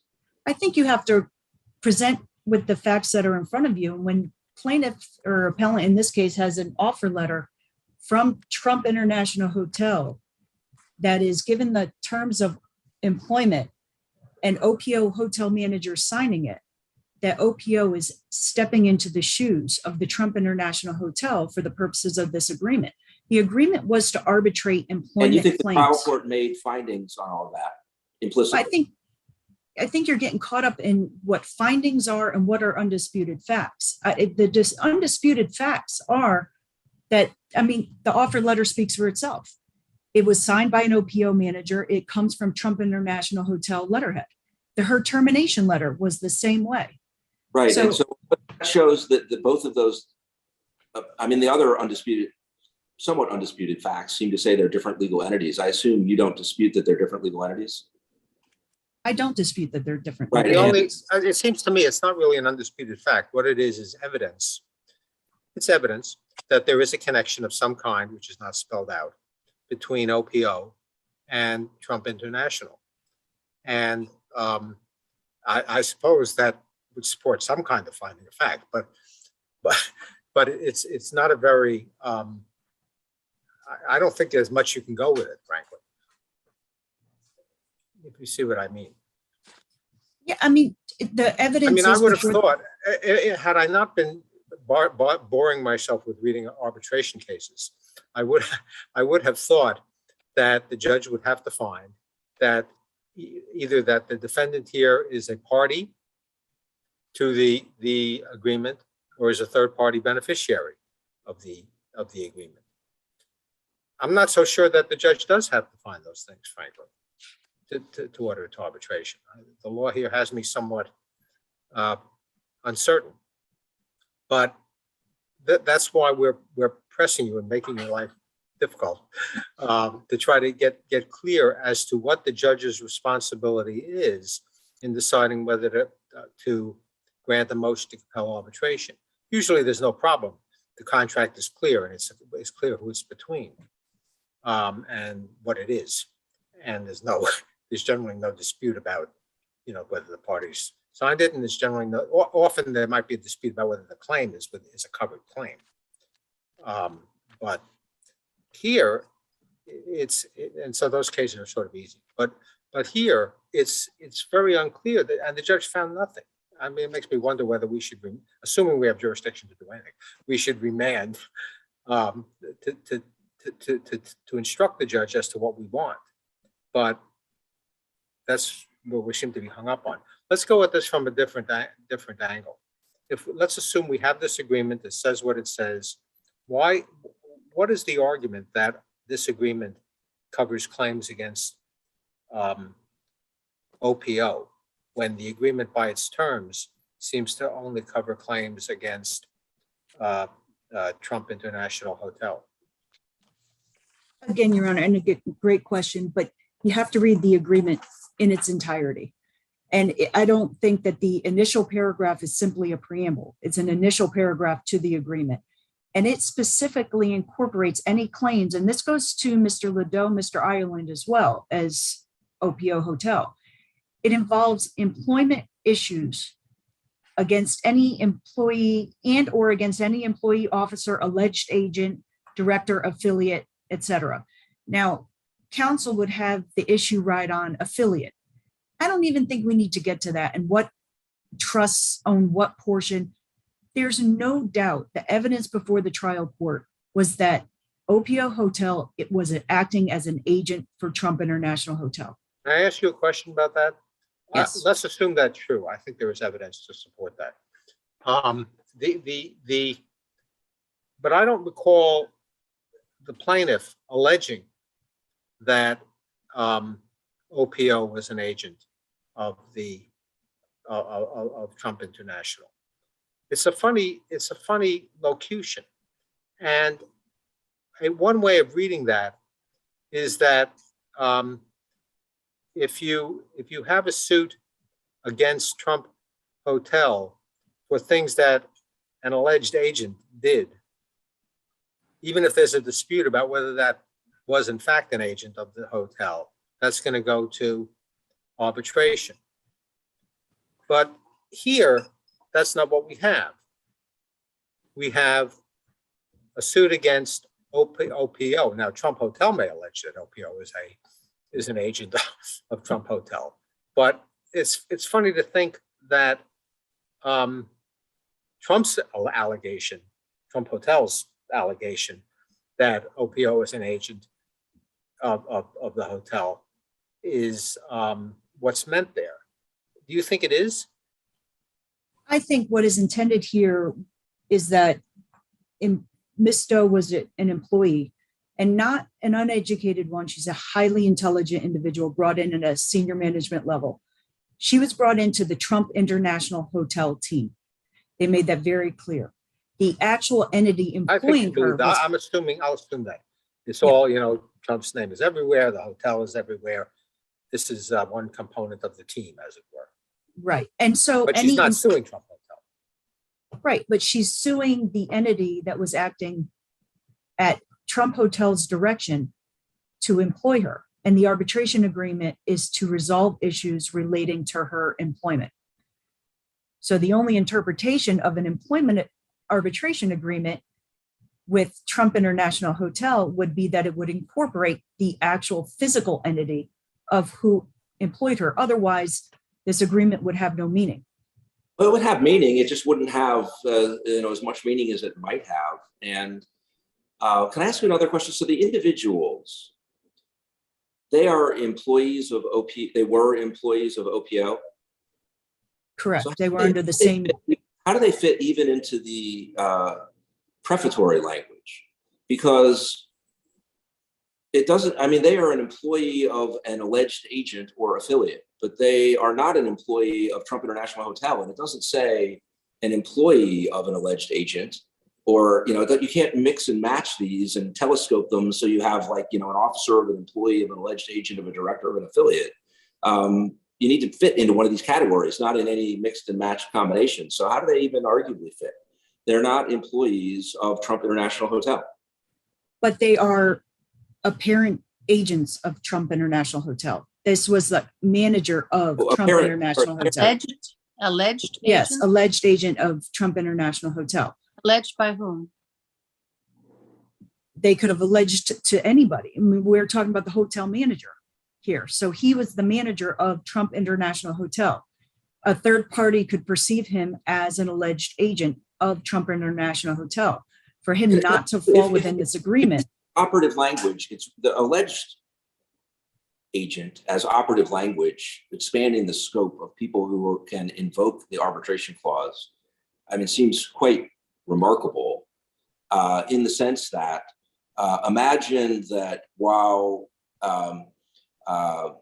Ms. Doe was working on the facility, some patron who had no actual connection to Trump Hotel other than being a patron had assaulted her, and she sued him, and he invoked the arbitration clause and said, I'm alleging I'm an agent of Trump International Hotel. you know, and Ms. Doe said, well, yeah, it's a ridiculous allegation. And the trial court said, yeah, it's a ridiculous allegation. And he said, well, true, but the scope of this agreement means that, you know, it covers any claim by an alleged agent. And where it doesn't say like actual agent or reasonably alleged agent. It actually just says all you have to do is allege you're an agent and you have the benefit of invoking this arbitration clause. That seems pretty implausible, and its implausibility suggests that this language really shouldn't be read as expanding the scope of people who can invoke the clause, the agreement, or putative agreement, and instead should be read, again, very inartfully drafted, but there's no dispute it's inartfully drafted, as making clear that if you are suing Trump International Hotel, doesn't matter who the actor was who you are saying did wrong to you and that made Trump International Hotel, Trump International Hotel liable. If it was an employee, it was an officer, alleged agent, you know, don't really care. It doesn't matter who did the wrong thing, who, you know, created the dispute. What matters is if your claim is against Trump International Hotel. Why isn't that? You know, if we were going to get into the business of reading this, which I doubt we would be doing, you know, if we have to get into that topic, I would think, I mean, either we're going to say we have no jurisdiction, or we're going to say the trial court needs to think more, or everything's for the arbitrator, or we're going to say the trial court needed to have decided more. And if it's the last of those, I imagine we would be having the trial, you know, we'd be sending it back for the trial court to do it rather than trying to do it for the first instance ourselves. But if we were doing it, the word, if this agreement is supposed to be read to allow anyone who alleges they're an agent to invoke this arbitration clause against Ms. Doe, that seems like an absurd reading of the agreement. I agree. I don't think that's what this agreement says. This is an arbitration agreement to arbitrate issues that arise out of the scope of employment. So you're not going to have just a third party who, you know, who say physically assaults an employee. So your view is that the alleged sexual assault of Ms. Doe was within the scope of the individual's employment? Absolutely not. Well, I thought you just said the scope of the agreement was limited. No, I said the agreement covers issues that arise out of the scope of employment, not that what Ms. Doe alleges happened to her was within the scope of employment.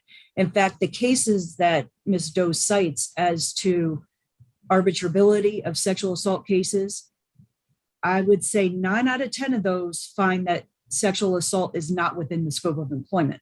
And that's why they're not covered by the arbitration agreement.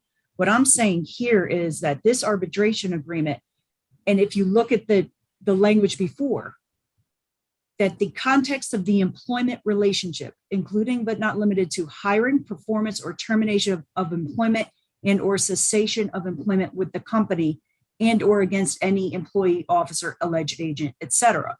So it has to have to do with her employment. So in this case, she is alleging that 2 supervisory managers, and that's another issue, but that they are the ones who sexually assaulted her, sexually harassed her, and led to the other tort claims that she has now claimed against them individually in OPO Hotel, not just individually for negligent supervision, hiring, and training, but respondeat superior and vicarious liability. All of those claims are arising out of her employment. So we can take every agreement and every contract before you and take it to the extreme and make them absurd under certain circumstances. But you have to look at the scope of this agreement. And it was for issues arising out of her employment, which is the entire context of her complaint. The cases have said you can't just look at. Again, you say that's the scope of it, but you're relying on a provision that says the parties, you know, that is expressing the party's wish. Provision that says what the scope of it is explicitly. Defining arbitral claims doesn't have any of that language. And it says, you know, disputes covered by the agreement, a covered claim. So it's telling you the scope of this agreement is going to be things that are called a covered claim. And then it defines covered claim and says claim or dispute or controversy between the parties. And so the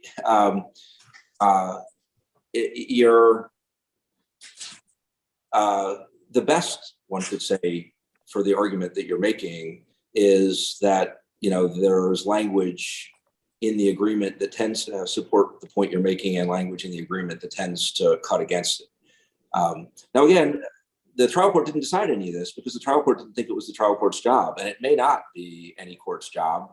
But if it was our job, I do think you have some, there's some pretty tough features of the agreement for the argument you're making. Well, I understand your argument, Your Honor, but I think you have to take the agreement in its whole. And you can't just parse out paragraph A without looking at the entire agreement. And it's an employment arbitration agreement. There's really been no dispute about that by either side of this case. So if you look at it in that context, we can't take it to the extreme and argue that anybody off the street can invoke this arbitration agreement. It has to relate to her employment. And can we get back to, I just want to make sure I understand, Judge Glickman asked you a question that is also very important to me, which is I understand you to say that the judge would have committed legal error if the judge had said the following. Ms. Doe filed this lawsuit. I have a document that has Ms. Doe's name on it that is an arbitration agreement. It refers to the JAMS rules. The JAMS rules say that the arbitrator will decide even the existence of agreements and the like. Therefore, any dispute in this matter is referred to the arbitrator. I take you to concede that if that was the trial court's reasoning, that's not right. The judge would need to have found more. If that was the exclusivity of the finding, yes, I agree. But that's not what we have here. Understood. And your argument is the judge implicitly found more. And you said what you think needed to be found was, I guess, essentially that Ms. Doe was a signature. So, offer and acceptance. I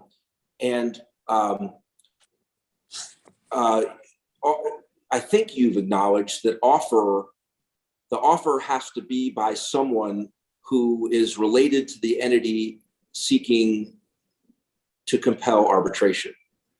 Isn't that right? So again, if I sue somebody and that person says, we should go to arbitration, judge, you should make them go to arbitration because I have a document where X, who isn't me, offered arbitration and, Judge McLeese signed it and accepted. Well, that's offer and acceptance, but it's offer by someone who isn't the party invoking the right to arbitrate. So it has to be offer by the right kind of party, someone with the requisite relationship to the person seeking to compel arbitration. Is that true? The judge needs to. Yeah, I would say that the judge has to at least have questions of issues before them. So evidence raised that the party seeking to enforce the agreement has a relationship to the party, in this case, Trump International Hotel, which this trial judge did. It's extremely vague. Everything is related to everything else in one way or another. So so if, again, in the hypothetical where, someone's trying to compel me to go to arbitration and says, well, here's an arbitration agreement that Judge McLeese signed with X, and the defendant says, well, I'm not X, but I'm a friend of X's. Well, I assume that wouldn't be good enough. It would depend on the terms of the agreement, but so it would depend what's before you as you're making this ruling. Is the issue that's before the judge. So the court needs to determine from the substance of the arbitration whether the relationship between the party demanding arbitration and the party who was the signatory, the offeror in your picture of offer and acceptance, is of a kind that makes it appropriate to enforce the agreement against the acceptor. So that gets us into then. It sounds like the judge needs to be deciding some of the questions we're talking about what does the agreement say about who has rights under it, and what are the facts about? So can you be more concrete again? So I think you're agreeing that before the judge compelled arbitration here, the judge should have said, well, I recognize that Trump International Hotel is the offeror in your scenario, in your description of what's required. And I realize that it's OPO that is invoking, and two individuals who are invoking the right to, seeking to compel arbitration. They're not the same. I get that. And before I send it off to arbitration, I'm going to find that they are appropriately connected. And what law and facts should the judge use, and what standards should the judge apply to determine that the relationship between the offerer to the agreement and the person seeking to compel arbitration have the requisite relationship? What's the framework for all of that? Sure. I think it goes into simple DC contract interpretation. The offer was made by Trump International Hotel, and the introductory paragraph says what it says about expanding it to the parties identified. So the trial court had that. Doe signed the agreement after having it overnight. She doesn't contend that she had confusion about any of the other 50 some pages of documents in there. So she accepted it the following day. At that point, we raise issues of, hey, OPO Hotel is standing in the shoes. Evidence was presented to the trial court. I will say I don't really understand. That's a metaphor. So I'm a little unsure what standing in the shoes means. Do you mean? Sure. So OPO signed the offer letter on Trump letterhead. OPO signed the termination letter on OPO letterhead. The affidavit provided to the trial court with a copy of the arbitration agreement had OPO signing the agreement on June 18th. I get that. My only point is standing in the shoes isn't a good legal test. I think it's a question of agency. Right. So Correct.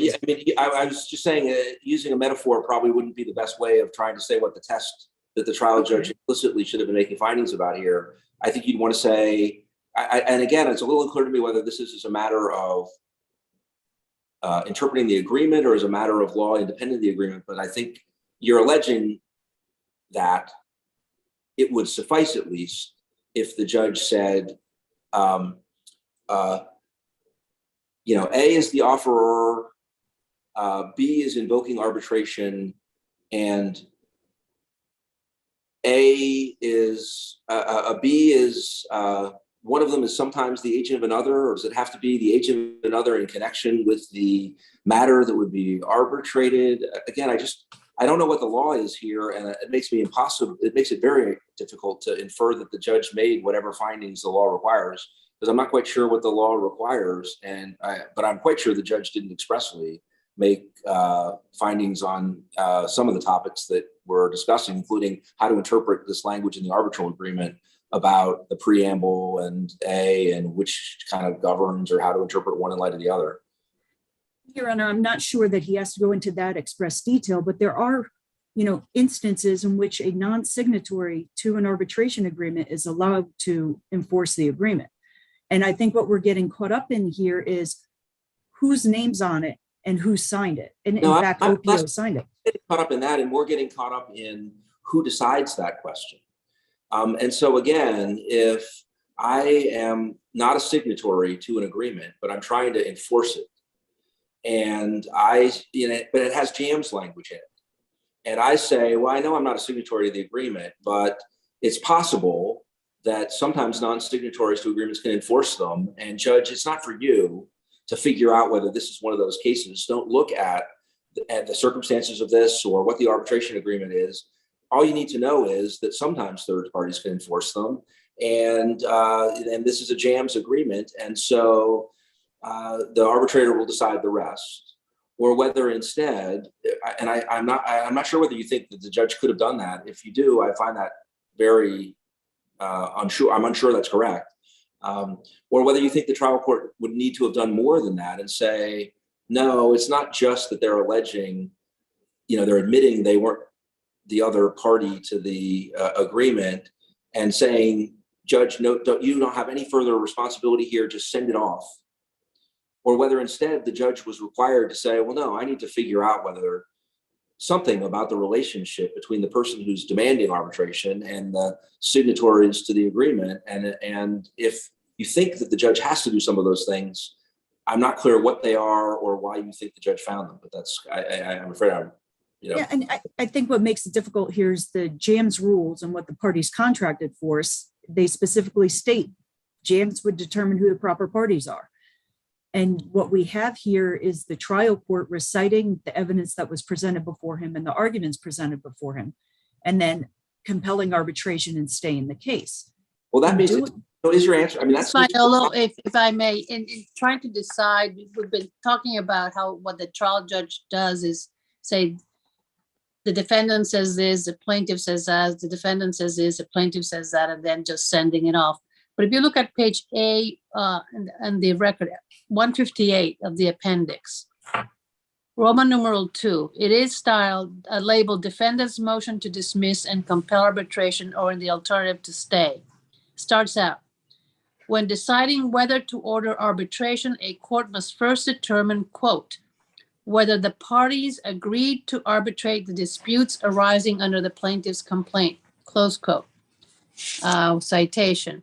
Then, a party cannot be required to arbitrate a dispute that he or she has not agreed to arbitrate. Then it goes through certain things, and it's not clear to me whether this is the judge setting out what he thinks his job is here, or whether this is a recital of what the defendants had put in their motion to dismiss and compel arbitration. Because following that paragraph, then it starts, defendants assert that the parties, et cetera, et cetera. And then we go into this, back and forth, defendants assert, plaintiffs say. If that paragraph sets out what the judge thought was his task, he was supposed to find that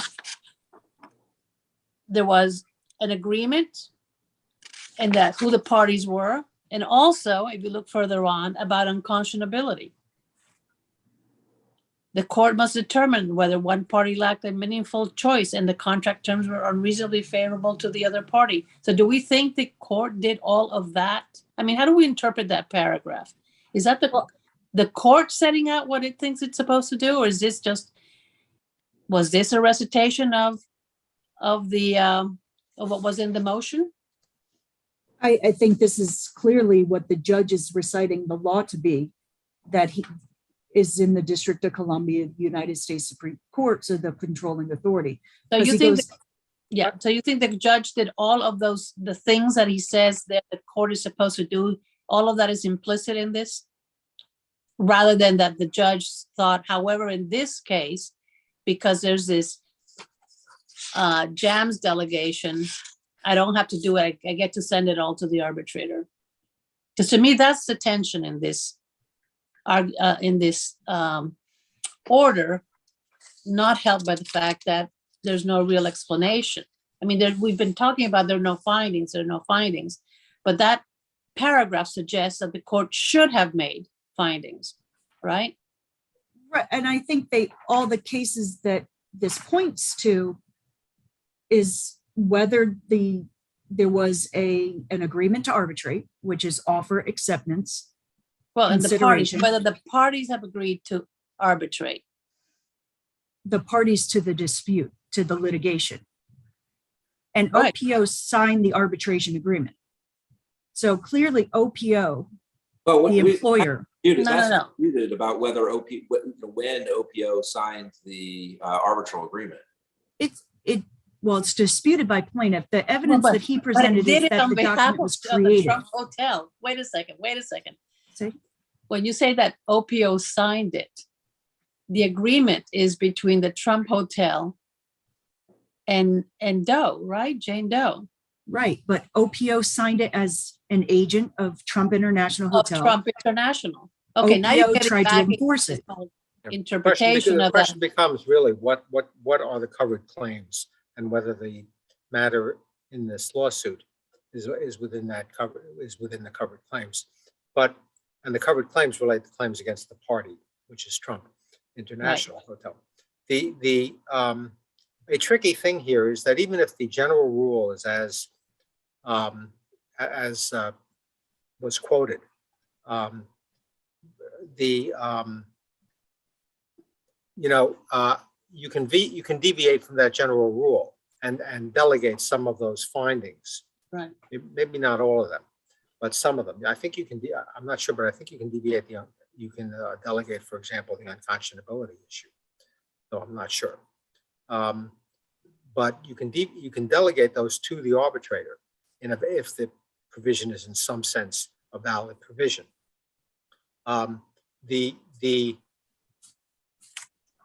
What I sort of wonder is whether the judge basically has to make a finding that there is reason to believe that the parties before me have entered into this agreement or are beneficiaries of this agreement, and that the claims alleged here are covered by the agreement. And that's not a final ruling, but it's a threshold ruling. If I found there's no way in hell that this claim was covered by this agreement, I would say so, and that would be the end of it. And then leave it to the arbitrator to make final rulings on all those issues. I don't know whether that's the right approach or not. But it sounds to me like in this case, given the posture, what the trial judge needed to find was whether there was an agreement between Jane Doe and another entity providing for an arbitrator to decide the claims that Jane Doe has asserted in this case against whoever she's asserted them against. And if the judge finds that, I would think, I mean, maybe the judge shouldn't even be finding all of that, but given the delegation. But it seems to me, it makes sense to me that that's what the judge should find in order as the predicate for ordering the parties to arbitration. Does that make sense? It does make sense, Your Honor. And I think And I don't implicitly think the that's what judge he found did. it. I don't think the judge found it. And so that would suggest a remand. Well, I think he must have, otherwise he wouldn't have been able to, under the very law that he cited. He would not have been able to send the matter to arbitration. He cited what was Well, required. it's funny because he started out the order by saying he had previously found something entirely different. I don't have it in front of me, so I can't quote it, but. No, but he also says that judges are supposed to decide whether the parties have agreed to arbitrate a particular dispute is a question for judicial resolution. I mean, I think this is just kind of a general background recitation of law, and then unfortunately, it just never links up with what happens at the end. But Ms. Maiola, I want to ask you a question. You said, sometime back, I don't remember, in describing the arbitration agreement as having to do with employment matters. And you said very clearly that sexual assault is not within the scope of it. Is that what you said?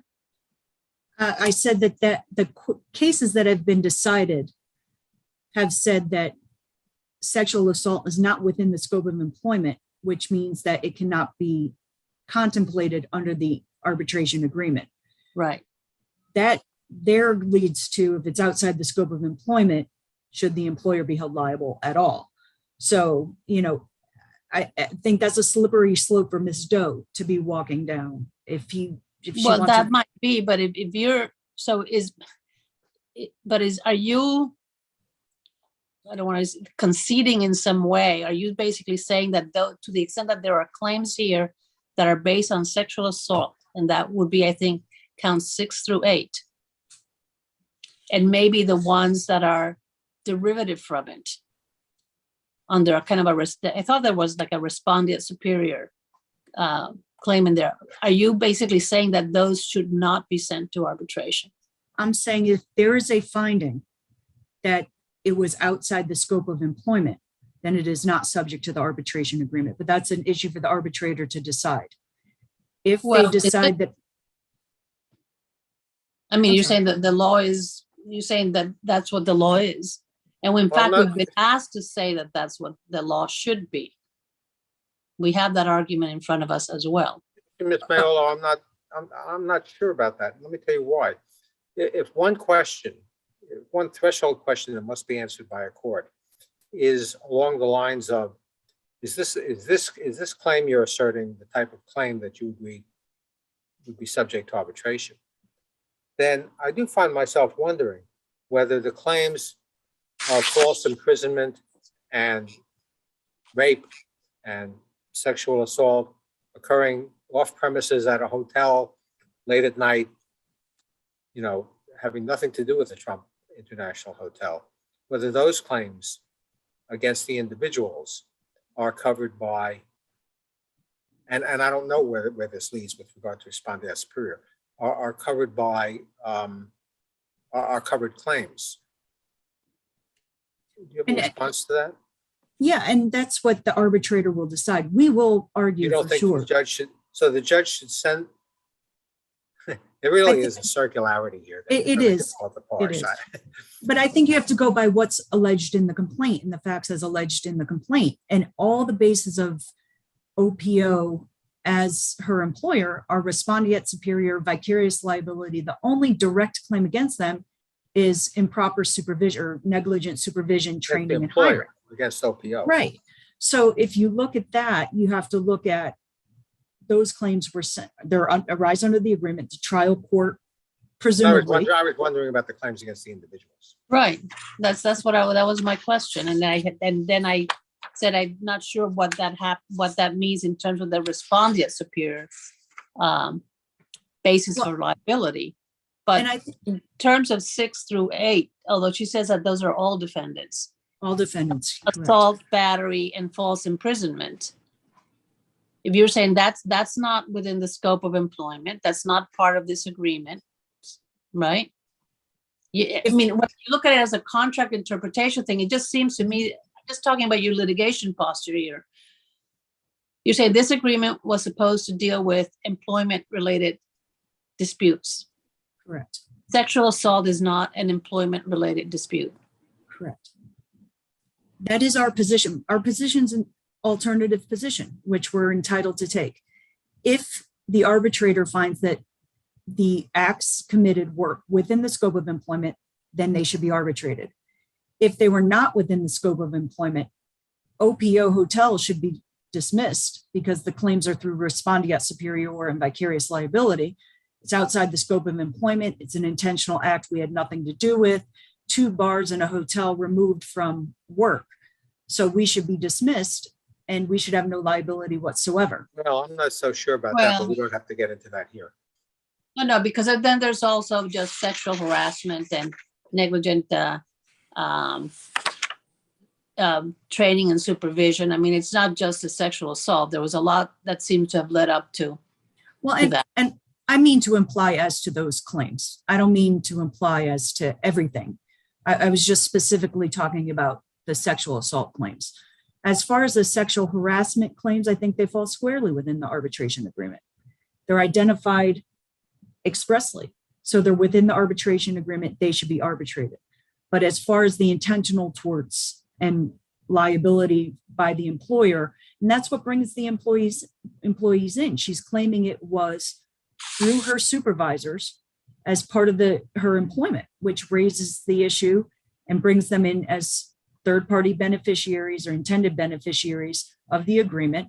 And she should be stopped from not allowing them to arbitrate it. And if you think about it, go into the absurd, we would have 2 matters proceeding, one in superior court, one in arbitration, as to the acts of the individuals who are seeking to be used to bind OPO hotels.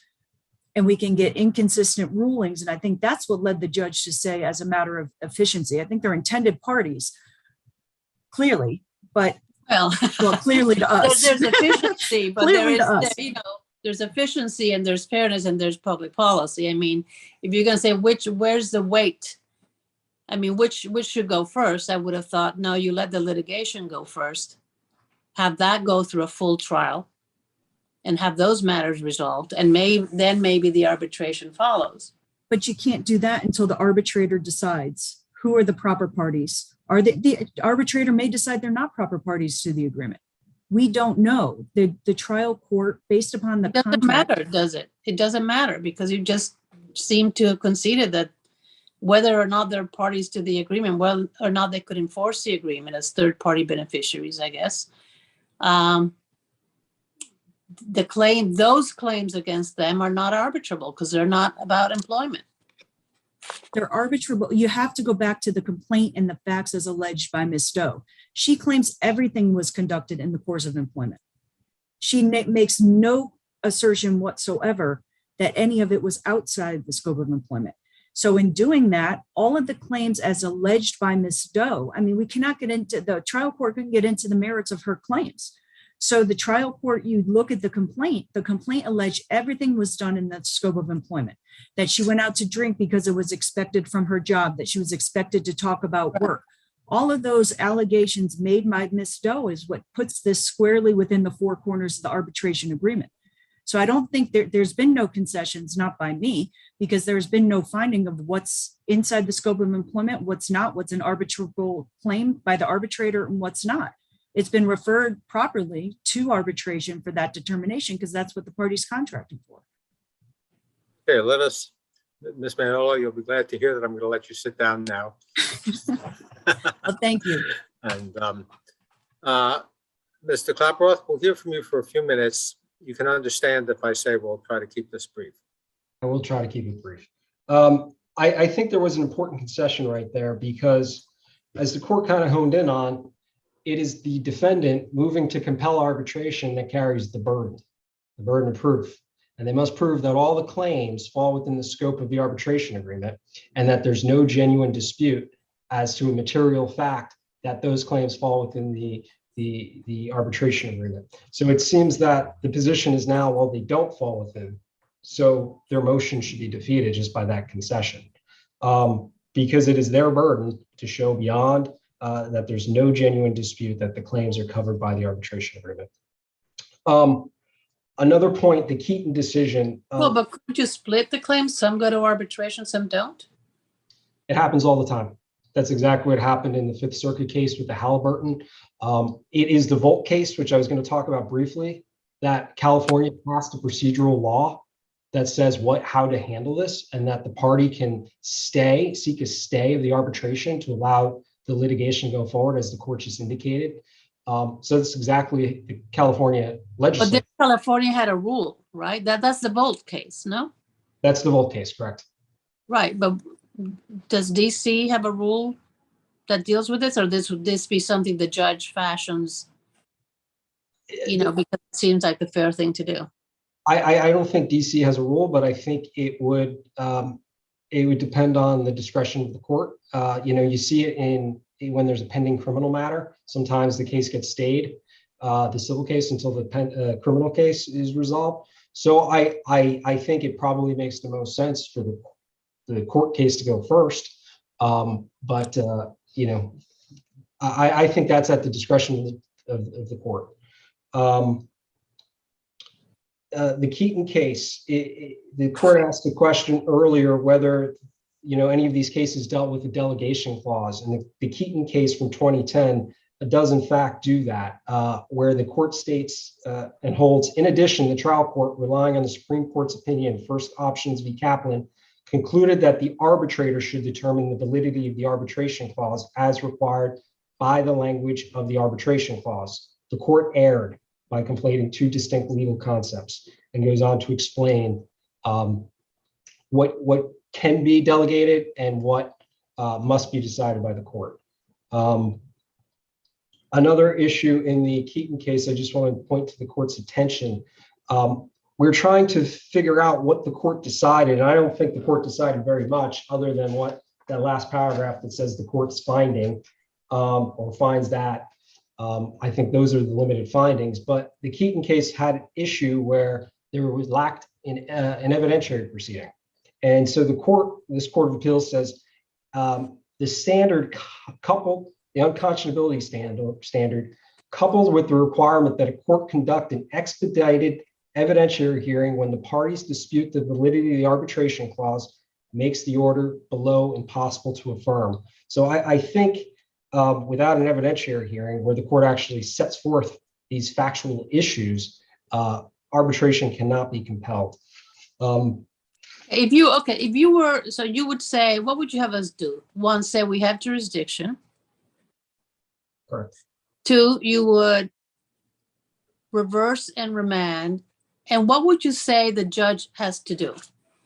What So- does our instruction to the trial judge respectfully say the judge should be doing? I think this court could decide the issue in the first instance based on the record before it. If it were going to deny the motion or vacate the motion to compel arbitration, because we argued in the alternative for additional discovery to resolve some of these factual disputes, I think the options for this court are either to vacate the order and allow the case to proceed, finding that there is no existence of an arbitration agreement, or remand, allowing for discovery for the parties to develop the record and for there to be an evidentiary hearing set forth in the Keaton case. And the issues you say that need to be resolved are what? This issue of the signature, when it occurred? What- So as far as what discovery we would need is the issue of the signature, the relationship between the two parties. If they're going to make this claim about a third party beneficiary or agent, we're entitled more than just one paragraph of a 53-page contract. We're entitled to the entire contract, emails exchanged between the two parties, a deposition of the Daimler court to see when he signed the agreement. So, I mean, there's a lot of questions that the court's in this unenviable position trying to guess, but they can easily be resolved through an evidentiary hearing and discovery.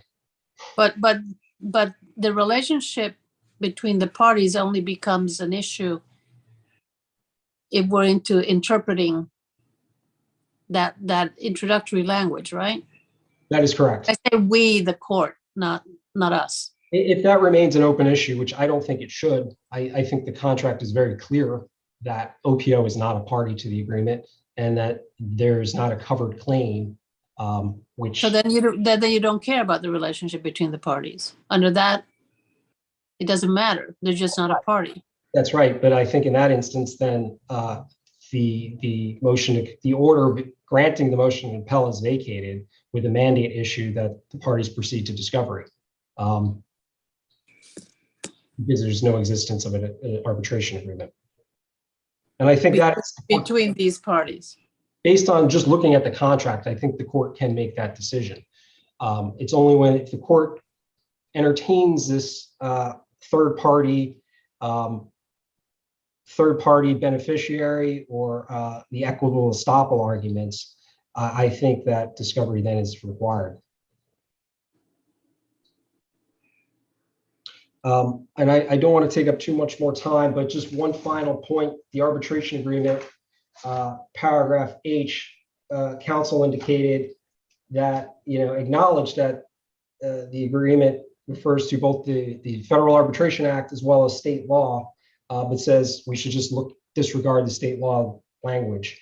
I think the rule against surplusage does not permit that, to just delete that from the agreement.